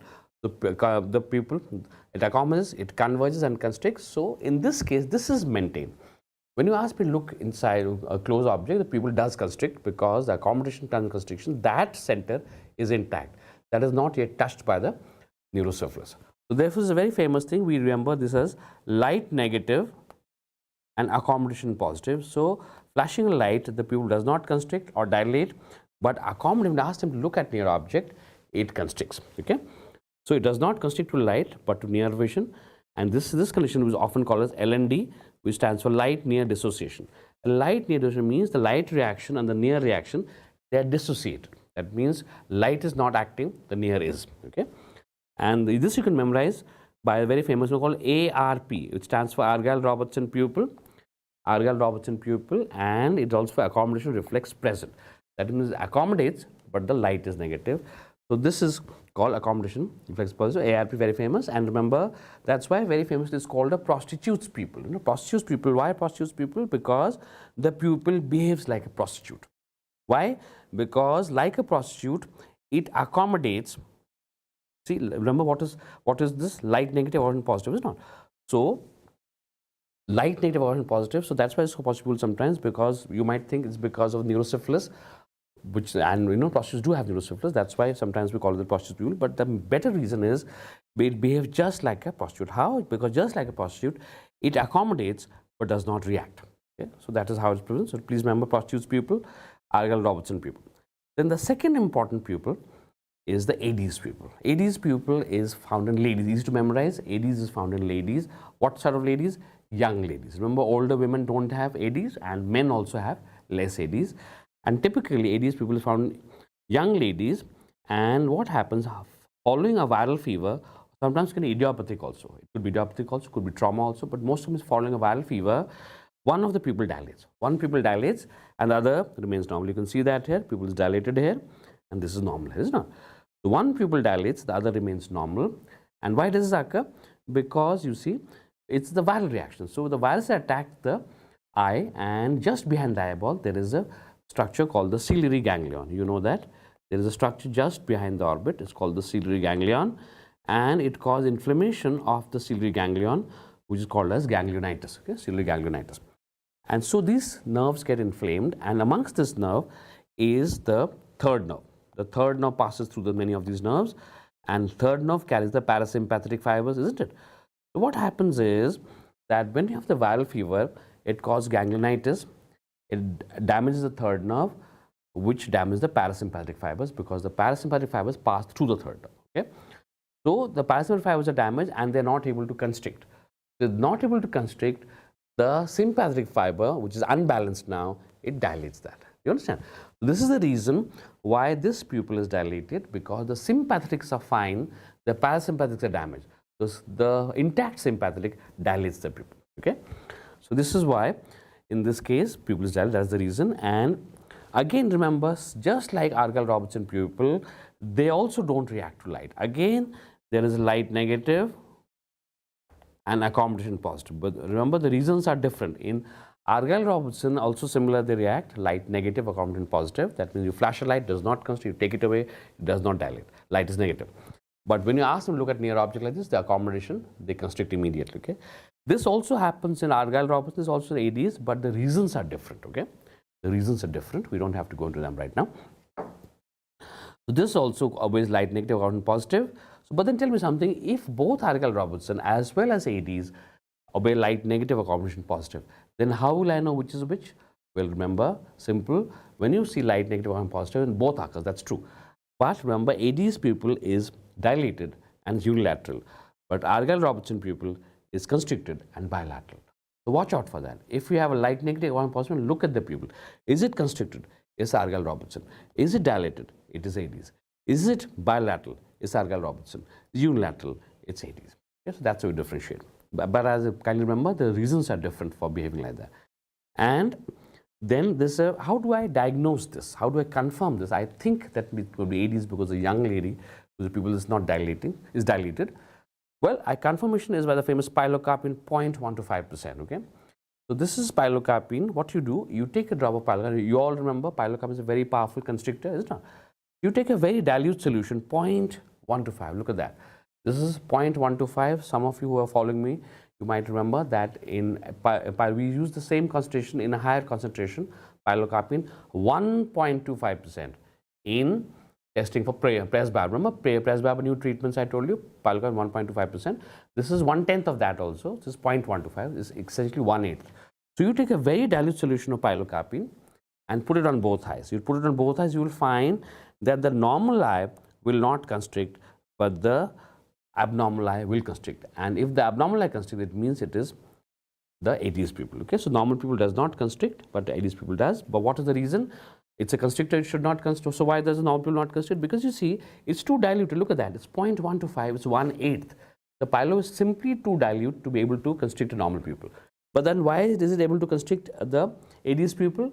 It's able to constrict AD's pupil because of a concept called denervation supersensitivity, which is a physiology concept. And when it says that any tissue in the body which is denerved means deprived of innervation, becomes super sensitive to acetylcholine. So because here the nerve is damaged, so this is super sensitive to acetylcholine. So even very dilute amounts of pilocarpine 0.1 to 5, they stimulate a little acetylcholine. That little acetylcholine is enough to cause constriction of this pupil because it is super sensitive. That same amount of acetylcholine is not enough to constrict the normal eye because it is not super sensitive. Okay, it is super sensitive in a damaged eye only. So this is the reason. So remember, in the exams they will just give you simple that a patient comes to you with a fixed dilated eye, no hints, no young ladies, no wild fevers, no nothing. There is a patient comes with fixed dilated pupil. What is the test? You will say it is the pilocarpine 0.1 to 5%, beg pardon. Then the next abnormal pupil is what I mentioned before, RAPD, which stands for relative afferent pupillary defect. It's also called as Marcus Gunn pupil, remember, named after Marcus Gunn also. And this RAPD Marcus Gunn pupil is a highly abnormal pupil which occurs for any damage to the optic nerve or retina. Remember, asymmetric, look at this problem, asymmetric. Asymmetric defect means that it has to be either one eye, okay, not both. Not both, because that's why it's called relative afferent, because relative means relative to the other. So if only one optic nerve is damaged, then you will have this. If both optic nerves are damaged, then you cannot see this direction. Asymmetric means that, or it means if both are damaged, then one should be damaged more than the other. Do you understand? That's called asymmetric. So either you have unilateral damage to the optic nerve or retina, or you have asymmetric, means one eye is damaged more than the other. That's called asymmetric. Only then will you have this pupil reaction, which is called as RAPD or called as the Marker's gantosis. So that could be any damage to the non-specific damage to the optic nerve. It could be optic neuritis, it could be retinal neuritis, it could be optic nerve glioma, it could be CRAO, CRVO. So multiple causes. These are basically showing you damage to the optic nerve and associated retina, asymmetric and unilateral. What happens? You test so what you do the same test, remember the pupillary light reflex, you do the same test, you just modify it, we call it the swinging torchlight test. We swing it from one eye to the other. Okay, so if the eyes are normal, see what will happen? As I swing the torch to my normal eye, it will constrict, and then I go to the other eye, this will also constrict. Again I come here, constrict and constriction like this. This will happen. No? This is called swinging torchlight. You swing it from one eye to the other, 2 seconds, 2 seconds, 2 seconds, 2 seconds. But what happens here is, suppose this eye is optic neuritis, this damage optic neuritis. So what will happen? When I go to normal eye, it will constrict. But as I move to the opposite eye, it will dilate. Now that is abnormal. You know that whenever light falls on an eye, it should constrict, but it dilates. Again, when I come back here, it constricts, and go there, it dilates. But why does it dilate? Because this is the abnormal reaction. It dilates because the optic nerve is damaged. It cannot come and conduct the impulse to the brain because it's damaged, and the brain thinks it's dark and tells the people. You understand? So again, I come to normal, constriction, come here, dilation. Again, I come here, constriction, and come here, dilation.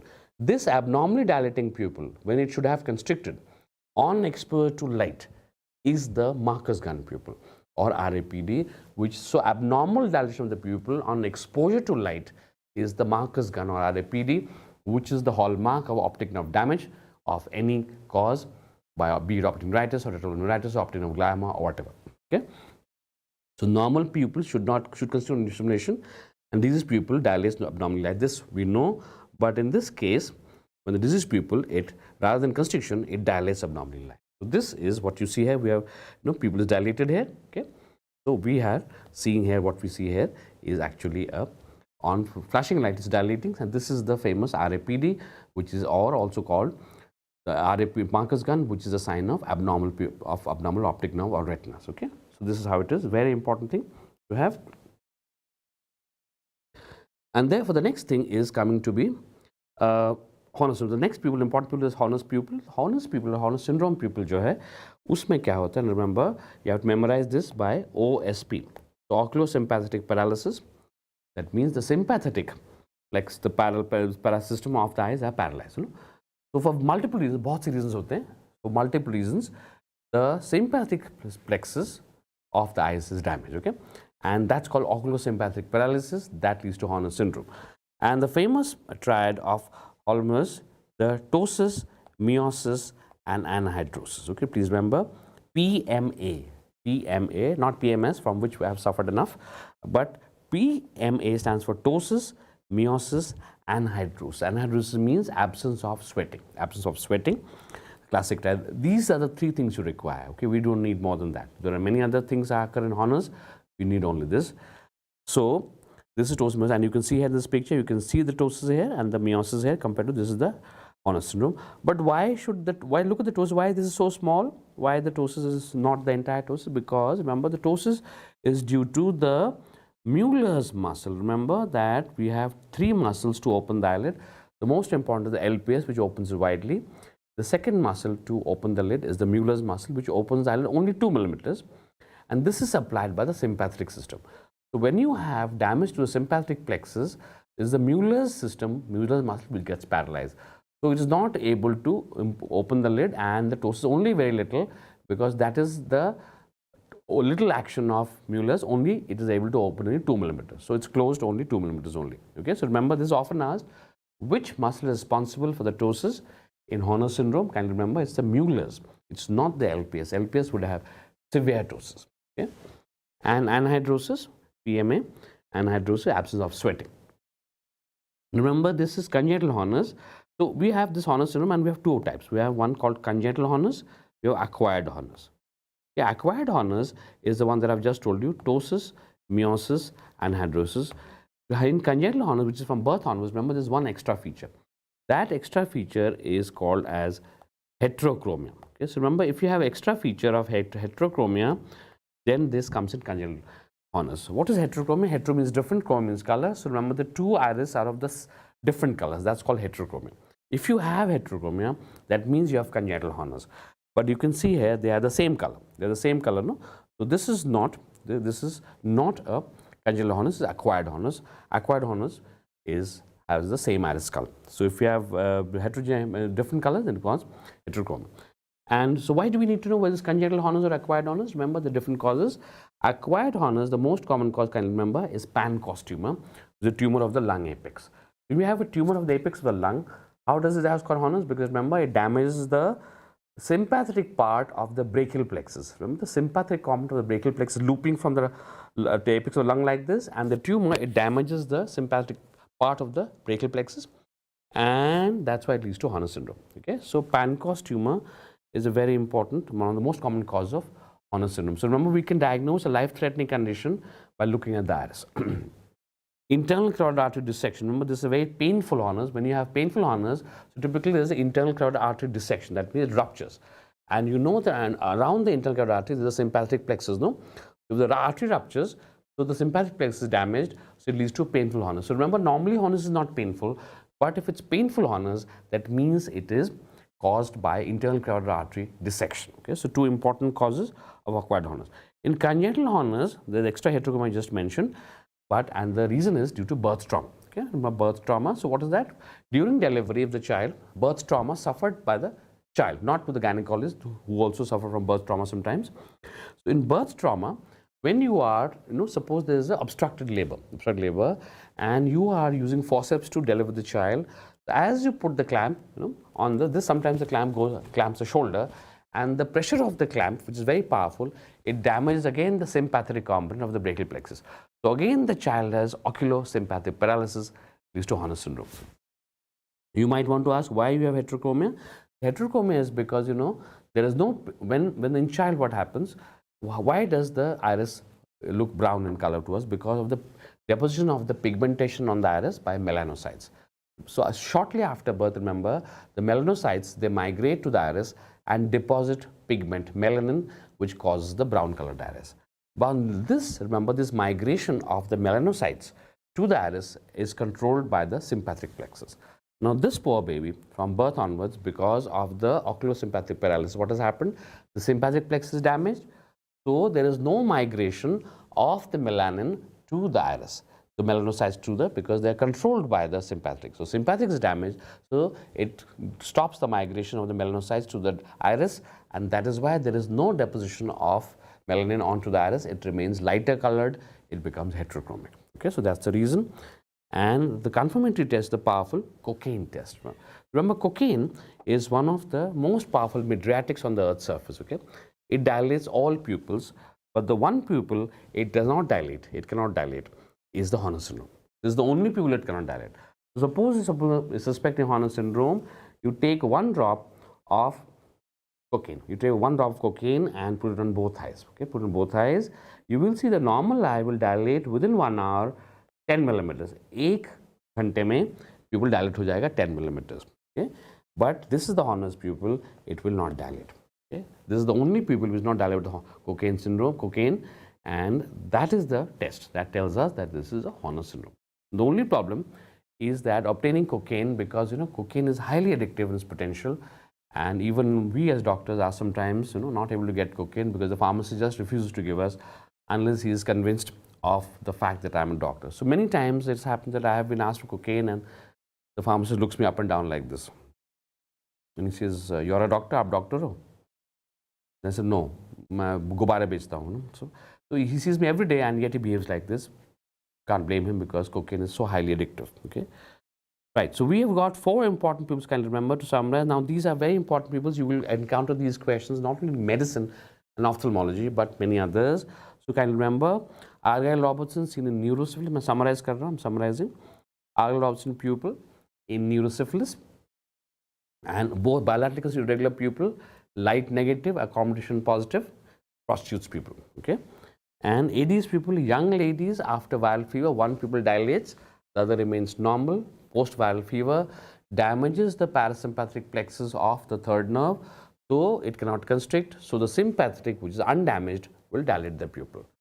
And therefore, young ladies are viral fever, and they are remember, they are diagnosed by the powerful test, which is pilocarpine 1.25%, where the normal pupil constricts. Normal pupil does not constrict, beg your pardon, but the abnormal pupil constricts immediately. So this is ADs pupil.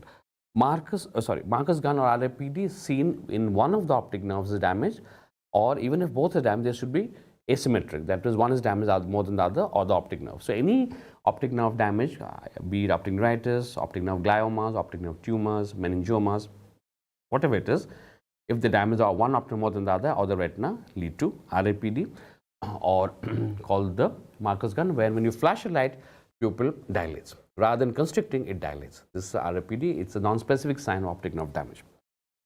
And then the Horner syndrome is oculosympathetic paralysis of the eye. It could be any causes, could be congenital, could be acquired. If it's diagnosed by ptosis, meiosis, and hydrosis, and if it's congenital, you have extra additional feature of the heterochromia. The most common causes of acquired are usually Pancoast tumor and internal carotid artery dissection, and for congenital Horner's, it is usually birth trauma. Okay?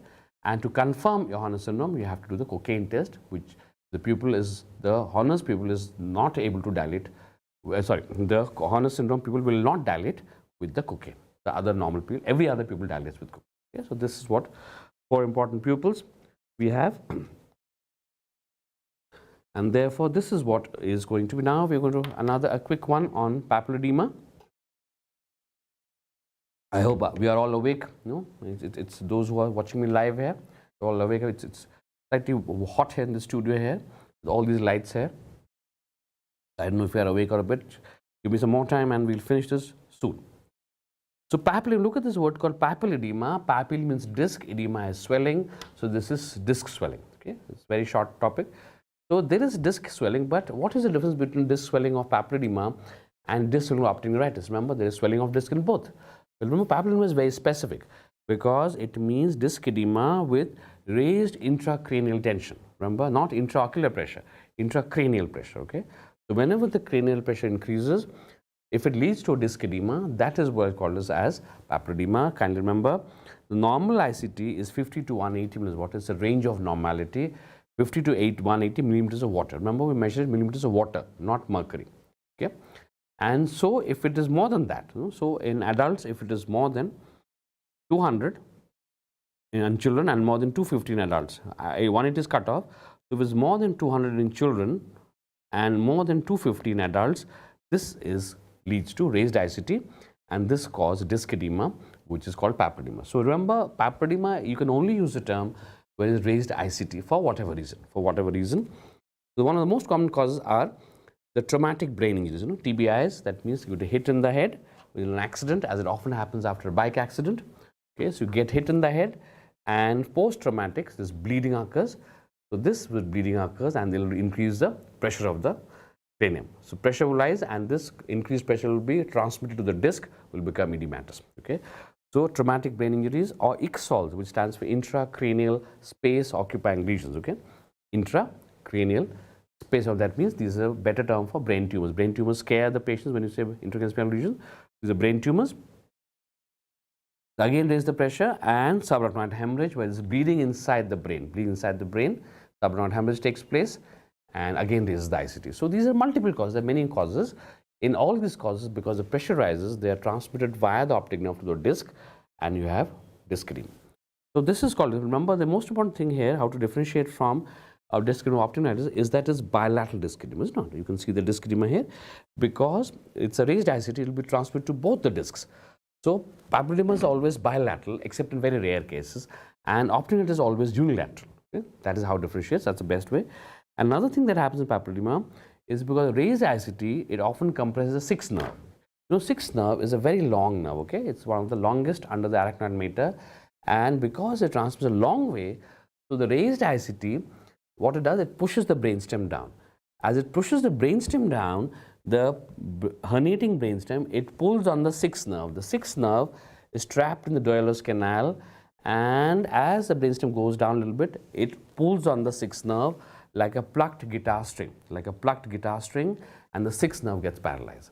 So remember, sixth nerve is supplied lateral rectus, so immediately the eye will develop a squint like this when the medial rectus forces the eyeball inwards like this, okay?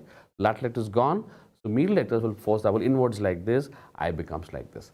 So this often happens. So remember, sixth nerve palsy is an important sign, can you remember, of papilledema, okay? Because you might think it just looks like a squint. It could be squint, but it's not squint here.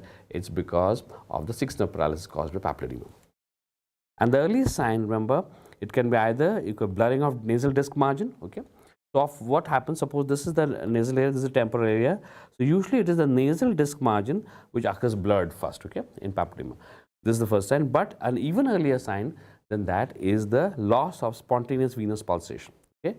Remember that on the optic disc, the veins are pulsating. I told you this, or if not, let me tell you, there are only two veins in the body which pulsate, okay? Normally the veins don't pulsate, no, the arteries pulsate. But there are two veins in the body which pulsate. One is the jugular pulse here. You can feel the jugular pulse here because the internal carotid artery pulsations are being transmitted. The second pulse is the spontaneous venous pulsation on the disc. Okay? It is also pulsating. It is the second vein which pulsates in the body. But the reason is not because of a transmitted pulse. Okay? That's a different reason. So what happens in papilledema is the pulsations stop. Okay? So normal venous pulse should be pulsating. But if there is no pulsations, then this is the even earlier sign of papilledema. So you can have any one of them. This is actually the first one, loss of SVP, spontaneous venous pulsations. But sometimes we don't give you this choice. Then if you remember, blurring of the disc margin. Then what about the field effect? Remember, every time there's optic nerve damage, you have to have a field effect. Here, the important field effect for enlargement of the blind spot. All of us have a normal optic disc. Remember, the optic size is 1.5 millimeter. The size of the blind spot is also normal. Normal spiral blind spot about 7.5 by 5.5 degrees. Okay, you measure in degrees, 7.5 to 5.5 degrees. But here it becomes enlarged. Enlargement of the blind spot is a typical sign of papilledema where there is enlargement of the blind spot. This is the most common visual field effect of papilledema. Okay, so then this is a raised, so please remember, papilledema is raised disc edema, raised ICT causing disc edema. The treatment we are not covering here because treatment comes more on neurosurgery. Basically, you have to lower the ICT, we have to control the ICT. It's not a lower ICT, which is not ophthalmic measurement. So we do the neurosurgeons, we give it to them, so they will have to reduce the intracranial pressure, and then only then you can have ICT lowering that. So I can tell you for the drug of choice, sometimes we like to ask drug of choice. The drug of choice papilledema typically use astazolamide. Okay, astazolamide, you all heard of drug. This also causes CSF production to reduce. It also causes the not only the intraocular pressure to come down, it causes the CSF pressure to come down. So it reduces the CSF, and it may sometimes treat the papilloma. There are many other treatments which we'll not go into right now. And then we have neuro-ophthalmology. The last thing and the most important probably in this case is the visual field effects that we like to ask you. Visual field effects of this thing. Let's talk about this. The visual field effects are probably the most important questions in neuro-ophthalmology asked. It's a little complicated. But before we do that, we need to go to the visual pathways. Okay, visual pathways, there are 7 systems of, as the light flashes to the eye, suppose you flash a light to the eye, it takes 7 pathways before it reaches the brain, isn't it? Which is that last stage of the occipital lobe, which is the smallest lobe of the 4 lobes, where on the occipital lobe lies the primary visual cortex, which is the last thing. But how does it reach the primary visual cortex? Well, it passes through 7 steps, which you have to remember right now. And the first is when you flash a light to the fovea. Remember, the light falls on the fovea. That is not a part of the system. So from the fovea, it goes to the optic disc. You can see this is the optic disc here. This is the first of the 7. From the disc is to the optic nerve. This is the optic nerve. Then it crosses over at the chiasma. This is the optic chiasma. Then it becomes the optic tract. This is the optic tract. The optic tract then goes into the lateral geniculate body, okay? The small pyramidal body here. From the lateral geniculate body, the 2 vast fibers run called the optic radiations, and finally they go to the primary visual cortex, which lies in area 17. Where exactly the primary visual cortex? Remember, anatomical knowledge you should know. it lies on the calcarine sulcus. Okay, you know, there is on the brain, there is the occipital lobe, there is a small sulcus which is called the calcarine sulcus. On the wall of the medial wall of the calcarine sulcus lies the primary visual cortex. Okay, so these are the 7 stations of light traveling before it reaches the brain. So what is that again? It starts with optic disc, becomes optic nerve, becomes chiasma, optic tract, lateral genital body, optic radiations, and primary visual cortex, which lies on the occipital lobe. Okay, so these are 7 stations, and this is the 7 stations, and therefore any damage anywhere, you know, this particular area of the brain is extraordinarily susceptible to strokes because it's very densely packed and the blood vessels are not so well developed. So often you have ischemic strokes or thrombotic strokes, and when you have strokes, so this brain tissue is damaged and it leads to other field defects. Now these field defects, by way of anatomy, we can diagnose by just the field defects where the lesion is. Okay, because of a knowledge of anatomy, we can diagnose. We don't have to do a CT scan to find out where the lesion is. Look at these important field defects, and you have to memorize them quickly. Remember, the field defects, first one is, suppose you have a field defect in the, we call it as prechiasmal. You can remember any thing that is before the chiasm is called prechiasmal. So remember, if you have optic chiasm, let me talk about optic chiasmal lesions, or the chiasma here. Okay, so when you have optic chiasmal lesions, you have this condition called as bitemporal hemianopia, which you can see here, both the temporal halves. So this is the temporal of my left half, temporal right eye, both the halves get damaged. This is called as bitemporal hemianopia. So if you have a chiasmal lesion, remember you land up with bitemporal hemianopia. Why? Because only at the chiasma do the nasal fibers cross to each other and they can get damaged easily. Then crossing, if it's pre-chiasm, that is before the chiasma, before it comes to chiasm, therefore the lesion will be one-sided only. Remember, monocular blindness. So if you have a problem in only one eye, field defect in one eye, monocular, that means the lesion has to be in front of the chiasma, which is pre-chiasmal. Anything at chiasma and behind the chiasma will be bilateral. Remember, pre-chiasmal lesion is always unilateral and same-sided. So monocular blindness is same-sided and uniocular. Then optic tract. Optic tract lesions, as it damages the optic tract, it causes homonymous hemianopia. Okay? Occipital lobe lesion leads to macular sparing. You can see the macular sparing here, where what is happening is that you can see it's a left-sided incomplete homonymous hemianopia. No? Look at that. It's incomplete because this particular area is not damaged. So it's called left-sided incomplete homonymous hemianopia with macular sparing. For short form, we call this just the macular sparing. And macular sparing occurs due to occipital lobe lesions due to anatomical fact which is called as dual blood supply. Okay, so to remember, so for this is the main important field defects that I'd like to ask you. I haven't explained this because this too involved a long explanation. For those who want to know the explanation, you have to attend my classes and see how we explain this beautifully.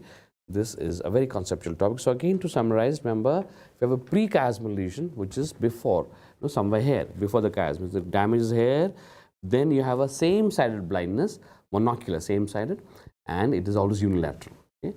If you have a chiasm lesion like this, then you have bitemporal hemianopia. If you have a optic tract lesion like this, you have an opposite-sided homonymous hemianopia.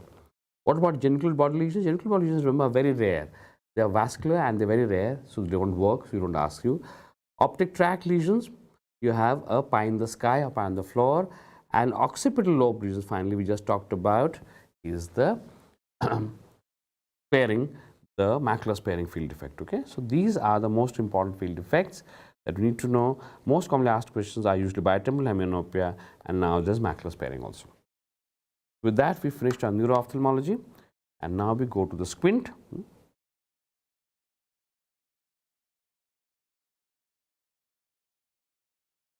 Is there any questions? Not so far, I think. I hope you're not in coma, my friends, because this has been a long session. It will be a long session, but we'll finish it this time. And now we go to one of the most difficult subjects in ophthalmology called squint or strabismus. And let's look at that. Squint or strabismus is patient. But before that, we need a quick hurricane summary of all the ocular movements here. Where see the extraocular movements. Remember, I told you there are 6 ocular muscles, including the LPS, it becomes 7. So superior rectus, inferior rectus, medial rectus, lateral rectus. superior oblique, inferior oblique. Very simple. Positional wise, we mentioned on this position, superior, inferior, medial, lateral, and whether it is straight or oblique. If it's attached straight, it's called rectus. If it's attached obliquely, it's called obliquely. So you see it here. So each eye has 6 muscles, and including the LPS, it becomes 7. And what are the actions? Remember the actions of this thing, each of muscles, you have to memorize them. The lateral rectus and the medial rectus, remember the simplest. Lateral rectus and the medial rectus are the simplest muscles because they have only one action each. Whereas lateral, it will take the eyeball out, it's called abduction, and it is medial will take the eyeball in, it's called adduction. It's not. So medial rectus does only adduction, which moves the eye towards the nose, and lateral rectus does only abduction, which moves it away from the nose. Okay, so it's like this. That's simple. What about the other four? The other four, superior rectus, inferior rectus, and superior oblique, inferior oblique, all four, they have 3 actions each because of their oblique angle of origin and this thing attachment. So they are give you not only one cause but 3 different actions, and that we have to sometimes remember the 3 actions. We remember this by the famous SYN-RAD mnemonic. Okay, this is a mnemonic provided by the American Academy. Let's look at the first half. SYN and second half is RAD. Okay, so this is the SYN. It refers to superior muscles cause intorsion. Okay, S for superior, in for intorsion. So whatever muscles are superior, remember they'll cause intorsion, rotate inwards. So what is that? Look at that. This is superior rectus and this is superior oblique. They are superior muscles, so they will have intorsion. So whatever superior muscles, they cause intorsion. Okay, so this is what SYN means. Now, if the superiors are intorting, what will the inferiors do? Remember, they will be extorting naturally. No. So what are the inferiors? We have the inferior rectus, which is extortion, and inferior oblique, which is extortion. So you see that's how. So superiors intort, inferiors extort. And then we have the second half, RAD. This stands for rectus causes adduction. The rectus must cause adduction, R-A-D, add for adduction. So rectus will all occur. Let's look at the 2 rectus, superior rectus, inferior rectus. Both of them cause adduction, okay, because it is R-A-D. Now, if the rectus adduct, what will the obliques do? If the rectus is straight, oblique is like this, obliques cause abduction. So both of them, so superior oblique, inferior oblique, they cause abduction. Okay, so that's simple. And now we need just the names for elevation, depression. Remember, look at the name, superior rectus. It's a superior muscle, so it will elevate the eye, elevation. Superior rectus cause elevation. Inferior rectus, remember, inferior looks down, inferior means down, so inferior rectus is called depression. But the obliques, one is superior oblique, inferior, they do not obey the simple rules, they do exactly the opposite. So if it's a superior oblique, rather than going superiorly, it goes exactly opposite. It causes depression, superior oblique. And inferior oblique, which it should have gone depression, it goes exactly opposite. It does elevation. Okay, that's it.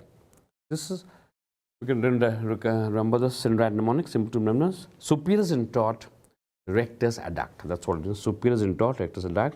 So superiors intort, inferiors extort. Rectus adduct and the obliques abduct. Okay, so this is how you must remember the actions of the muscles. And then terminology, various terminology you should be careful about. First is tropia. Tropia means obvious, manifest squint that is visible to us. The squint is like this or like this, visible to us. Phoria means latent squint. That means the squint is present, but you can't see it. Look at this lady from Hyderabad, and she looks perfectly normal, but she came to us for squint, and she did have squint, but it's not obvious, it's latent. Okay? So then what is the condition named to? The eyes which are parallel, the eyes which are parallel, these are called orthophoria. Ortho means straight. So when the 2 eyes are parallel, then we call it orthophoria, okay? Whenever straight eyes. And if the eyes are not parallel, one is in or one is out like that, so this is a squinting eye, this is called as heterophoria. So ortho straight eye, heterophoria squinting eye. Who has orthophoria? Remember, nobody has orthophoria. All of us have squints. The only person who has absolute ortho eyes is he himself, because he has absolute paralysis. All of us, we have some squint or the other, so none of us are really actually orthophoric. Okay? So heterophoria is the name for squint. Then the 4 terms which are self-explanatory. Remember, exotropia means it has gone out, exo. Ezo means one eye has come in, ezo. Hyper means one eye goes above the other, and hypo, one eye goes below the other. Okay, so please remember these 4. It's easy to memorize. Exotropia means one eye is out, esotropia one eye is in, hypertropia one eye is above the other eye, and hypo means one eye is below the other eye. Okay, so this is how we develop this. Is quite simple. The terminology should be clear. If there's a manifest squint means that you can see the squint. This is called as tropia. And foria is squint, which you cannot see. But tell me something, why can't you see the squint? Retinal squint? You can't see the squint. See, the squint can't be seen because the two eyes are balanced by two muscles. So if one eye is like that, the other will also become like that and try to copy this. So it becomes normal. It looks normal. If the other eye is out like this eye will also go out like this, and again they will become parallel. You see, the two muscles, they tend to keep the two eyes under parallel when the muscles have strength. So most of us, we don't have squints. But once you get tired or exhausted or irritated or upset or frustrated, immediately you will find the two eyes are not able to contract well, and so one eye goes out, the other eye cannot go out, and you will clearly see the squint manifest. So remember, forias are not seen simply because the two eyes balance each other. Okay? One eye goes out, the other goes out. The other goes out, it goes in like this. Okay? So forias are not visible because the two eyes balance each other. To see forias, we have to disrupt the barrier, to disrupt the fusion, or make the muscles so tired that they cannot hold up to tropia. Okay? So please remember that forias cannot be seen unless we break the fusion. We call it break the fusion by closing one eye or making the patient feel so tired or exhausted that the muscles don't contract. So you can see here, this is what you can clearly, this is what you can see obviously, is the hypertropia. One eye is above and this has esotropia. You can see this clearly. Okay, this is what happens. And then some other terminology. So forias, the forias. Okay, the forias. Let's look at that. Latent squint is visible during exhaustion. Let's look at the forias now. So what, remember foria we just talked about, what is that? The forias are not visible. They are the ones that are not visible to us. They are parallel. They are held by. Why they are parallel? Because the two eyes are being balanced each other. So when the muscles are not, they are not very active, when the muscles are not exhausted, when they are fresh, then they will hold the two eyes parallel. But when the eyes are tired, exhausted, irritated, frustrated, then they cannot hold the eyes together, and one eye will go out, the other will not. It will become tropic. Foria becomes tropic.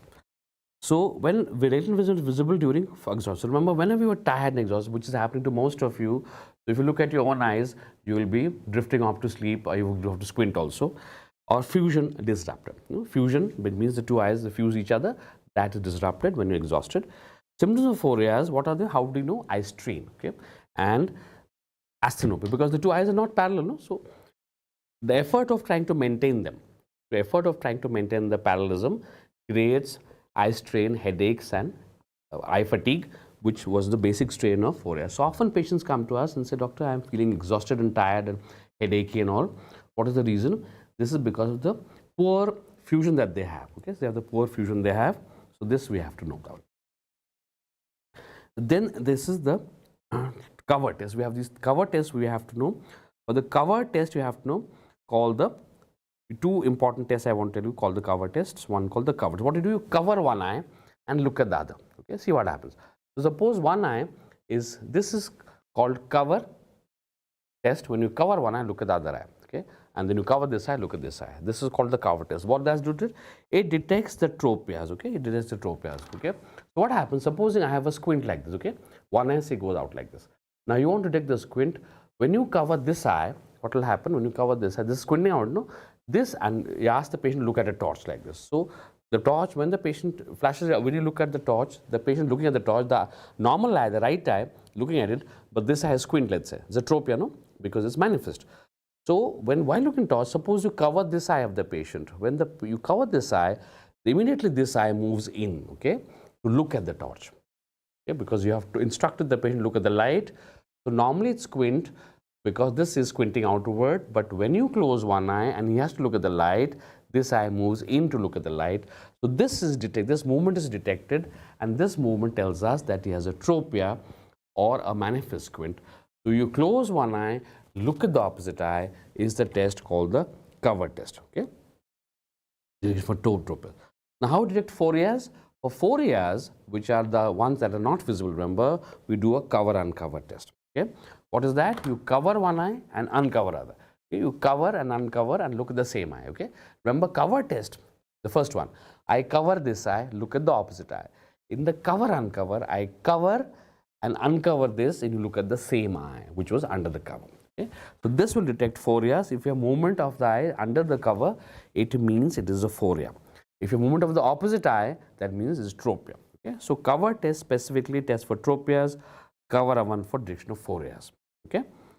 And then the next thing is how to calculate the amount of squint that the patient has, which is in tropia. We do the powerful Hirschberg test. So what we do, we take a torch and flash it on the forehead like this.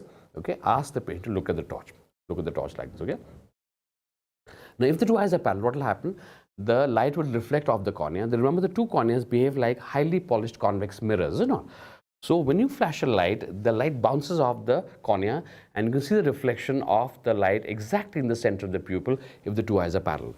Look at that. Okay, you can see the two eyes are parallel, and you can see the reflection of light in the center. So this is a trope. There's no squint here, okay, because eyes are parallel. But however, if suppose eyes are squinting, one eye going out or coming in like this, then the reflection will be showing in the center of one eye, but not in the center because the eye is out or in like this. So that is what. So what happens? We detect the tropia by, look at that. So this is the, suppose the cornea, and in the right eye, suppose the patient is normal, the reflection will be seen here. But left eye, suppose there's a squint, the reflection will be seen somewhere here, okay, because the eye is moved out or in. So what you do, you know the center of the pupil is here, and this is where the reflection should have been, like this. But the reflection is here. So you measure this distance from the center of the pupil where the reflection should have been and where it is now. Where should have been center and where it is now. This amount of displacement or decentration away from the center. Okay, जितना amount of decentration है, you have to measure by the scale or a ruler, normal scale or a ruler. And what you do is you measure this, you find that each 1 millimeter of decentration away from the center is equal to 7 degrees also. Remember, very important question. Squint is measured in degrees. Okay, 1 unit is degrees, and each 1 millimeter of displacement is equal to 7 degrees. So 2 millimeter है तो 14 degrees, 3 millimeter है तो 21 degrees. Okay, and there's another unit which is called prism diopters, and each 1 degree is equal to 2 prism diopters. Okay, each one is 2 prism diopters. So you can either calculate in degrees or prism diopters. So I prefer prism diopters. A lot of my friends prefer degrees. So you can convert them. So remember, 1 millimeter is 7 degree, and each degree is equal to 2 prism diopters. So supposing I have a displacement of only 1 millimeter, that means 7 degree squint, which is equal to 14 prism diopters squint, is not? So you can calculate 1 degree is equal to 2 prism diopters. So you have to calculate this and this thing. So supposing I give you the sum, that supposing I say that the deflection or away from the center, supposing I say is about 3 millimeters from the pupil center, somewhere over here. Okay, so 3 millimeter away from the center, displacement or decentrations. So how to calculate the squint? Let us do that. 1 millimeter 7 degree, so 3 millimeter would be 3 into 7, which is 21 degrees, right? And if you want to convert in prism diopters, remember each degree is 2 prism diopters, so 21 degrees will be 42 prism diopters. Remember, that's how we calculate. So each millimeter is 7 degree, 1 degree to 2 prism diopters. Okay, this is 40 prism diopter. Also remember, you have calculated this correctly, 42 prism diopters, but you have not told me where is the squint. Is it exo, is it eso, is it hyper, or is it hypo? Okay. Remember, the reflection has gone out, so you would think exo, but it will be quite wrong. It is eso. Why? Because why has it gone out? Because the eyeball has moved in, is it not? The reflection has only gone out, that is because the eyeball has moved in. Suppose this is my eye, center of the eye, and this is the reflection here, the center. So if my eye goes inward like this, the reflection will fall out, no? This is exactly opposite. So this falls out because this is actually esotropia. So the answer for this question is 42 prism diopter esotropia. Remember, the squint is in the opposite direction of the light. This moved out, so the squint is eso. When moved up, it will have been hypo. When moved down, it will have been hyper. It's exactly the opposite. So this is the way to calculate for squint for tropias. Okay. Then tropias, let's collect that. Remember, tropias means obvious squint. We divide into two types of comitant and incomitant. We divide that. So comitant, incomitant. So let's talk about comitant squint of tropia. So tropia means, suppose, what is this comitant? The word comitant means together. The word comitant means together. And as you can see, I've divided comitant into two types of comitant and paralytic. Okay, so comitant squints can be divided. The tropias can be divided into comitant and paralytic squints. Okay, see, phorias we don't discuss too much because you see, phorias we don't have to treat them. Most of the time the eyes are normal. We don't have to treat phorias because we just tell them to relax. We just tell them to relax, reduce the eye strain, and not get irritated. So it relieves the eye strain. So phorias we don't have to treat, but tropias we have to treat because they're obvious squints. And tropias we divide, as you can see, into two types of comitant and paralytic. So the word comitant means together. Remember, the word comitant means together. It's a squint that the patient is born with most of the time. He's inborn, and here the angle of deviation remains normal, constant in all guys. You see, what happens? Supposing I'm born with the comitant squint. Okay, so I'm born with the comitant squint. Looks what happens to me. Suppose when I look at you, one eye is right is exo. Okay, so this is a comitant squint. So remember, we have 9 different gazes. Eyes can move in 9 gazes. What is that? One gaze, head straight, eye straight. One primary gaze. Then 4 secondary gazes: up, down, left, and right. 4 secondary gazes. Okay, and 4 tertiary gazes: up and left, down and left, up and right, and down and right. Okay, have you got that? So we have 9 gazes. One eye is straight, head straight, eye straight. This is primary, and 4 secondaries. Okay, what is that? Up, down, left, right. 4 secondaries, and 4 tertiaries: up and left, down and left, up and right, and down and right. Okay, so 9 gazes. So what happens when I look in the primary gaze? Suppose I'm born with a 5-degree exo. So when I look straight ahead at the camera and my right eye is like this. Okay, so let's say 5 degrees. See what happens when I try to look ahead. This is the 2 eyes, no? So the eye move together. Remember, the eyes always move together, and there is no paralysis. There is no restriction. So the eyes move equally. So whatever is 5-degree here, it will be 5-degree here also. It will be here also, there also, there also, there also, there also. No, because the 2 eyes moving together, there is no restriction, no paralysis, nothing at all. So that is why comitant squint is defined as a type of squint where the angle remains the same in all 9 gazes: 5-degree, 5-degree, 5-degree, 5-degree, 5-degree. Okay, and that's the definition. Remember, it remains constant. These patients. Okay? So this is what the word comitant means: together. The word comitant means together, and that is why, because there is no deviation, because the angle remains the same in all 9 gazes. So these patients, they do not have any problems. Okay? Most of these patients are absolutely fine. They don't have any double vision, and they don't have any problems. They may have a cosmetic problem, but that's about all. They don't really complain of anything else. Okay, so this is the typical primary. And also here, also remember, in comitant squints, remember, the primary deviation is always equal to secondary deviation. Now, this is another important NEET PG which you should know, I think. And what is that? What is this primary deviation? Remember, primary deviation is the angle. Remember that my squint is like this. Okay, look straight, right out. The primary is the angle between the 2 eyes with the normal eye looking straight. Okay, remember, normal eye looking straight. Look at that. So this is my normal eye. This is my abnormal. So when I look straight at you, this is 5-degree. I told you. So my primary deviation is 5-degree because the normal eye is looking straight ahead. Okay, and what is secondary deviation? Secondary deviation is the angle between the 2 eyes with the abnormal eye looking, or the squinting eye looking at the straight eye. So see, this was the squinting eye. So primary deviation was 5-degree. So I push my eye, the squinting eye, like this. I shift my squinting eye towards the normal, and as I shift my squinting eye, see what happens? This eye also moves away. This is also 5-degree because they're moving together. Remember? So all 5-degree for primary deviation, 5-degree for secondary deviation. Remember, in comitant squints, the primary is always equal to secondary. That's an important MCQ in the NEET PG question, but not yours, I might add. And once you've done so, comitant squints, remember what have we talked about? They are born with it. The angle is the same in all directions.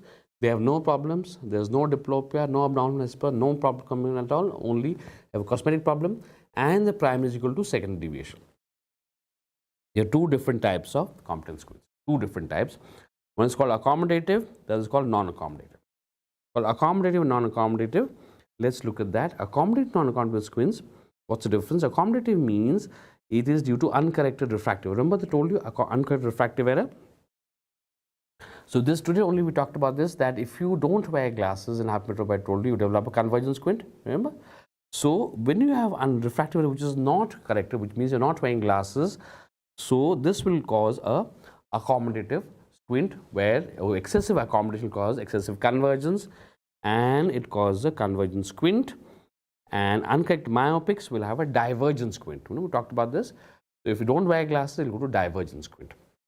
So this is the type of two squints called accommodative because they are due to uncorrected refractive error. So treatment has to be one glass. You have to give them glasses like this. You see this? This is a typical convergent squint here, and look at the minute we put on the glasses, the squint corrects itself because the main cause is the refractive error, and as soon as you give them glasses, the patient stops accommodating excessive convergence stops, and the patient becomes normal. So this is accommodative squint. This is accommodative squint, and this is the typical accommodative squint that we are corrected by wearing glasses. Okay, so remember, accommodative squint, two important points. One, they are to uncorrected refractive error. Two, they are treated by wearing glasses. You see, but all of these squints are not accommodative squints. Okay, so these are not squints due to corrected refractive. They are not squints due to refractive error. So there are other ways also where squint can take place. We call them non-accommodative squint. So there is no refractive error. So it could be what? It could be post-traumatic squint. Child has fallen from a crib, develops a squint. It could be, you know, congenital parents have squints, so the child also has squint. There is no refractive error. Since no refractive error, we don't give glasses. Obviously, we can't give glasses. So here for non-accommodative, we do surgery. What is the surgery? Surgery, we make one muscle weak and one muscle strong. Okay, this is the treatment of this thing, that we make one muscle strong and the opposite weak. You understand that what it means is, it means like this. You can see the picture here. See, this is a patient who is non-accommodative squint because we've given him glasses, and yet he does not improve. Obviously, he won't improve because he doesn't have a refractive error, is it not? So he has not improved. So with this we give them glasses for about a month and we see if they improve. If they do not improve, it means it's a non-accommodative squint because we are just trying to force glasses. He doesn't really have a refractive error. So what we do surgery. What kind of surgery? One muscle is weakening, the other is, see how what it means. Suppose I have a squint like this. Okay, if a squint like this, then how do I make it straight? What I could do is the right exo like this. No? So what I could do is to make the right medial rectus stronger, so it will pull the eyeball in. It's corrected the squint. Or I could make the right lateral rectus weaker, so that it stops pulling the eye outside. If it weakens the lateral rectus, then all the eye will come in. No. So this, what we do both. So what I do, not only do I make the right medial rectus stronger, will pull the eye in, I also make the right lateral rectus weaker, so it stops pulling it out. In both cases, the eye becomes straight. So we do a combination of weakening one muscle and strengthening the opposite muscle. Similarly, suppose I have an EZO like this. Okay, right? This EZO, what I'll do to make it straight, I would make the right lateral rectus stronger, so it pulls it out like this. Or I could make the right medial rectus weaker, so stops pulling it in.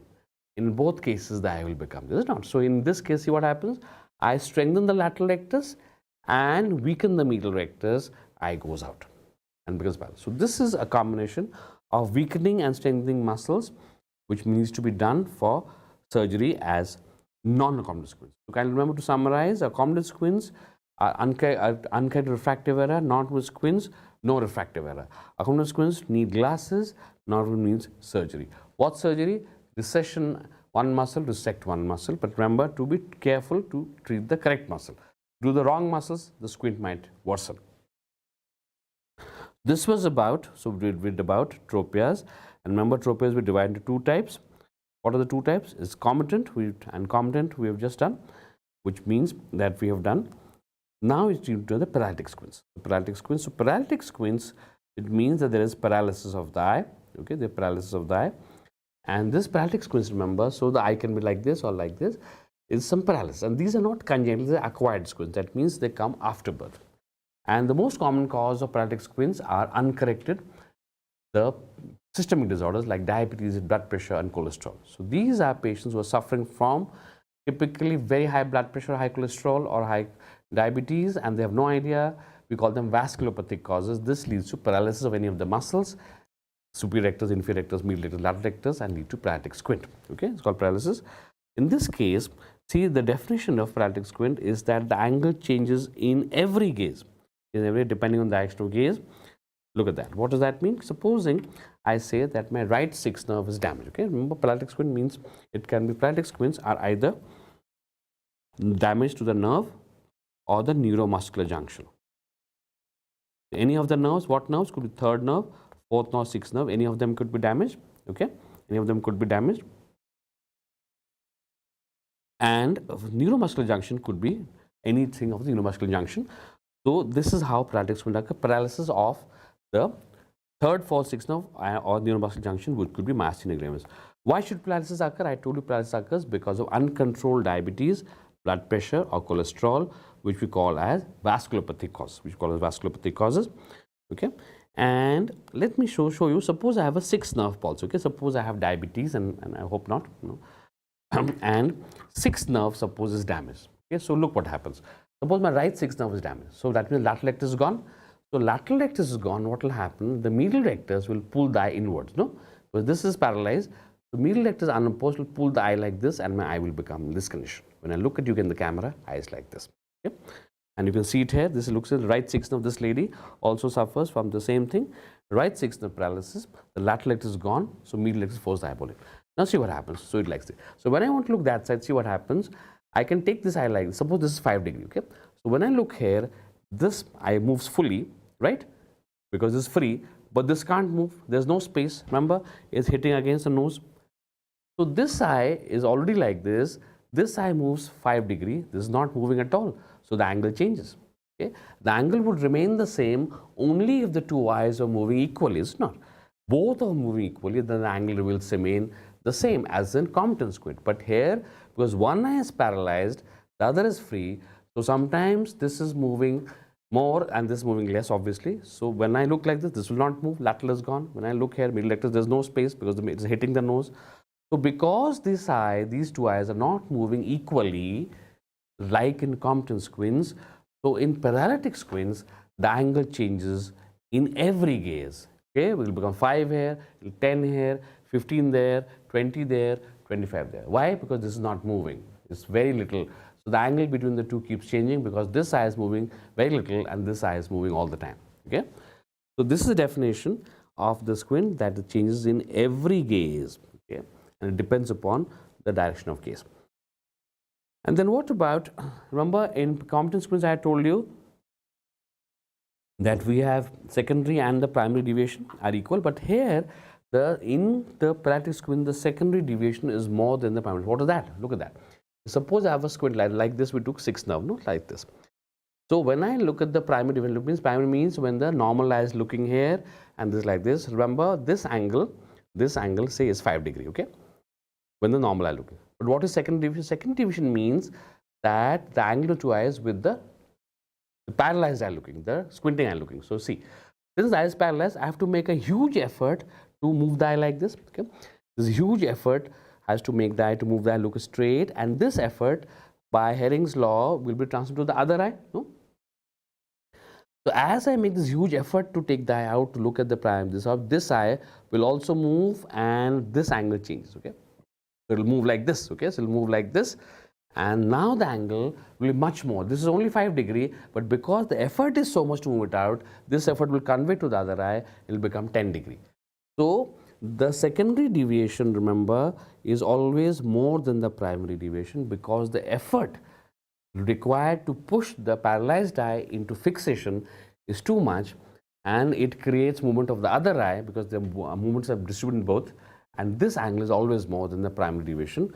So remember, secondary deviation is more than primary deviation in Compton, not in Compton, paralytic squint. Okay, so that's another difference. And because in paralytic squint, the angle changes in every gaze, so they'll end up with 4 major problems, which none of them are seen in Compton squints. Now, in Compton squints, which is what? Diplopia, double vision. Immediately, patient will have double vision. This is a very distressing thing. Abnormal head posture, they hold the head abnormally like this. Vertigo, they will have dizziness, चक्कर आ रहे होंगे इनको, जैसे बाप लोगों को, बहुत लोगों को चक्कर आ रहे हैं बैठ के मेरे को देख के कि क्या हो रहा है, so many of you are having disorientation and vertigo, चक्कर आ रहे हैं, and this disorientation, many of you disoriented, you have no idea what is going on, what time is, what year it is, and what subject is it. So these 4 things appear in squint also. But these two, vertigo and disorientation, is not specific for squint. It occurs, as I said, most of you also. The vertigo, diplopia and abnormal head posture are pure squint manifestations. Vertigo disorientation can occur in other conditions also. Okay, and remember this diplopia, this double vision, has one particular characteristic. It is with both eyes open. Okay, so if you have both eyes open, you'll have double vision with that. If you close the squinting eye, suppose this eye is squinting like this, no? This eye you can see, this is the squinting. If I close this eye, then there will be no diplopia. Okay, so remember this is called binocular diplopia. Diplopia is seen with both eyes open.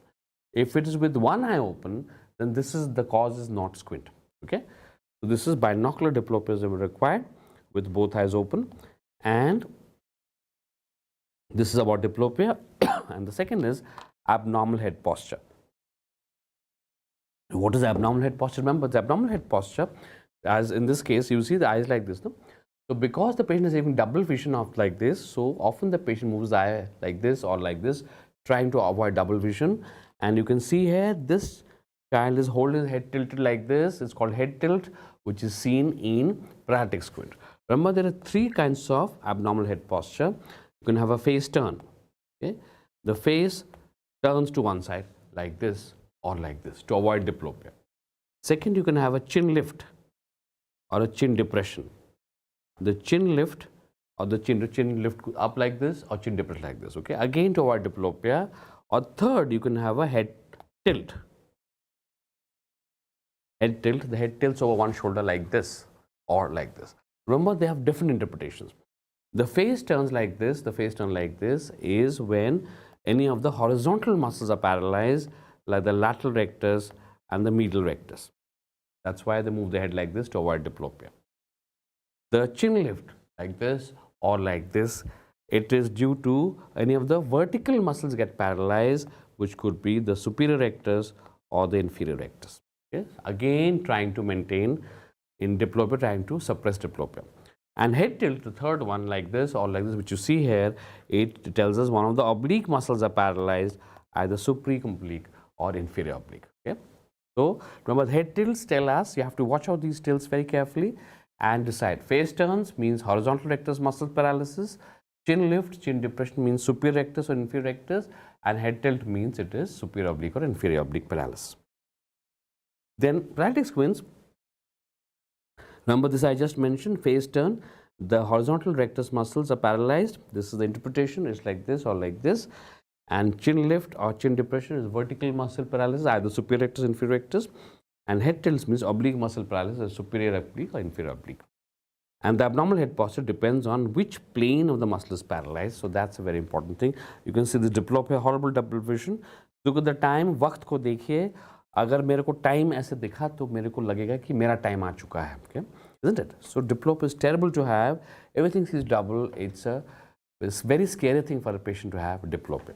Okay, so this we did now tropias, and to come back to paralytic squints again. Paralytic squints mein, remember the basic thing is what paralysis is occurring. So the most important is double vision, and remember double vision is seen with both eyes open. If you close one eye, you will have no diplopia. If you close the other eye, there will be no diplopia.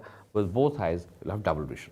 So binocular diplopia, remember the most common cause is squint. अगर दोनों आँख खोल के आपको double दिख रहा है, the most common cause is squint.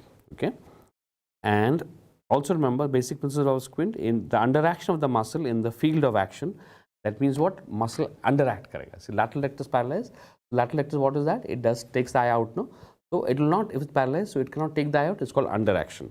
And overaction, opposite muscle का होगा, opposite muscle, क्योंकि lateral rectus काम नहीं कर रहा है, so medial rectus will force the eyeball in. Okay, so please remember the paralyzed muscle is underacting because it's paralyzed, and the opposite muscle is overacting because it is now unbalanced. Okay, it is not paired with the other eye. And how do I manage the double vision? Is remember of in paralytic squint, this you see this doubling that you see is disgusting doubling that you see here. What is this? The first important thing is to patch the eye. Okay, so close one eye. Okay, because binocular I said you have to see both eyes, no? So just close the squinting eye. Okay, just close the patch here. You just close the one that is squinting. With the other eye, she'll be very happy. You know, the other eye should be very happy. So this is the squinting eye is patch closed temporarily. So with the one eye she'll be normally. Or you can give prisms. Prisms are optical prisms are like, you may have seen in class 12, the optical prisms are prisms which split the light towards the base. Okay, prisms, they all cause the ray of light that enters to divert towards the base. So if we give them glasses, then what will happen? It will cause the rays which made of prisms like this. These are prismatic glasses. So a series of prisms are like this. So they will divert the rays towards the base, and we make the glass such that the rays focus on the fovea. So if the rays focus on the fovea, these diverging rays, then the fusion will take place. There will be no diplopia. So remember I told you that you have to have bifoveal fixation. So prisms glasses can also help in diplopia. And third is botulinum toxin, is that you inject botulinum which paralyzes the muscle. It inject this thing which paralyzes the muscle in the opposite muscle. You understand? So what happens? Supposing that I have a lateral rectus palsy like this. My eye is turned in by medial rectus like this. Like you can see in this diagram. One eye is the light like this. Okay. What happens? This is already eye like this. So what you do? The lateral rectus paralyzed. So now you inject the medial rectus. So lateral is already paralyzed. The medial you paralyze, but you inject botulinum, the eye becomes straight. You got this? So original eye is supposed like this. Lateral is paralyzed, and the medial rectus is overacting, pulls like this. So in Botox, what you do? You inject botulinum toxin, which is a very powerful toxin, into the opposite muscle. So lateral is already paralyzed. You inject in the medial. Lateral is already paralyzed. Medial you paralyze, the eye becomes straight. Okay. So these are temporary ways of managing diplopia, and the three ways. Patching is done. The older people, they don't mind being patched. The younger people, they don't like being patched because they have cosmetic reasons. Prisms and botulinum toxin can be used for temporary correction of diplopia while we wait and watch for the nerve muscle to. So remember, paralytic squints, to summarize what we've done so far, if you do not get confused, look at that. What I said in comitant squints, what happens is that the two eyes are parallel. Okay, the angle is same, and patient has no diplopia, no nothing. So we don't have to treat comitant squints most of the time because they have no problem. But paralytic with squint require treatment. And how do we treat paralytic squint? Is, remember, the most common cause are the vasculopathic disorders like uncorrected diabetes and blood pressure. No, they're the most common causes. Paralytic squint, because they have so many problems like diplopia and other things. So first we treat the underlying cause, which is diabetes and blood pressure. Okay. So you treat them. What is the diabetes, blood pressure, cholesterol? And this takes time. And once you correct the sugar and the blood pressure, what will happen is the nerve muscle recovers. They will recover naturally because the sugar and blood pressure control. This recovery takes time. It takes 3 to 6 months. So while we are waiting, we have to wait for the recovery of 3 to 6 months.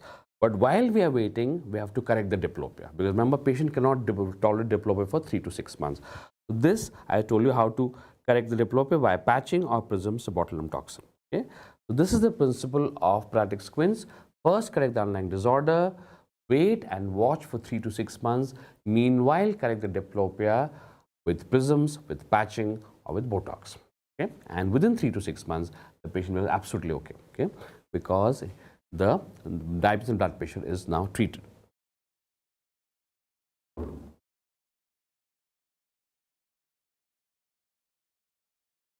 Very well. So therefore, next look at the paralytic squint, third nerve. Now we talk to paralytic squints. Let's look at specifically एक का specific देखते हैं. Third nerve palsy. Remember, third nerve palsy में you know that third nerve supplies all muscles except two, the LR6, SO4, and R3. Remember the formula that the third nerve supplies the rest of the muscles R3 except the sixth nerve supplies lateral rectus, and superior oblique supplies the fourth nerve. So if the third nerve is paralyzed, all muscles are paralyzed except these two, the lateral rectus, which takes the eyeball out, and superior oblique, which pushes the eyeball down. Okay, so look at that. Typically, the eyeball has gone out and down and out. So this is a very famous appearance. We call this down and out because it has gone downwards and outwards. The down because of the superior oblique and out because of lateral rectus, which are the only two muscles still active. Rest are all paralyzed. And they are why ptosis? Because even ptosis also because the LPS is also paralyzed. Remember, third nerve also supplies the LPS. So remember, third nerve is diagnosed by the famous triad of three conditions of down and out and ptosis. You can see it here. The eyeball is down and out, and the ptosis will lift it up by lifting it up with a cotton tip applicator. So ptosis is corrected so that we can take a photo here. And there are two different types of third nerve. Remember, one is called pupil sparing, just the pupil size is normal, and the other is pupil involving, the pupil is dilated like this. Okay? The pupil sparing, the size is pupil normal, is called medical third nerve because the causes are medical, which are sugar and blood pressure. Remember, I told you all paralytic squints are because of that. So if the pupil is normal, it tells us you take a blood pressure and a blood sugar, you will find the cause there enough. If the pupil is dilated, it's called a surgical third nerve because the causes are surgical. Why? The causes are a tumor or an aneurysm. Okay, tumors, intracranial tumors or aneurysm, they can cause third nerve palsy and they can be life-threatening. See, the aneurysm may rupture any time, no? So where this aneurysm may rupture any time and may cause death. Remember, it's a very dangerous thing. Once you diagnose third nerve palsy by down and out ptosis, look at the pupil. If the pupil is normal, which is sparing, it means it's a medical third nerve. We are not to panic. We just take a blood pressure and blood sugar and everything will be fine. We find the cause. But if the pupil is dilated of the third nerve, down and out ptosis, if the pupil is dilated, it means it's a surgical third nerve and the cause is either an aneurysm or a tumor, and the aneurysm or tumor may rupture any time and cause death. So it's a bit of an emergency, third nerve pulse, a bit of an emergency because you have to treat very rapidly. And remember, the most common aneurysm is at the junction of the PCA-IC junction, MCQ. That's an important MCQ, PG-MCQ. The most common aneurysm to cause third nerve palsy lies at the PCA-IC junction. Easy to memorize. PCA-IC stands for posterior communicating artery and internal carotid artery. Okay, PCA-IC, posterior communicating artery with the internal carotid artery. This junction is the most common, which causes third nerve. So please be careful. And this case, as you can look at this, remember this pupil is dilated, appears to be dilated, no? And it's dilated, so it's a third nerve palsy due to a aneurysm or a tumor. You have to do a CT scan or MRI immediately, detect the tumor aneurysm before the patient ruptures and dies. Okay, so it's a bit of an emergency. And remember, but why should the pupil dilate in surgical cause? Because remember, the third nerve carries the parasympathetic fibers. They are also damaged. When they are damaged, so the sympathetic will dilate the pupil. Okay, so very important. Look at the pupil. If it's normal, do a blood pressure and blood sugar. They will find the cause. If the pupil is dilated, immediately order CT MRI. It will pick up the aneurysm or the tumor before it ruptures and kills the patient. So what we do, once we do this, treat the underlying cause, which is whatever it is, aneurysm or tumor or sugar or blood pressure. Correct diplopia how? By patching, prisms or Botox for 3 to 6 months. And during 3 to 6 months, it will wait, we watch and wait, and he makes a full recovery in 6 months. If it's a younger patient, in 3 months also they can make a full recovery. So this is the how we treat it, like this. And then we do the fourth nerve. The fourth nerve palsy, fourth nerve has a lot of MCQs because it's anatomically very peculiar. You know, it supplies the superior oblique, SO4, and it is the longest intracranial. Remember, at 75 millimeters long, the fourth nerve is the longest intracranial nerve. Remember, it's not the overall longest because the overall longest is the vagus. You know, the vagabond nerve, it goes all around the body. Overall longest cranial nerve is the vagus or the vagabond. But the overall longest intracranial nerve is the trochlea, which is about 75 millimeters long. It is the thinnest cranial nerve.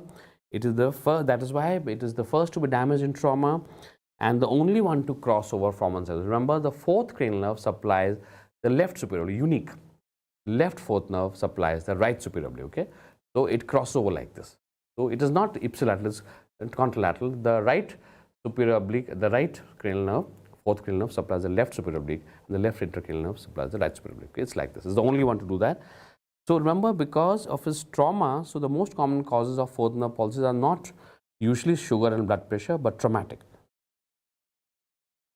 So whenever you get a palsy of the this one of the fourth nerve, you have to first take history of trauma. It's very easy. Trivial traumas to the head can damage the fourth nerve. First take history of trauma.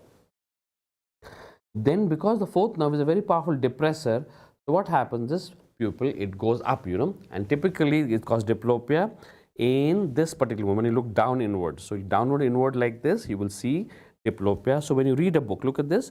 When you read a book, the letters will appear, because this is the down and inward gaze, the letters will appear vertical diplopia or oblique diplopia, superior oblique, because it's called vertical or oblique diplopia like this. So you'll have vertical or oblique diplopia in downward or inward movement like this.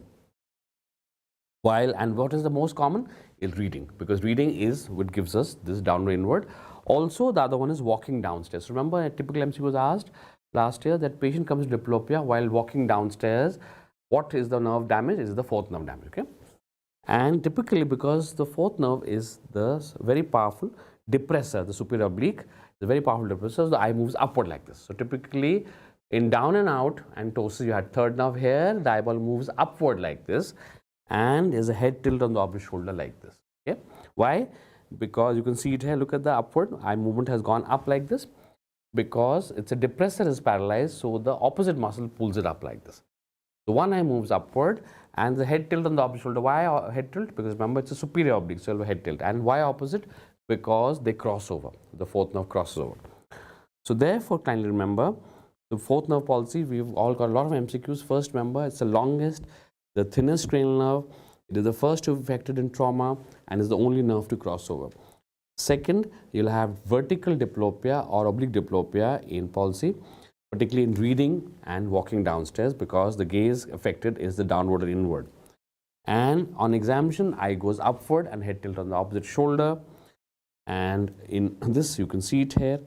Usually, in children, if it is, it's most probably congenital. Congenital is from birth onwards. Adults is most commonly traumatic. Remember, I told you trauma causes. And you treat the underlying cause, whatever it is, the trauma, the sugar, the congenital cause, treat it, and treat the diplopia by Botox, patching, and the prisms. And within 3 to 6 months, the children will recover even faster in 3 months. Last nerve, the sixth nerve palsy. And sixth nerve palsy, we have, remember, the sixth nerve is the supplies lateral rectus, and this we've already done. It is the most common cranial nerve palsy. Sixth nerve is often seen in a lot of studies with the most commonly damaged nerve. It damages the lateral rectus and is also the longest subarachnoid. Kindly remember, fourth nerve is the longest intracranial. This is the longest subarachnoid. Okay, subarachnoid. So it is, I have told you this before while discussing papilledema. So it travels the maximum distance under the arachnoid mater, and that's why a lot of cranial pathologies damage the sixth nerve. So sixth nerve means lateral rectus is gone, so eyeball is moved in like this. You can see here, the eyeball is moved in, medial rectus force the eyeball inwards.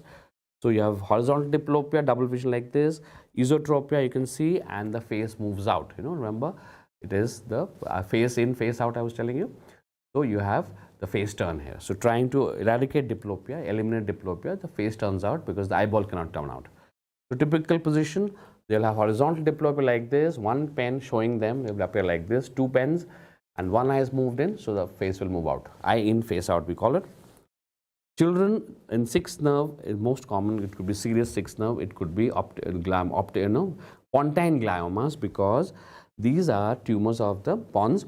I told you, because of the fourth nerve, sixth nerve's long propensity of running around under the arachnoid mater, a lot of cranial nerve pathologies can cause it. In adults, it is mostly again vasculopathic causes, like typically you see as in diabetes blood pressure. And LPs also, remember, lumbar puncture is well known to cause sixth nerve damage. Very famous question. You see what happens as you put lumbar puncture, when you put an LP, the CSF leaks out, the leaks out, and because of loss of CSF, the brainstem sags a little bit, because of loss of CSF. So there is sudden descent of the brainstem like that. Again, it pulls on the sixth nerve. Remember, the sixth nerve is very long, and it's trapped in the Doyle's canal, so it pulls on the sixth nerve, and the sixth nerve gets paralyzed. So this is a very common MCQ asked in NEET PG, that following lumbar puncture, patients present with diplopia within a few days. What is the most common cause? You will remember sixth nerve palsy caused by LP. Leakage of the CSF causes sudden descent of the brainstem, pulling on the sixth nerve like that. Okay. So these are multiple causes. You can have vasculopathies like sugar and blood pressure, lumbar punctures, particularly children will have serious causes like pontine gliomas. So treat the underlying cause, whatever it is. Again, wait and watch for 6 months. Correct the diplopia with botulinum, with patching, and with prisms, and they'll be fine. The treatment is essentially the same for all. And finally, myasthenia gravis. And we are about to finish Squint now. I think we'll take a short break after this because my voice is not in the best of fashion. We'll just take a short break after this because let me recover my voice a little bit. Let's look at the neuromuscular junction. which is the most common disorder, is myasthenia gravis. Okay, the myasthenia gravis, remember, is a great mimic. It mimics a lot of disorders, so you have to rule out a lot of things. It's the most common disorder of the neuromuscular junction. Okay, remember, that's why myasthenia is important. And what happens is antibodies, it's autoimmune disorder, so occurs the autoimmune disorder. The antibodies are formed against acetylcholine receptors. It is seen most commonly in young ladies between 20 to 40 and old men between 60 to 80 years of age. Okay, so typical, remember, the population involved is young ladies 20 to 40 and old men between 60 to 80. Okay, that's why I said yesterday that there are often young ladies in my class, and if you look too exhausted, it means that you might be having myasthenia. After all, remember, it is the most common muscular disorder, isn't it? So acetylcholine receptors are blocked because of the antibodies. So there is no transmission of impulse neuromuscular junction because acetylcholine travels to the receptors but is blocked by the antibodies. So it cannot cause muscle contraction, and the muscle contraction cannot cause. So the first muscle damaged in the eye is the LPS. Okay, remember, that's why they come to us with ptosis, severe ptosis. Okay, but in the body, all muscles are weak and they cannot contract. That is why this patient is constantly fatigued, always tired. He looks always tired. He feels always tired because the muscles are not able to contract because of the blockage of the acetylcholine receptors. That's why it's called myasthenia gravis. Myasthenia, muscle weakness, serious muscle weakness. Myasthenia gravis is a serial muscle weakness. Okay, serious muscle weakness. So you have the first thing to appear in myasthenia is the ptosis. Is the ptosis where the LP is affected, and you have ptosis, and then this ptosis, remember, is worse in the evening. It's called fluctuating ptosis because that is the myasthenic fatigue that with the daytime, as the day falls into afternoon and evening, the tiredness increases, the fatigue increases because more and more the nerve is firing, more and more the receptors are blocked, and less the muscles are contracting. So the fatigue increases with the day. Remember, entire body fatigue increases, and that is a hallmark of myasthenia, that the patient becomes very tired but recovers after a bit of rest. So typically, give him half an hour's rest, he'll be fine. Okay, because then by that the blockage is redundant. So therefore, the ptosis increases in the night. That's called fluctuating ptosis. The second is diplopia. The doubling vision increases in the evening also, because remember, the superior rectus, inferior rectus, they also cannot contract, and they cannot keep the eye straight, so they have diplopia. So remember, fluctuating ptosis and diplopia worsening in the evening is the sign of myasthenia, and typically tiredness, which improves with it worsens with the daytime, but as you get him a little bit of rest, then his tiredness reduces, he feels better, improving with rest. Then here, this is it. Remember, the myasthenia only attacks typically the skeletal nerves, the muscles. So it does not, the involuntary muscles it does not attack. So pupils, which are controlled by the sphincter and dilator, there are involuntary muscles it cannot touch, and ciliary muscle is also involuntary, so it cannot touch. It only attacks the skeletal muscles. So remember, in myasthenia, the pupils will be normal and the accommodation will be normal. Okay, but third nerve will have both pupils and accommodations will be lost in third nerve. That's how we represent this. It's a mimic, no? That's how in myasthenia the pupils and the accommodation will be spared. Third nerve it won't be. And the test is tensilon typically, where we inject edrophonium, it reverses the blockade, and immediately the patient becomes better. You know that, very dramatic test. Inject tensilon and the muscle rises, immediately ptosis improves. So drug of choice here is pyridostigmine. We use pyridostigmine and steroids also, because autoimmune disorders it needs steroids also. So with that, we feel a very important topic called squint, and I hope you understood this. And with that, we come to the last topics, but first a short 5 to 10 minutes break, just to get your tissues under order. We'll take a 10-minute break and come back to you again.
For listening, we're back to work again. सिर्फ आखिरी एक घंटा आखिरी few slides. So I know that you're tired and you want me to leave. कि ख़त्म करो इसको जाओ यहाँ से. ख़त्म ही कर रहा हूँ. But remember that you have to read this well. And now we go to the last important topic, conjunctiva and cornea and sclera, जो last topics हैं. तो conjunctiva, look at the word. Conjunctiva क्या होता है? It's a transparent membrane on the cornea, on the conjunctiva, sorry, and the sclera. See, look at the word conjunctiva. What it does, it conjoins, or that means joins the eyelid to the eyeball. Okay.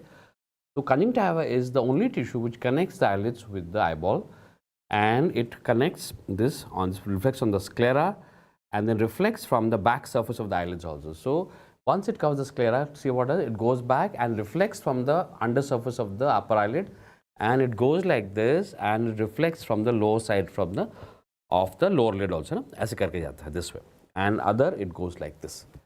So it must be very important tissue which is able to cover not only the eyelids but the eyeball also, and that's correct. It's conjunctiva. It's called conjoins, and it covers lubrication of the eye and protection against foreign bodies, immune surveillance also.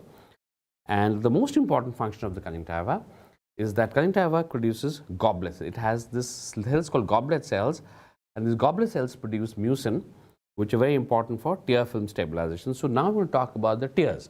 आंखें आंसू जो exam के दिन आने नहीं चाहिए, दिखने नहीं चाहिए मुझे, because you have read all this, so you should have no tears in your eyes on the day of the exams. Okay, so let's look at the tear film and what are the levels of the tear film. The tear film has 3 layers.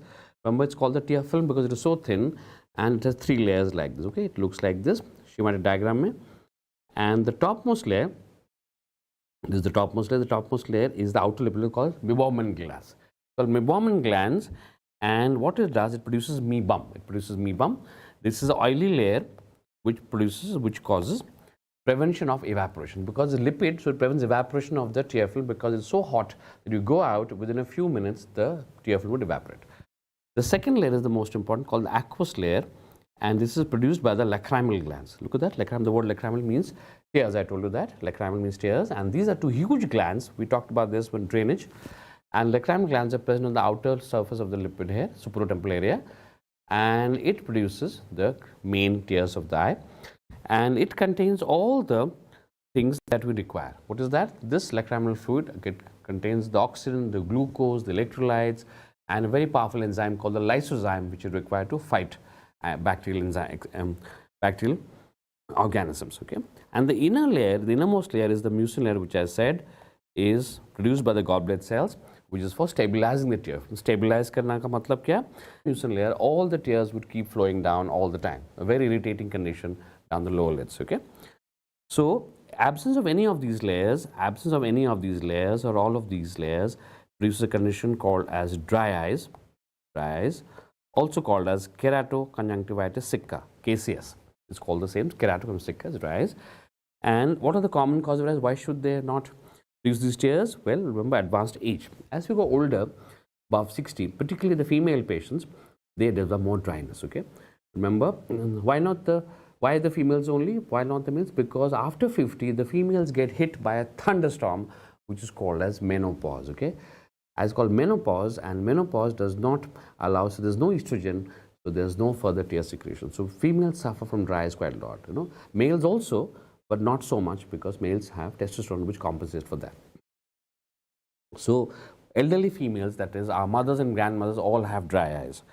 Then what about young people? Young people also have dry eyes for prolonged contact lens. If you wear contact lens for a long time, more than 10 hours a day, then you develop dry eyes. Though some of you do that, you mustn't do that. Maximum allowed usage is 8 to 10 hours. That's it. Then you can have Sjogren's. One of the most dangerous causes of dry eyes is this Sjogren's. It was a classic triad. Remember the classic triad of 3 things: dry eyes, dry mouth, and rheumatoid arthritis. This is very severe and very difficult to treat, and it's incredibly difficult. I can't tell you how difficult, unhappy these patients are. Severely, the dry mouth is the worst. Okay? They can't eat biscuits and toast because they're so dry mouth that without saliva they can't eat it unless they swallow it with some tea or coffee or something. Uske bagair they cannot have these dry things. Okay? Drug-induced dry हो सकता है. You can have certain drug-induced, certain drugs, particularly the anticholinergic drugs. Remember, anticholinergic drugs, they will reduce the secretion of the body, and tears are a secretion. So anticholinergics will cause dryness. Antihistaminics also. So many of you who keep popping a pill for levocetirizine or Allegra or this should avoid it, because they will cause prolonged dry eyes after a long time. Okay. And another very powerful drug called antidepressants cause a lot of dryness. Okay, so to some of you are using antidepressants, be careful about that. They cause a lot of dryness of eyes. So certain drug use. So multiple causes of dryness. Then the three causes of trachoma and vitamin A deficiency. These cause mostly mucin cell deficiency and cause dryness. MGD stands for meibomian gland disease. Remember these glands we said, meibomian glands. So when you have disease of the meibomian glands, we call this MGD. It stands for meibomian gland disorder, and this is one of the rare causes of dry eye due to lipid deficiency. So you can have lipid deficiency, aqueous deficiency, mucin deficiency. All of them cause dry eyes, KCS. And remember, the most common signs of dryness of eyes is a foreign body. आँख में ऐसा लगता है जैसे something, there is some foreign body in the eye. Okay, remember, typically they feel patients, the doctor, there's some sand in the eye, some foreign body, some stones, some mud. Typically it's always burning. Okay, remember the burning sensation, which is worse in the evening. Why in the evening? Because the whole day the eye is open and the evaporation takes place maximum in the evening. By the evening, the eyes are totally dry, so eyes are burning all the time, and आँख में मिर्ची लग रही. Some patients will say, doctor साहब मेरे आँख में मिर्ची लग रही. It is burning so much. And the eyes become red very quickly, blurring of vision. Why blurring? Because when there's no tear film, the cornea gets exposed, and the cornea is actually not very smooth. Okay, there are some microvascular. Typically you have hills and valleys here. Is the tear film normally which coats the surface of the cornea, makes it smooth. In the absence of the tear film, all these microscopic irregularities are exposed, and the patient develops blurring of vision also. Okay, ocular fatigue, he feels always tired, and the tear meniscus height reduces. Tear का एक height होता है, it reduces. All these are some findings of dry eyes. Remember, tears are a very important thing, so don't waste your tears. Okay, don't cry unnecessarily. You are wasting your tears. Tears are simply too important to be wasted. Okay. So KCS, also called dryness, dry eyes. This is to certain diagnostic. How do you diagnose them? We use a couple of dyes here, which you should know. One dye is called rose Bengal. This detects conjunctival dryness. So you take a rose Bengal dye, it's on a filter paper strip, and you just touch the eye like that. If eyes are dry, it will pick up the pink stain. It means you are conjunctival dry. Or another dye is called the lissamine green dye. Lissamine green is, again, you touch the conjunctival surface with it, it's green in color, and if you are dry, the conjunctival will pick up the green dye and it will show green color. So this, if you're rose Bengal or lissamine positive, it means conjunctival is dryness. For picking up corneal dryness, we have this corneal dryness is more advanced than conjunctival dryness, जिसमें ज़्यादा problem होगी. So we use another dye called the fluorescein stain. Okay, it's a fluorescein dye only, and again we touch it to the eye like that, it'll pick up the green dots. So you can see the green dots, and if the stains were positive, it's called corneal. Be careful. The rose Bengal and lissamine green pick up the conjunctival dryness. The fluorescein dye pick up the corneal dryness. This is more advanced dryness, corneal dryness is. Okay. Then you can have the Sherman's test. Okay, Sherman's test, you quantify the amount of tears which are being produced. You put a filter paper strip, on the paper, on the patient's eye like this, and this has a millimeter markings like this. You place this for about 5 minutes, then you take out the paper strip like this, and when you take out the strip, you will measure how much of it is wet. How much of it is wet? Remember, if in 5 minutes, if it's less than 10 millimeters of wetting, okay, if it's 10 minutes of wetting, then you are dry. Normally, within 5 minutes, it should be more than 10. If it's less than 10 millimeters of wetting, it means that you are dry eyes. And the T-but is called the tear breakup time. The tear breakup time. See, the tear, normally the tears that you blink like this, the tears are from the eye. It slowly, see what happens. The tears slowly spread like that. Okay? As you blink, watch me. As you blink, as the lid blinks like this, and the eyelid opens. As the eyelid opens, as the eyelid falls, it coats the tears lid with the cornea with tears, and as the lid opens, these tears, it starts spreading, okay, across the corneal surface like that. Okay, and as it spreads, it becomes thinner and thinner, and it breaks. It breaks means a small dry spot is developed. It breaks, and this time we start timing it. As soon as the lid opens, we start timing it. So the first dry spot should not appear before 10 seconds. Okay, 10 seconds is called the tear breakup time. And if it breaks up earlier, 5 seconds or 6 seconds or 7 seconds, it means your tear film is not very stable. So we measure the tear breakup time is less than 10 seconds. It means you have unstable tear film and you're developing dry eyes. Okay. So treatment would be, we give tear film supplements. Supplements means that we have these drops called methyl cellulose, which do not replace. We cannot replace. Remember, the tears are simply too unique for us to replace them. So we supplement them, means that we try to make it something different, close to that, but not exactly tears. We also call this artificial tears because they're not real tears, and artificial tears are lubricants or tear film supplements. So anything extra in trying to replace the tears, but it's not the real tears. So it's called methyl cellulose. And sometimes we keep this putting, we have to put all this time, all the time, 5, 10 times, 15 times, whatever required, you have to keep putting all your life. And cyclosporin, eye drops, cyclosporin is the second. Suppose the tear methyl cellulose does not work, then you have to put cyclosporin. This is anti-inflammatory drug, which can treat the inflammatory component of the dry eye, and it helps. Okay, so this is the two-step treatment of dryness. Then xerophthalmia. Xerophthalmia, remember, ophthalmia means eye, xerosis means dryness. So this means dryness, but actually it is not really dry. Xerophthalmia basically refers to the vitamin A deficiency changes in the eye. Whatever changes are seen due to vitamin deficiency in the eye, we lump it under xerophthalmia. So it is actually misnomer because you think it's going to talk about dryness, but it's not only dryness. There are many other things that occur if the eye becomes vitamin deficient. So let's look at this. WHO classifies this as 8 different. Remember, there are 8 classes of classification of vitamin deficiency. And let's start with the XN. Remember, XN means night blindness. This is the earliest symptom of vitamin deficiency. Kindly remember, always asked, the earliest symptom of vitamin deficiency is night blindness. This is also the most common cause of night blindness in the whole world. So if you have look at night blind people, and there are many other causes like retinitis pigmentosa, like cortical cataracts, night myopia, but the most common cause of night blindness in the world is vitamin A deficiency. This is the earliest symptom called XN. Then a few more months of vitamin deficiency, it goes to X1A. This is conjunctival xerosis. The conjunctiva becomes dry, wrinkled, and it develops these folds.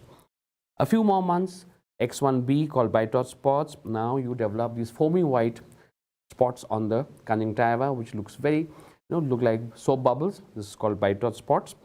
And this is due to, remember, you have to remember this is Bitot spots, X1B.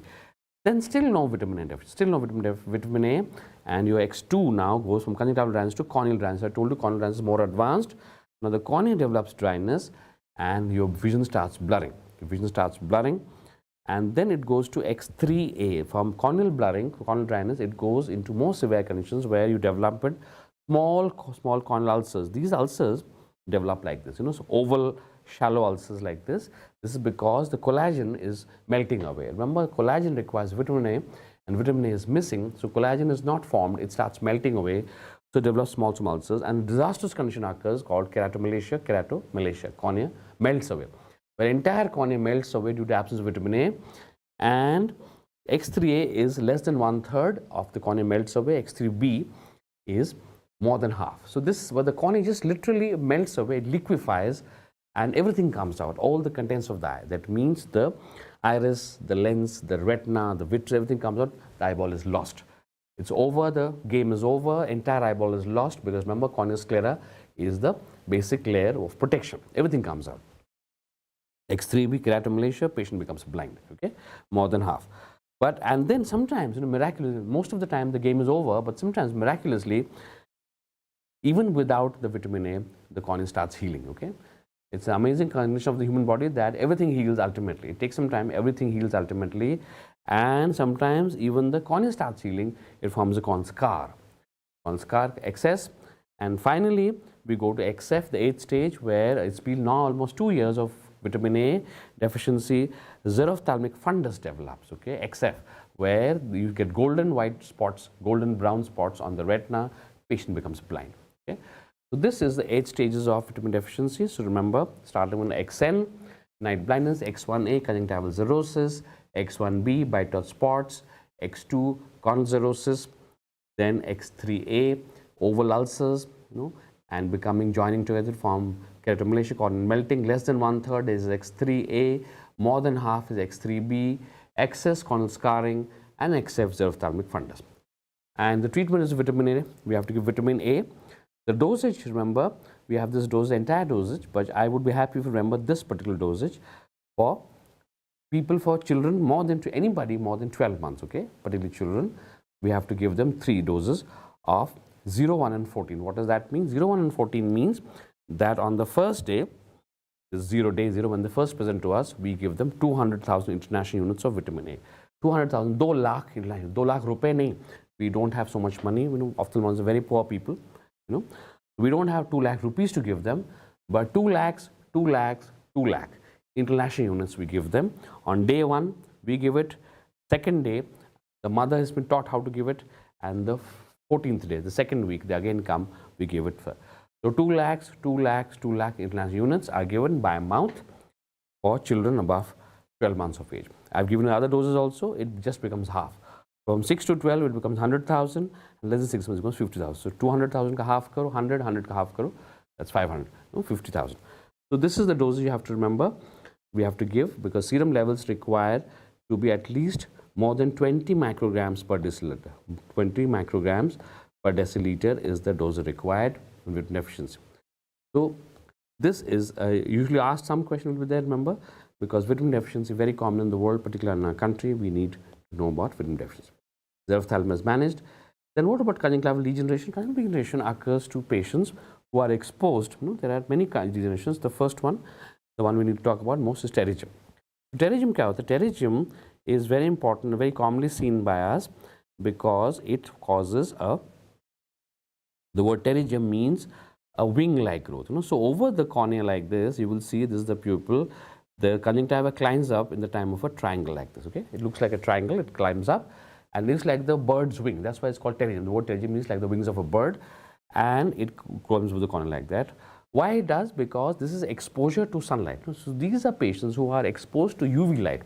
Most important from the ultraviolet light that's exposed. So people who are not wearing sunglasses and they're exposed to the hot, dry, dusty climate. So typically, the reactions of these pterygiums are seen in the hot, dry, dusty climates where there are no sunlight, whereas there's not much sunlight. There's a lot of sunlight, lot of sunlight. No rain, I mean, I'm so sorry. So typically seen in Rajasthan, in Gujarat, Uttar Pradesh, parts of Delhi, where there are very dry areas and lack of rain. So this is typically the farmers that are exposed to the sunlight and the UV light, the hot flying sand, the dry dusty climates, they are the ones who develop pterygiums. It goes up like this. There's a very important MC called the Stalker's line. Stalker's line is a line which is seen at the advancing edge. यहाँ पे एक yellowish line आपको दिखेगी. This is the yellow line in front, and this is called the Stalker's line. Very important. I always ask the question, what is the Stalker's line in front of a pterygium?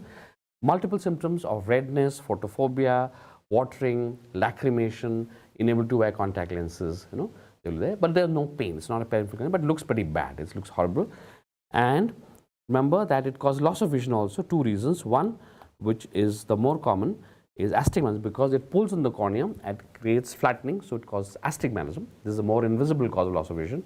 And second, it may cause the, typically it causes the blocks the pupil, so pupillary blockage occurs, and that also causes loss of vision. So 2 causes loss of blocking of the pupil, but the more important is the astigmatism it causes by pulling the cornea flatter. So this is a more invisible and more common loss of vision. The treatment has to be excision, it has to be excised, not taken off, because it's a membrane. The problem is it has a very high rate of recurrence. So because it recurs so fast, so within, it has a 70% higher rate of recurrence. Within 6 months, they come back to us again. And we are fed up of doing it again and again and again. The more times you take it off, the more it comes back. Okay. So what we do, we as a surgeon, which you have to know the name, it's called conjunctival autograft. You take it off and borrow conjunctiva from the opposite eye of the same patient. That's why it's called autograft.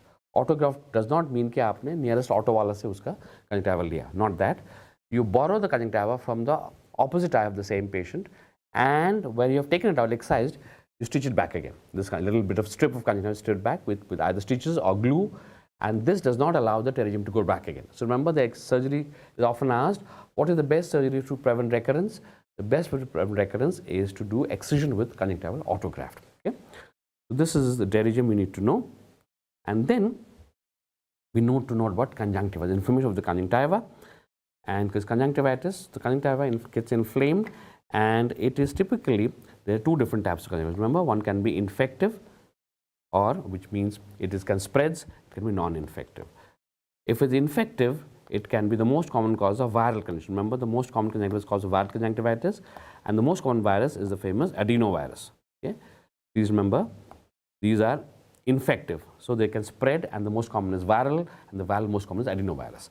The non-infective ones are mostly allergic, so they cannot spread. So they are allergic conjunctivitis. How to diagnose conjunctivitis? You have the bright red color. Remember, it's bright red color. It's very scary, and it is painless. There is no pain, and there is usually some discharge. Okay? What is the discharge? Discharge is the inflamed conjunctiva producing some exudate or transudate. Okay? So there are three different types of exudates or transudates. You can have a purulent discharge which looks like pus. So it's greenish color, yellowish color. So it means bacterial conjunctivitis. Or you can have a serous discharge. Serous is clear water. It means the viral conjunctivitis. Or you can have mucoid discharge. It's mucinous. Okay, it looks white and elastic. It means it's allergic conjunctivitis. That's how we can tell you what kind of conjunctivitis you have. If it's purulent, pus-like, we know it's bacterial. If it's clear water, we know it's serous, which is viral. And if it's mucinous, which is white and stringy and elastic, you know it's allergic. It is allergic conjunctivitis. Okay. Most common, I told you, is viral conjunctivitis, and amongst the virus, the most common is adenovirus. Now, this adenovirus can cause a conjunctivitis, where a lot of this, but you have to remember one particular one, which is the famous EKC, epidemic keratoconjunctivitis. Okay, we call it epidemic because attacks in epidemics. It typically occurs in the monsoon season of India. So it starts from any time from July, it goes into August, September, October. These are the months of acute monsoon. And this virus attacks is called adenovirus. It's also called pink eye. It's also called Madras eye. Do nothing to do with Madras. Also called as shipyard eye, old name. It occurs often to sailors on ships. Okay, so multiple names: pink eye, Madras eye, shipyard eye. The multiple names for this, and this is called EKC. And what will you see? His eyes will be absolutely red and discharging, but there will be no pain. And here, an important sign is the preauricular adenopathy. You will see in front of the auricles of the eye here, you will see this adenopathy. So you can touch them. There will be inflamed lymph glands here, and they're often tender also. So preauricular lymphadenopathy, eyes are discharging and red, and there will follicles will be found. Follicles are collections of lymphocytes which are seen in infective conditions, particularly virus and chlamydia. And sometimes you get the subepithelial infiltrates, which cause a lot of blurring of vision. We call them SEIs, subepithelial infiltrates, which cause blurring of vision. So these are the important findings of adenoviral EKC. Remember, the most important finding here is that it occurs in the same community. Community means wherever same group of people are working, a lot of people are working together, same house, living together, working together, the same house, same colony, same citizen, same city, same office, same hostel, same medical college, same dormitory. So these are people working together, sitting together, living together, and they develop this. So one by one, it's highly communicable. I saw in a classroom, it began with one guy, and by the end of the class, the entire classroom had developed. All 70, 80 students had developed conjunctivitis. Okay, so it's highly communicable. That's why it's called EKC. Remember, anytime people from the same house, the same medical college, from the same hostel, the same dormitory, they develop is EKC. Then the second kind of conjunctivitis you have to know is the acute AHC, acute hemorrhagic conjunctivitis, because there is a subconjunctival hemorrhage here, and it looks a little frightening, but it's not as dangerous as EKC, which is more dangerous. It looks frightening because of the hemorrhage here, and this is caused by enterovirus 70. You have to remember EV70, the name and the number you have to memorize. This is not a adenovirus, okay? It's an enterovirus, EV70. It's also called Apollo virus or Apollo 11 virus because it was discovered during the Apollo 11 moon landings. That man has landed on the moon. So it was discovered during that time, which was in August 1969. So at the same time as the Apollo 11 landed on the moon, around the same few days, this virus was discovered on the Earth. So that's why we call it Apollo 11 virus or the Apollo disease, which is AHC.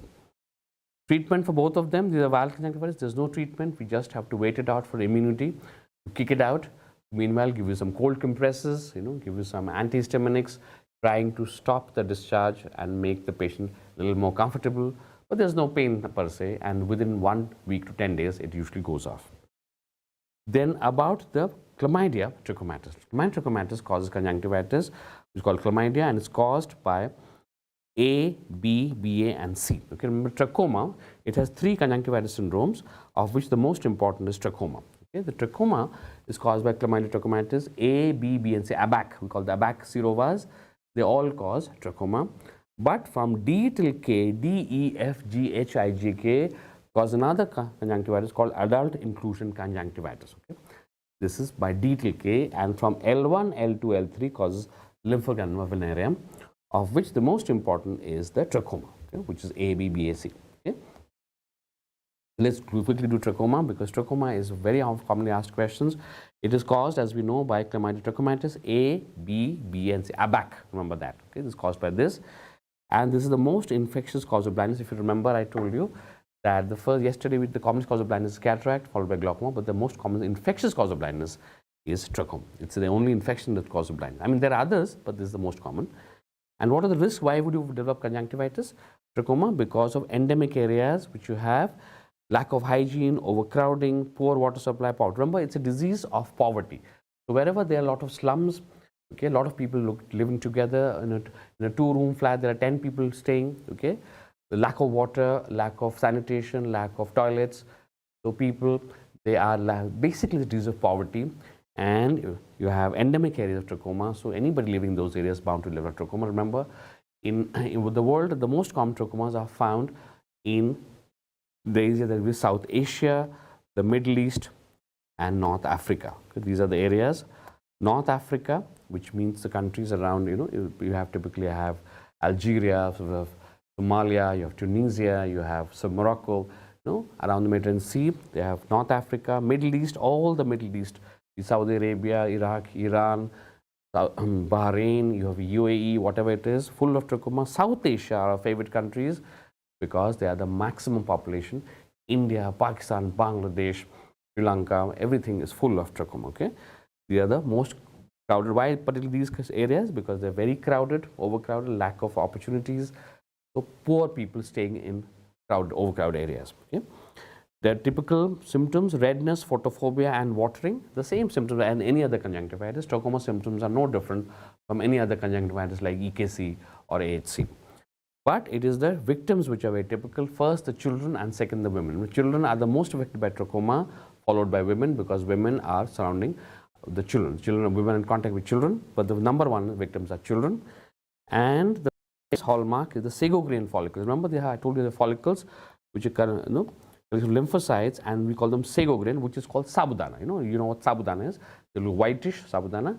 The typical, they look like sabudana. Follicles are a hallmark of trachoma. You have Herbert's pits, which are depressions on the upper limbus like this. Okay, you ask the patient, look down, and you will find that there are dots and the depressions on the upper limbus. These are the typical Herbert's pits which you found. Herbert's pits are not found in any other condition apart from trachoma. Also famous Arld's line. Remember, Arld's line are the fibrotic scar on the upper pupil conjunctiva. If you invert the eyelid, you will find this white line, which is a scar on the upper pupil conjunctiva. This is called Arld's line. Please do not confuse with Arld's triangle, which is seen in keratic precipitatus. Remember, keratic precipitatus has Arld's triangle. This is Arld's line. Be careful, they are different. That was uveitis. This is trachoma. And there's some late sequelae. These are early findings. These are late sequelae, which are the ones that cause maximum problems to these patients. Trichiasis, which means change in the direction of eyelashes. Remember, the eyelashes, the upper lashes come down and go out like that. The lower lashes come up and go up like that. Because the eyelashes normally go out like that, their function is to trap the foreign bodies. No. But in this case, they turn inwards. The upper lashes turn inwards, rub against the cornea. The inner lashes turn inwards and rub against the cornea. This is called trichiasis, change in the direction of eyelashes. Extremely irritating foreign body symptom, causes corneal scarring and may cause blindness. Tylosis means thickening of the lid margin. Madrosis means loss of eyelashes. Entropion is inward rolling of the lid margin. Entropion, inward rolling of lid margin, again causing the eyelashes to rub against the cornea. And because of this constant rubbing of eyelashes due to entropion and trichiasis, you have three kinds of corneal opacities, which is the main cause of blindness in trachoma. The three causes of blindness are nebula is a very superficial opacity, macula is a half thickness of corneal opacity, glaucoma is a full thickness corneal opacity. Okay, so grades hote teen. The lightest grade is nebula. The second is macula, half thickness, and glaucoma is full thickness. Okay, so you have these typical grades of corneal scarring which causes blindness. This is the most common infectious cause of blindness, and they may lead to dry eyes also because they damage the goblet cells of the conjunctiva and cause dryness. Okay. So here you need to know the WHO class, Fisto class, we call the Fisto classification of trachoma. Grade 1 is follicles, which on the upper tarsal. So if you have more than 5 follicles, you have to sit and count these follicles. More than 5 follicles which measure more than 0.5 millimeter in diameter, we call them as grade 1, okay, in the upper tarsal or the upper palpebral conjunctiva. Grade 2 I for intense inflammation. There's a lot of inflammation here, and this is diagnosed if we have inflammation sufficient to obscure 50% of the tarsal vessels. Normally the blood vessels are visible in the tarsal conjunctiva or the palpebral conjunctiva, but it is so inflamed, the conjunctiva is so inflamed that is sufficient to obscure 50%. You cannot see the blood vessels at all of the conjunctiva. We call it grade 2. This is the most dangerous thing because it causes a lot of symptoms for the patient. Grade 3 is for scarring. Now you have Arl's line, which means it started healing. You get the Arl's line, which is the S for scarring. Grade T is T for trichiasis, which means even if one eyelash turns inwards, it is called a grade T or grade 4. This is, remember, the most blinding stage. The trichiatic cilia rub against the cornea, causes corneal scarring. The most blinding stage is the grade 4 trichiasis. The most unpleasant stage is grade 2 intense inflammation. And finally, a corneal opacity involvement is a nebula macular on the cornea. If it affects the pupillary margin, we are in grade 5, which is the last stage which causes blindness. So, Fisto class: follicles, inflammation, scarring, trichiasis, and opacity. Okay. So this is extremely important for us. We'll have to ask questions on this. Then trachoma. So fistula, once you have trachoma, remember, it's also called Egyptian ophthalmia, named after the country. Rare disease to be named after a country. And this is the drug of choice is azithromycin. Kindly remember, you have to give just 1 dose of azithromycin. 1 gram oral dosage is enough to bind trachoma. And topical treatment, if you want to give, you have to give topical 1% tetracycline ointment twice a day for 6 weeks. Okay, this is older treatment. When there was no azithromycin, we used to give topical azithromycin, or beg your pardon, tetracycline, 1% ointment twice a day for 6 weeks. Has to be full treatment. The safe strategy, we remember the safe strategy, famous name S for, which is this is a strategy developed by WHO to prevent trachoma. S for surgery. Okay, surgery of what? Trichiasis. Remember, S for surgery for the trichiasis. You pull the trichiatic cilia out, or you destroy the eyelashes by giving electrolysis. That's the surgery. A for antibiotics, drug of choice azithromycin. F for face washing. To keep washing your face with water, keep it clean, because if you don't wash your face, that spreads trachoma. E for environmental improvement and sanitation. Keep environments clean, keep your areas clean, and you will not have no trachoma. Okay. Finally, the blanket therapy. Blanket therapy, we don't give you a blanket which you can wrap around yourself. It's not that. It's a blanket of antibiotic. We give a blanket of antibiotic, which is 1% tetracycline ointment to be given once a day for 10 days or twice a day for 5 days. Okay. Remember, you can either give it 1% once a day for 10 days in a month, or twice a day for 5 days in a month. It's the same thing. But remember, only for 10 days in a month for 6 months. That means that it's interrupted therapy. So let's say you give it from January 1st to 10th, okay? And then you don't give it from 10th to 30th, 20 days, no treatment. Again, February 1st to 10th, March 1st to 10th, April 1st to 10th. Only 5 or 10 days in a month. If it's 5 days, twice a day. If it's 10 days, once a day, okay? The rest of the month, we don't put. For 6 months at a time, Jan, Feb, March, April, it's interrupted therapy. This breaks the cycle. This is called the blanket therapy or the mask therapy of trachoma, okay? Seems to work very well. This is a treatment of trachoma. Then we go to next conjunctivitis called the spring catarrh. This is the only conjunctivitis which I'm going to talk about, which is not infective. This is allergic conjunctivitis. It's called spring catarrh, also called vernal catarrh. Word catarrh means inflammation, and it occurs in spring. Vernal also means spring. It's means spring, but remember, it's a total misnomer. It's not inflammation of the conjunctiva in the spring. It takes place in the hot summers of India. So this is called, it's a misnomer because it tells you of a spring. That is because the British thought it was spring when it was actually summer. Okay. So in the hot summer months, we have allergic conjunctivitis. Okay, it's highly allergic conjunctivitis. In the hot summer months, it's seasonal. It occurs from the hottest months of the year, from April to October. So 6 months of the year, it's recurrent. Every year it comes again and again. And in the hot summer months of Indian subcontinent, Africa, Mediterranean region, it's the same thing. It comes again and again. It's allergic conjunctivitis occurring to children. Remember, it occurs to children, particularly boys. Many of you have had allergic conjunctivitis as kids, and it's highly allergic. The most important sign is the itching. Okay, symptom is the itching. The constant itching that they do, they literally scratch their eyes out. Eyes becomes red, and the loss of tearing, watering, photophobia. This is the critical symptom. It's highly unpleasant symptom. They're constantly rubbing their eyes.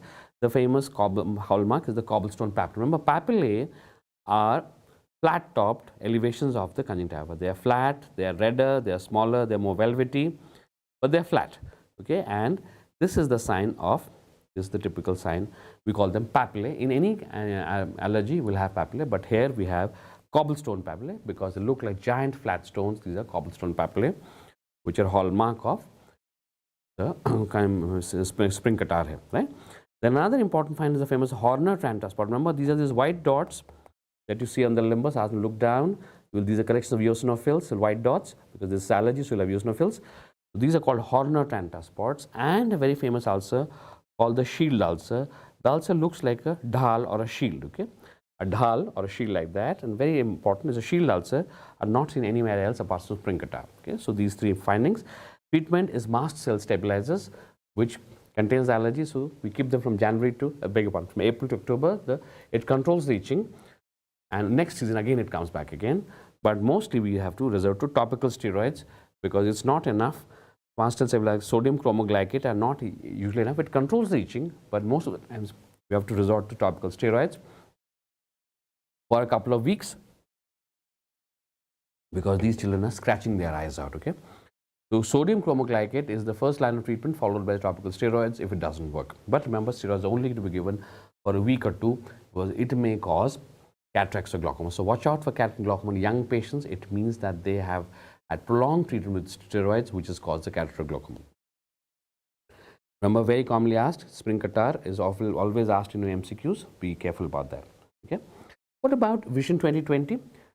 This Vision 2020 is a program which is, you might say it's 25, so why talk about Vision 20? Well, it's over, but it is still not over. This is a program which was run by the WHO. It ran for 20 years from 2000 to 2020, okay? And the aim was to eradicate blindness all over. The very famous aim was actually called everybody should be 20/20 by 2020. So by 2020, everybody should be 20 by 20, which means 6 by 6, okay? How? By eliminating all the major kinds of blindness, but alas, it couldn't be, though they tried valiantly. How to eliminate cataracts? Look at the diseases included in this Vision 2020 program. Cataract, how? To operate it. So by operating cataracts, you would get blindness. Trachoma, by safe strategy, okay? For safe strategy, surgery, antibiotics, face washing, environmental sanitation. And the aim was to get 20, which means global eradication of trachoma. Get 2020 stands for global eradication of trachoma by 2020. Aim was to eradicate trachoma by 2020. Not possible. Even now, 50 countries are still having trachoma. 50 countries. I'm glad to tell you, India is one of them. India has just attained this last year, October. In 2024, October, we eliminated trachoma. Childhood blindness. Why? How? By giving vitamin A. How to eliminate refractive error? Start wearing glasses. Many of you don't wear it still. Onchocerciasis, not found. Merciful India. It's on West Africa. With river blindness, very dangerous. Okay, you have to. They try to eliminate this by giving the drug of choice for onchocerciasis, river blindness, which is you have to tell me which it is. And Indian scenario, no, India. Okay, Indian scenario is what? Because Indians, we don't have river blindness, so Indians, we have other things to eliminate in Vision 20, corneal blindness, glaucoma, and retinopathy. So these are the three diseases that is in India, but not in the rest of the countries: corneal blindness, glaucoma, and retinopathy. This is the typical Vision 2020 programs here. Okay? And now we come to the cornea. The last few topics, the cornea and the sclera, and those of you are looking tired, and remember, it's just got to over, say around 15-20 minutes only. So the cornea has 5 layers. Let's look at them. Each layer has a possible question. The outermost layer is the cornea. First of all, it's a principal refractive element because remember it has 43 diopters, and it is a protective layer. So it causes for the vision also, the protection also. And the thinnest central cornea is in the CC, the central cornea, which is approximately 540 microns. I told you, average corneal thickness is 540 microns, but you may have thicker corneas, you may have thinner corneas. And the 43 diopters is the main power, it's the main optical element. Look at the 5 layers. The outermost layer is the epithelium, this black layer, which is the basically, which watches against, is the guard dog, is the watchman. But anytime the epithelium is damaged, the bacteria fungi will move in. The epithelium is very important, used by stem cells. Remember, stem cells of the cornea, they lie in the limbus. Please remember, In the limbus of the cornea, there lie the stem cells, and the stem cells are ones which regenerate the epithelium. Every time the epithelium is damaged, it regenerates by the stem cells, and the exact location of the limbus is called the limbus is the palisades of Vogt. Okay, so you will have these limbus cells like this. We call them palisades because they're parallel and they are longitudinal like this. We call the palisades of Vogt. This is the exact location of the stem cells of the cornea. Every time epithelium gets damaged, the stem cells produce new cells and replenishes the corneal epithelium. Remember, it's very important. The minute epithelium is damaged, it will cause corneal ulcers. Second layer is a layer called the Bowman's layer, this yellow layer, Bowman's layer. Remember, Bowman's layer is the layer which cannot repair itself if damaged. So it forms corneal scar. Remember, MCQ often asks, it cannot repair itself and leads to corneal scar or opacity. So this is always asked, which layer of the cornea does not repair itself and cause a corneal scarring or corneal opacity. Okay. Third is the stroma. Stroma is the main element of the infrastructure. 90% of the common cornea thickness is the stroma, so it provides the infrastructure of the corneal on which the endothelium and exothelium will mount. Fourth layer is the Descemet's membrane. Descemet's membrane is the red line here, which is a very powerful layer. It stops all the layers, all the organism from entry except fungus. Okay? Only fungus it cannot stop. This is a very powerful layer, and only fungus can penetrate the intact epithelium. And finally, you have the endothelium layer, endothelium. The endothelium, which is the most important layer of the cornea. Why? Because the endothelium is a single layer of cells which has these metabolic pumps. And when we talked about corneal edema, I told you that normally the aqueous humor rushes into the cornea like this, and it is the endothelial pumps which has sodium, potassium, ATPase pumps. Okay, and these pumps, they pump the aqueous out and keep the cornea clear. These pumps, they pump the aqueous out, keep the cornea clear. This is called the endothelial pumps, and they keep the cornea clear very importantly. So that's why the single most important layer of the cornea is the endothelium. It maintains the most important function, which is corneal transparency. Okay, this is the endothelium, and endothelial pumps, sodium, potassium, ATPase pumps. So once the endothelium is damaged, remember, they cannot regenerate again. So another layer which cannot regenerate is the endothelium. So the cornea has two important layers which cannot regenerate. One is the Bowman's, which forms corneal scarring. And if the endothelial pump can regenerate, what will happen? The pump cannot throw the aqueous out. Immediately you have irreversible corneal edema. So be careful. You have two irreversible layers. One is the endothelium, which causes edema. The other is the corneal the Bowman's membrane, which forms scar. So be careful. And then about 10 years back, a new layer was discovered to lie in between the descemet's and the stroma. Okay, between this, the stroma and descemet's. So this layer, this was found. This is the sixth layer. It was usually called the PDL. It will stand for the pre-descemet's layer. But now we talk about this is the Duas layer, okay, Descemet's membrane and stroma. So now we just call it after its discoverer called Dr. Harvinder Singh Dua. The sixth layer of the cornea is called the Duas layer. So now we have 6 layers. So from outwards to inward, it works like this: epithelium, the Bowman's, the stroma, the Duas, the Descemet's, and the endothelium. Okay. So two irreversible, one, the Bowman's membrane forms a corneal scar, and then endothelium which causes edema. Be careful, there are 2 layers which are irreparable.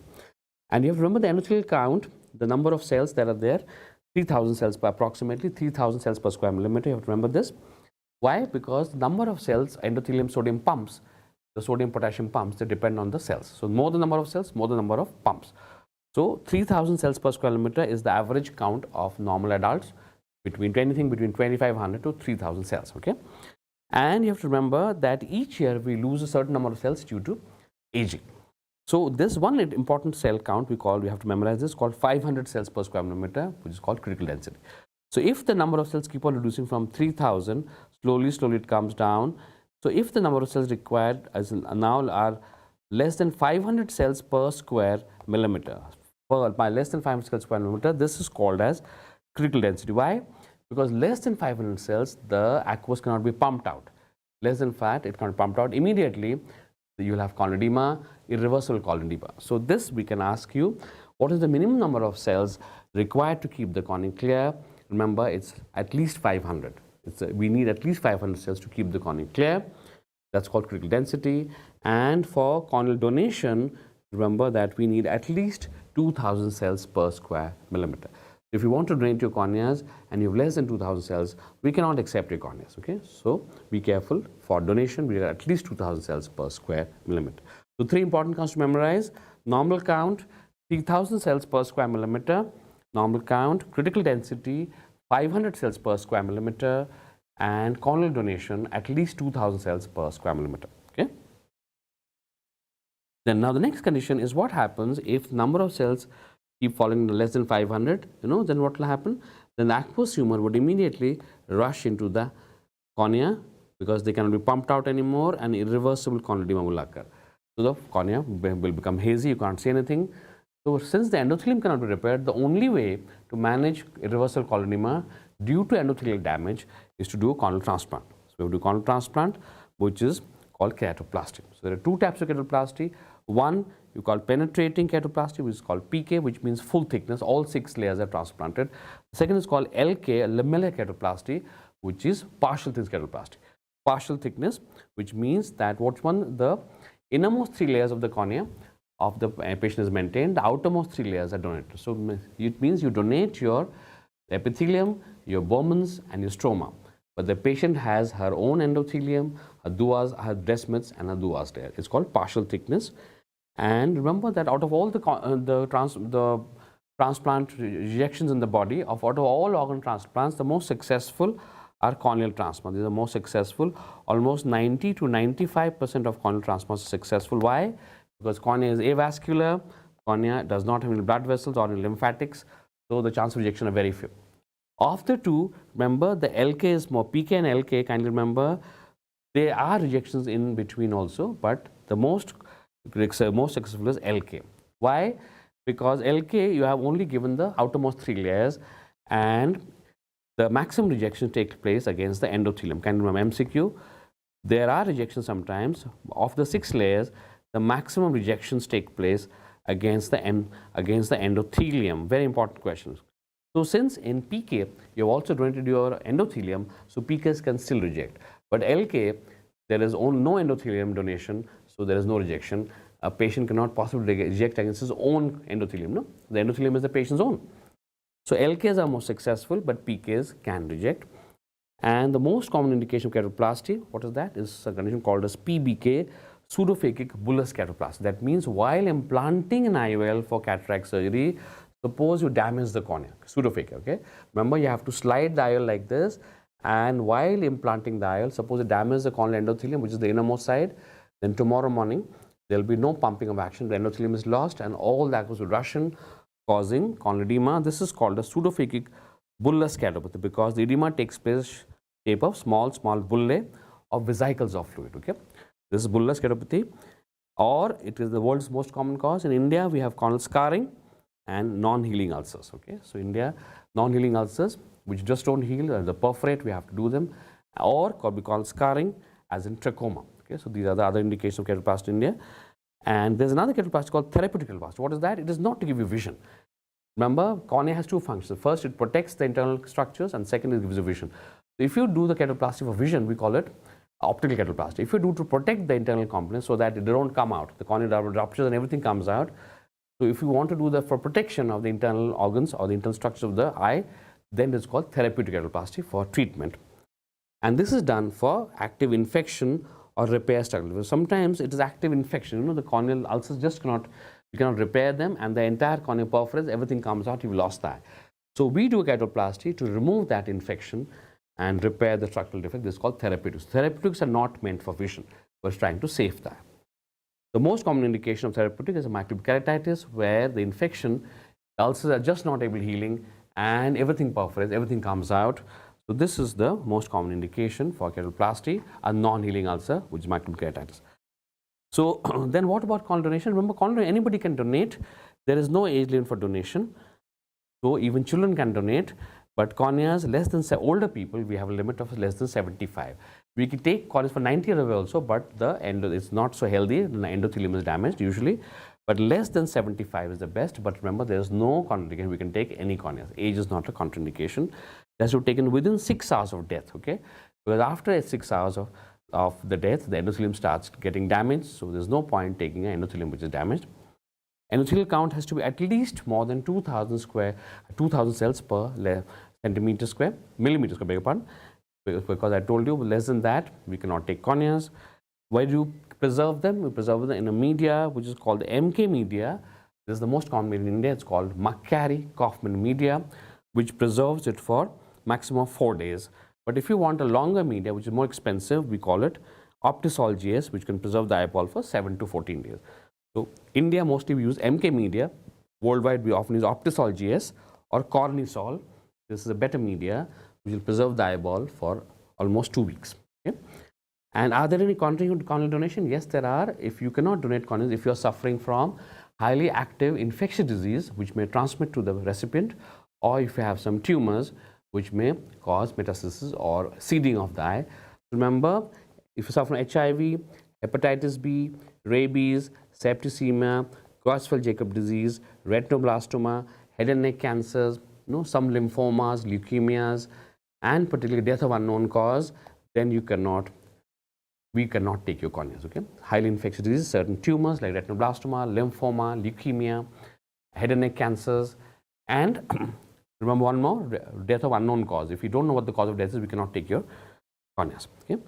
Then a quick word about keratitis, bacterial keratitis, ulcers. Remember, ulcers, anytime you have a damage to the cornea. So suppose there's a damage to the cornea, and as there is damage to the cornea, what happens? The epithelium sloughs off. The epithelium is damaged, so a little bit of the epithelium goes away like this. So as the epithelium as the epithelium gets damaged, so it allows all the bacteria from surrounding bacteria fungus to enter like this, and the bacteria enters because epithelial damage. So first you have to history of trauma and see how the cornea ulcer penetrates. So it goes from epithelium, it goes to the Bowman's, it goes to the stroma, then it goes to the duas, and finally the descemet stops it like this. So the ulcer penetrates like this. Finally, the descements, which is just before the endothelium, I told you that no other organism can penetrate the descements except fungus. It stops it. So our aim is to stop the ulcer from penetrating deeper, because the deeper the ulcer penetrates, the more difficult is the treatment. Okay, so you have to treat ulcers earlier. So what are the risks of bacterial keratitis? Trauma, if you get hit something, contact lens, prolonged contact lens wear, loose stitches. Suppose there's some stitches for cornea surgery which are not taken out, dry eyes, and exposure to keratopathy. The most common bacteria worldwide is Staph aureus and Pseudomonas, but in India it's mostly Streptococcus. Remember, so sometimes like India-specific patients with Streptococcus pneumoniae, and this is also called a ulcus serpens. The Streptococcus is called serpens because why? Because it moves like an ulcer like this, like a snake. Like a snake, the ulcer moves like a snake like this, like a side-winding action. This is called ulcus serpens, also called a hypopia and corneal ulcer, because these ulcers are well known to produce a lot of hypopions. Pneumococcal ulcers produce a lot of hypopions. We call it hypopion corneal ulcer. Remember, hypopion corneal ulcer is not any ulcer with hypopion. It is specifically a pneumococcal ulcer. Then the most common contact lens ulcer, remember, is caused by Pseudomonas, very important MCQ. And the only bacteria which can penetrate intact epithelium are Corynebacteria and the Neisseria. Okay? They can penetrate intact epithelium. Remember that no other, not even Pseudomonas, can penetrate intact epithelium. Okay? So, and the drug of choice is the 4th generation fluoroquinolones, which is the moxifloxacin and gatifloxacin. Then acanthamoeba keratitis is caused by acanthamoeba, history of contact lens wearing, okay, which is washed in tap water. Remember, if you wash your lens in tap water, you're bound to have acanthamoeba. Or corneal trauma, exposure to contaminated water. Suppose you take a bath in contaminated water, like where the animals have also waded in. Okay, and history of suspected HSV keratitis not responding to contact lens. Remember, suppose you are wearing a contact lens and you think it's herpes simplex virus, but it's not healing. Okay, it looks like herpes, but it's just not healing. Then it is most likely acanthamoeba, because I told you acanthamoeba attacks contact lens wearers. But overall, remember, Pseudomonas is number 1. Attacking contact lens wearers. Number 2 is acanthamoeba. So all dendritic looking ulcers in contact lens wearers you have to suspect, because they look very much like dendritic, which means it is most likely viral, but actually it is acanthamoeba. So remember, in a contact lens wearer, a dendritic looking ulcer, you should always suspect acanthamoeba. And the pain out of proportion, very severe pain. Patient literally has the highest amount of pain in acanthamoeba. No other ulcer is as painful as acanthamoeba. Ring-shaped ulcer, typically it is shaped like a ring. Okay, so it's a very painful ring. So many of you might think it's a wedding ring, but it's not. It's much more painful than a wedding ring also. And so ring-shaped ulcer, And this reason is why it's so painful, radial keratinoitis, because the nerves of the cornea, they get infiltrated with acanthamoeba. We call radial keratoneuritis. The nerves of the cornea, they get damaged because radial keratinitis, and that's why it's so painful. And you call pseudodendrites visible. So you have dendrites which look like pseudodendrites. They're not true dendrites. True dendrites are only found in herpes simplex. So when you get the pseudodendrites, you have other conditions like acanthamoeba, herpes zoster, you can have trauma, but only true dendrites are found in herpes simplex. Okay? Drug of choice is PHMB, polyhexamethylene biguanide. You don't have to memorize this. You have to make it in the laboratory, polyhexamethyl biguanide, or you can have chlorhexidine or properdine. Okay? Remember, the most dangerous ulcers are acanthamoeba. So watch out for contact lens washing in water. Watch out for suspected herpes simplex in a contact lens wearer who's not healing at all. The fungal keratitis is the fungus, and the most common fungus is Fusarium keratinum. Remember, Fusarium and Aspergillus are the two most common fungal which cause fungal ulcers. They are both filamentous fungi.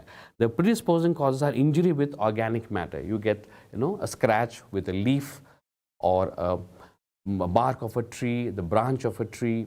Typically these are agricultural injuries or prolonged topical steroids. You've been wearing topical steroids for 2 months, 1 month, you will get a fungal ulcer. Okay? So typically organic vegetable matter. So you get scratched, or you're cutting onions, an onion comes and hits the eye, shelling peas. So typically organic vegetable matter, a farmer working his field is the one who is the most common to have a fungal ulcer. And signs more than symptoms, we call it, because there is no pain, no redness, no watering. It's a very quiet ulcer. It kills you by its quietness, but the doctor can see the signs. The doctor can say that here you have ulcer because you have infiltration. So remember, here the doctor points out to the patient that you have an ulcer.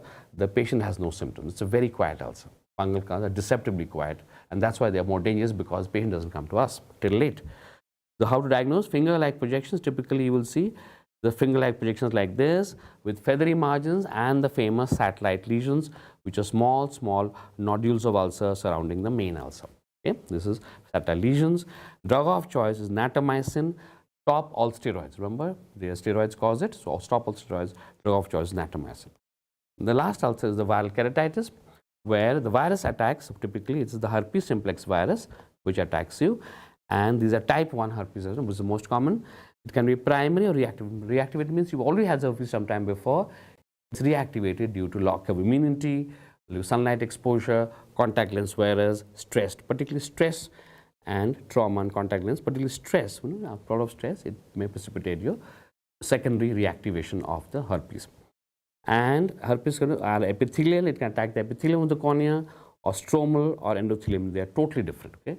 It's the epithelial keratitis which are most commonly asked, because we call them dendritic ulcers. This is the true dendritic ulcer I was telling you, and the shape is very typical.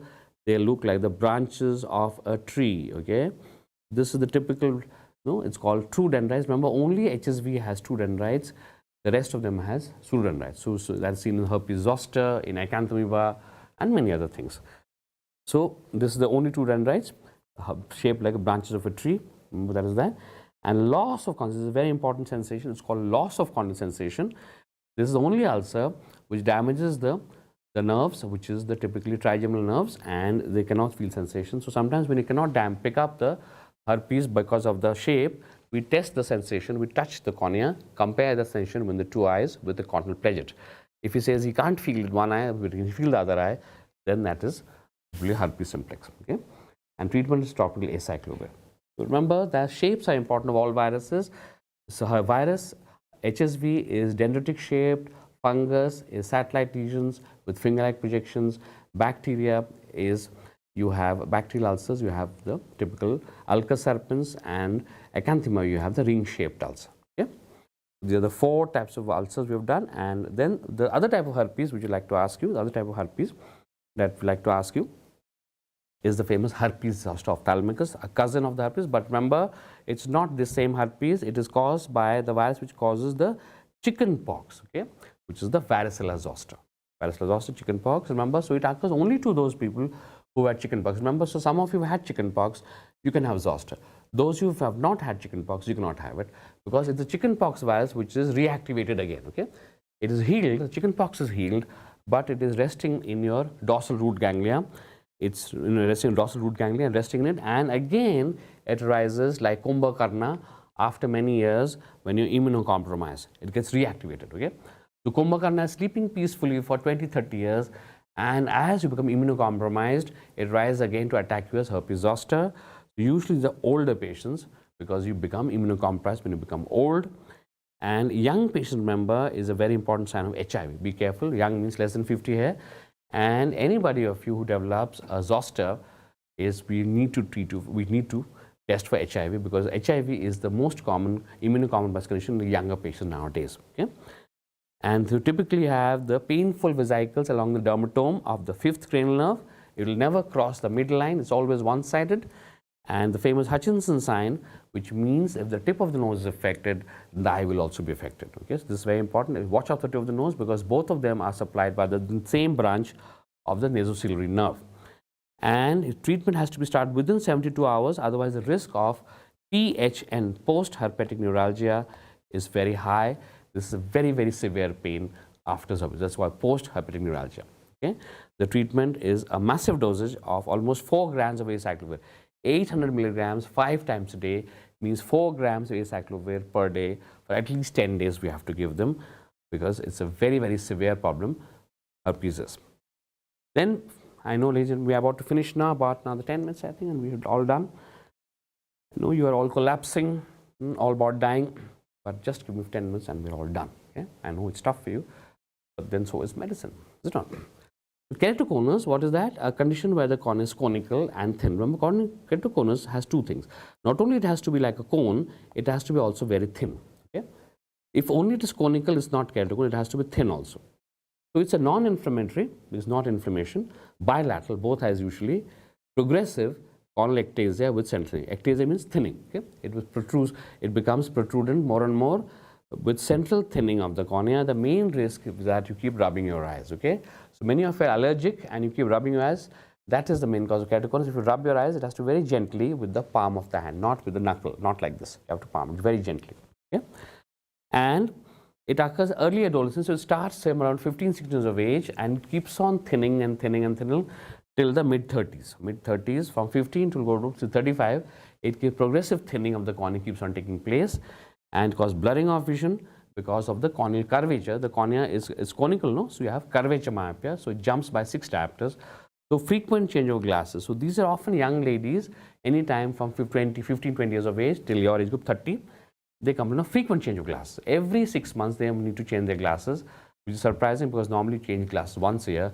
But these ladies or the young people, they change their glasses very frequently. So any of you who's changing your glasses very frequently, 3 or 4 times a single year, I would advise you to watch out if you're developing keratoconus. Okay? You have a highly irregular astigmatism. You have irregular astigmatism because it's conical, so that means it can be cut by contact lenses but not by glasses. With scission of reflex. Remember on retinoscopy, you remember we do retinoscopy today, so it goes either against a movement like this or it goes with the movement like this. You know? In this case, it goes against, like this. This is how it goes like this. It goes like this, like the blades of a scissor. So this is one of the earliest signs of keratoconus, scissoring of retinoscopic reflex. And typically you have the Munson sign. Munson sign means you ask the patient, look down, you hold it like this, look down, see what's happening. This is a Munson sign. The cone, it causes indentation or notching of the lower lid on looking down. So the normal lower lid looks like this, but as the cone hits it like this, the lid becomes like this. This notching of the lower lid, which occurs in advanced keratoconus, is called Munson sign or Munson sign.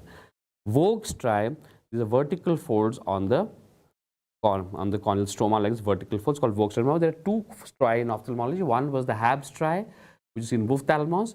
One is the Vogue striae, which is vertical for keratoconus, or only 2 striae. Okay? And Fleisch's ring is a ring-shaped circle like this, which surrounds the base of the cone. So the base of the cone like this, and it's called Fleisch's ring. Do not confuse with case of Fleisch's ring, which is in Wilson's disease. This is Fleisch's. So this is an epithelial ring on the base of the cone. It's made of iron, whereas Fleisch's case of Fleisch's ring is copper, and it is on the descemes membrane. This is on the epithelium. So these are multiple signs of keratoconus. You diagnose what is the management, give glasses initially because the power is changing every 6 months, 3 months, so keep changing glasses. But soon we have to go to contact lenses, because as it becomes more conical, so glasses cannot correct a cone like this, so we have to give contact lenses. But these are lenses, remember, which are not your soft lenses, the which ones you wear. You wear soft contact lenses because they're very soft, and we cannot give them to keratoconus because they would take the shape of the cone. So we want to give a lens which has its own shape.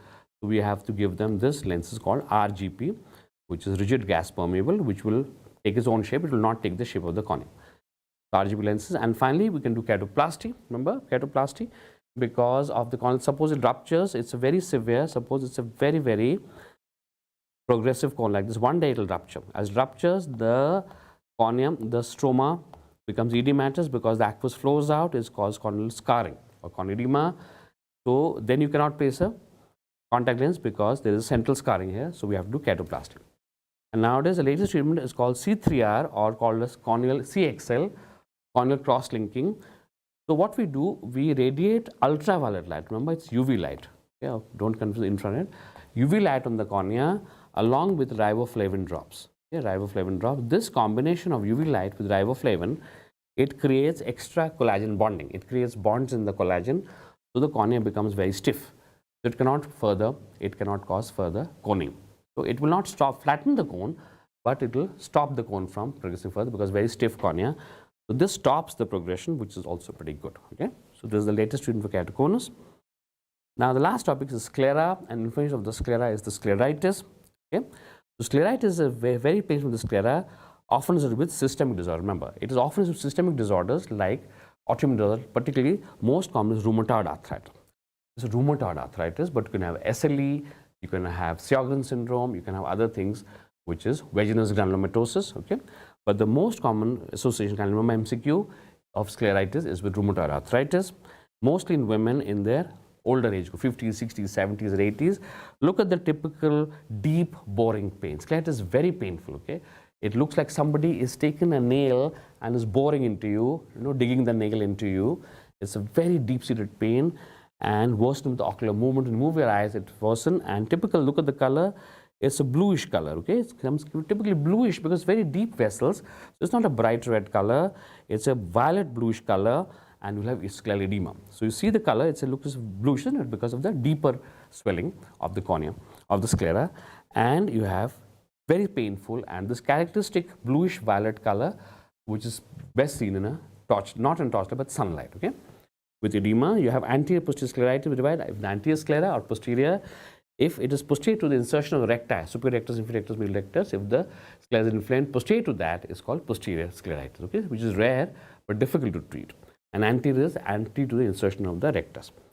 And anterior scleritis is more important. If you can ask a question, we have 4 different types: diffuse and nodular, nucleus scleritis with inflammation, and scleritis without inflammation. These last 2 are very dangerous, and without inflammation is called scleromalacia perforans, because it perforates very easily.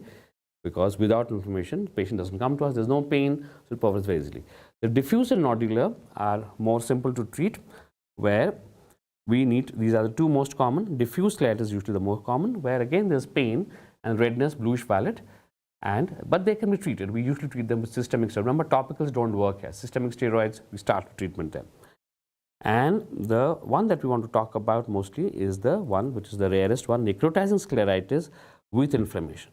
Remember, this is the least common but the most dangerous, but the most destructive. Not only it may cause the loss of the eye, it can loss of life also. Okay, because of rheumatoid arthritis, it may cause death also. Okay, so be the most dangerous one, but thankfully it's rare.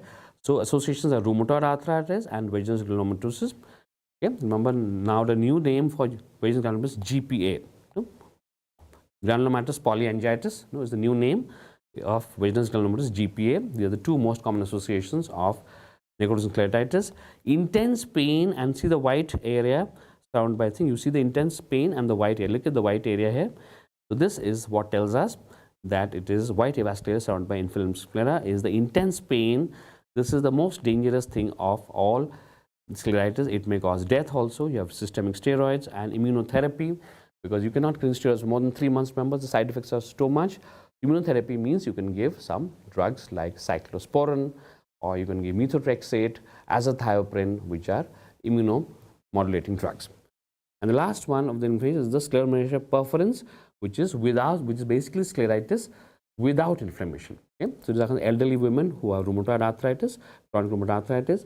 Remember, it's called perforans because absolutely painless, no redness, and minimal signs of inflammation. The patient will have no signs of inflammation, but you will see this darkish area as the sclera thins and the uvea becomes visible. Okay, this is very dangerous looking thin because there's no inflammation. They often don't come to us. We discover automatically. The sclera becomes thin, dark uveal tissue is visible, becomes visible like this you see here, and it ruptures very easily with mild trauma or may form a staphyloma, raised intraocular pressure, rupture very easily. Again, the treatment for systemic steroids and cyclophosphamide, methotrexate, etc. This can be treated. Remember, there are two dangerous forms of scleritis: is necrotizing scleritis with inflammation, far more dangerous, but without inflammation is also dangerous, which is called scleromeria perforans. And with that, ladies and gentlemen, is the end of a very long, very boring, and very, very long lecture. Thank you very much. If you have any questions, I'm still waiting here. If you have any questions, please write to me here. Otherwise, my suggestion to you is that these are long things, but it can be done. It's the best I could do. It's for 8 to 10 hours of ophthalmology compressed, rapid revision. This should be enough. Many of you keep asking, is this enough for FMGE? The answer is, it is enough. It is enough for your MCQ questions, but of course you have to revise it and you have to reproduce it. Okay? So it is enough for you. If you only will read it 2, 3, 4 times and revise it and reproduce it, this is enough for you. So please go through this. Tell me your suggestions, how I can improve this. If you have liked it, let me know. If I have not liked it, let me also know. Okay? So we can always improve. I'll always have scope for improvement. But I have done my best. My many years of teaching in ophthalmology, teaching students FMG and NEET PG and AIMS students, I have put in my best efforts here. All of us, at the studio here, from all of us, from Dr. Bhanu Prakash's YouTube channel, we bid you bye and hope you enjoy it and hope you liked it. Thank you very much. And if there are any comments or if there's something else you want me to tell you, I'm waiting for you. Thank you very much. Give us a couple of minutes.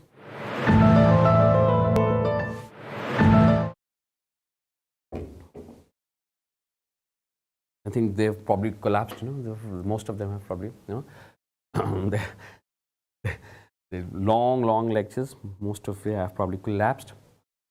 And so, ladies and gentlemen, I hope you like it, and thank you very much. There are no more questions here I can see. I'll just take a quick look.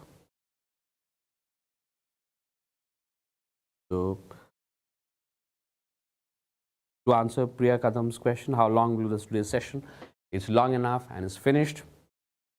And yes, I don't think we have any question. Thank you very much. Thank you, Abdullah. Thank you so much. Thank you very much and all the best. All done.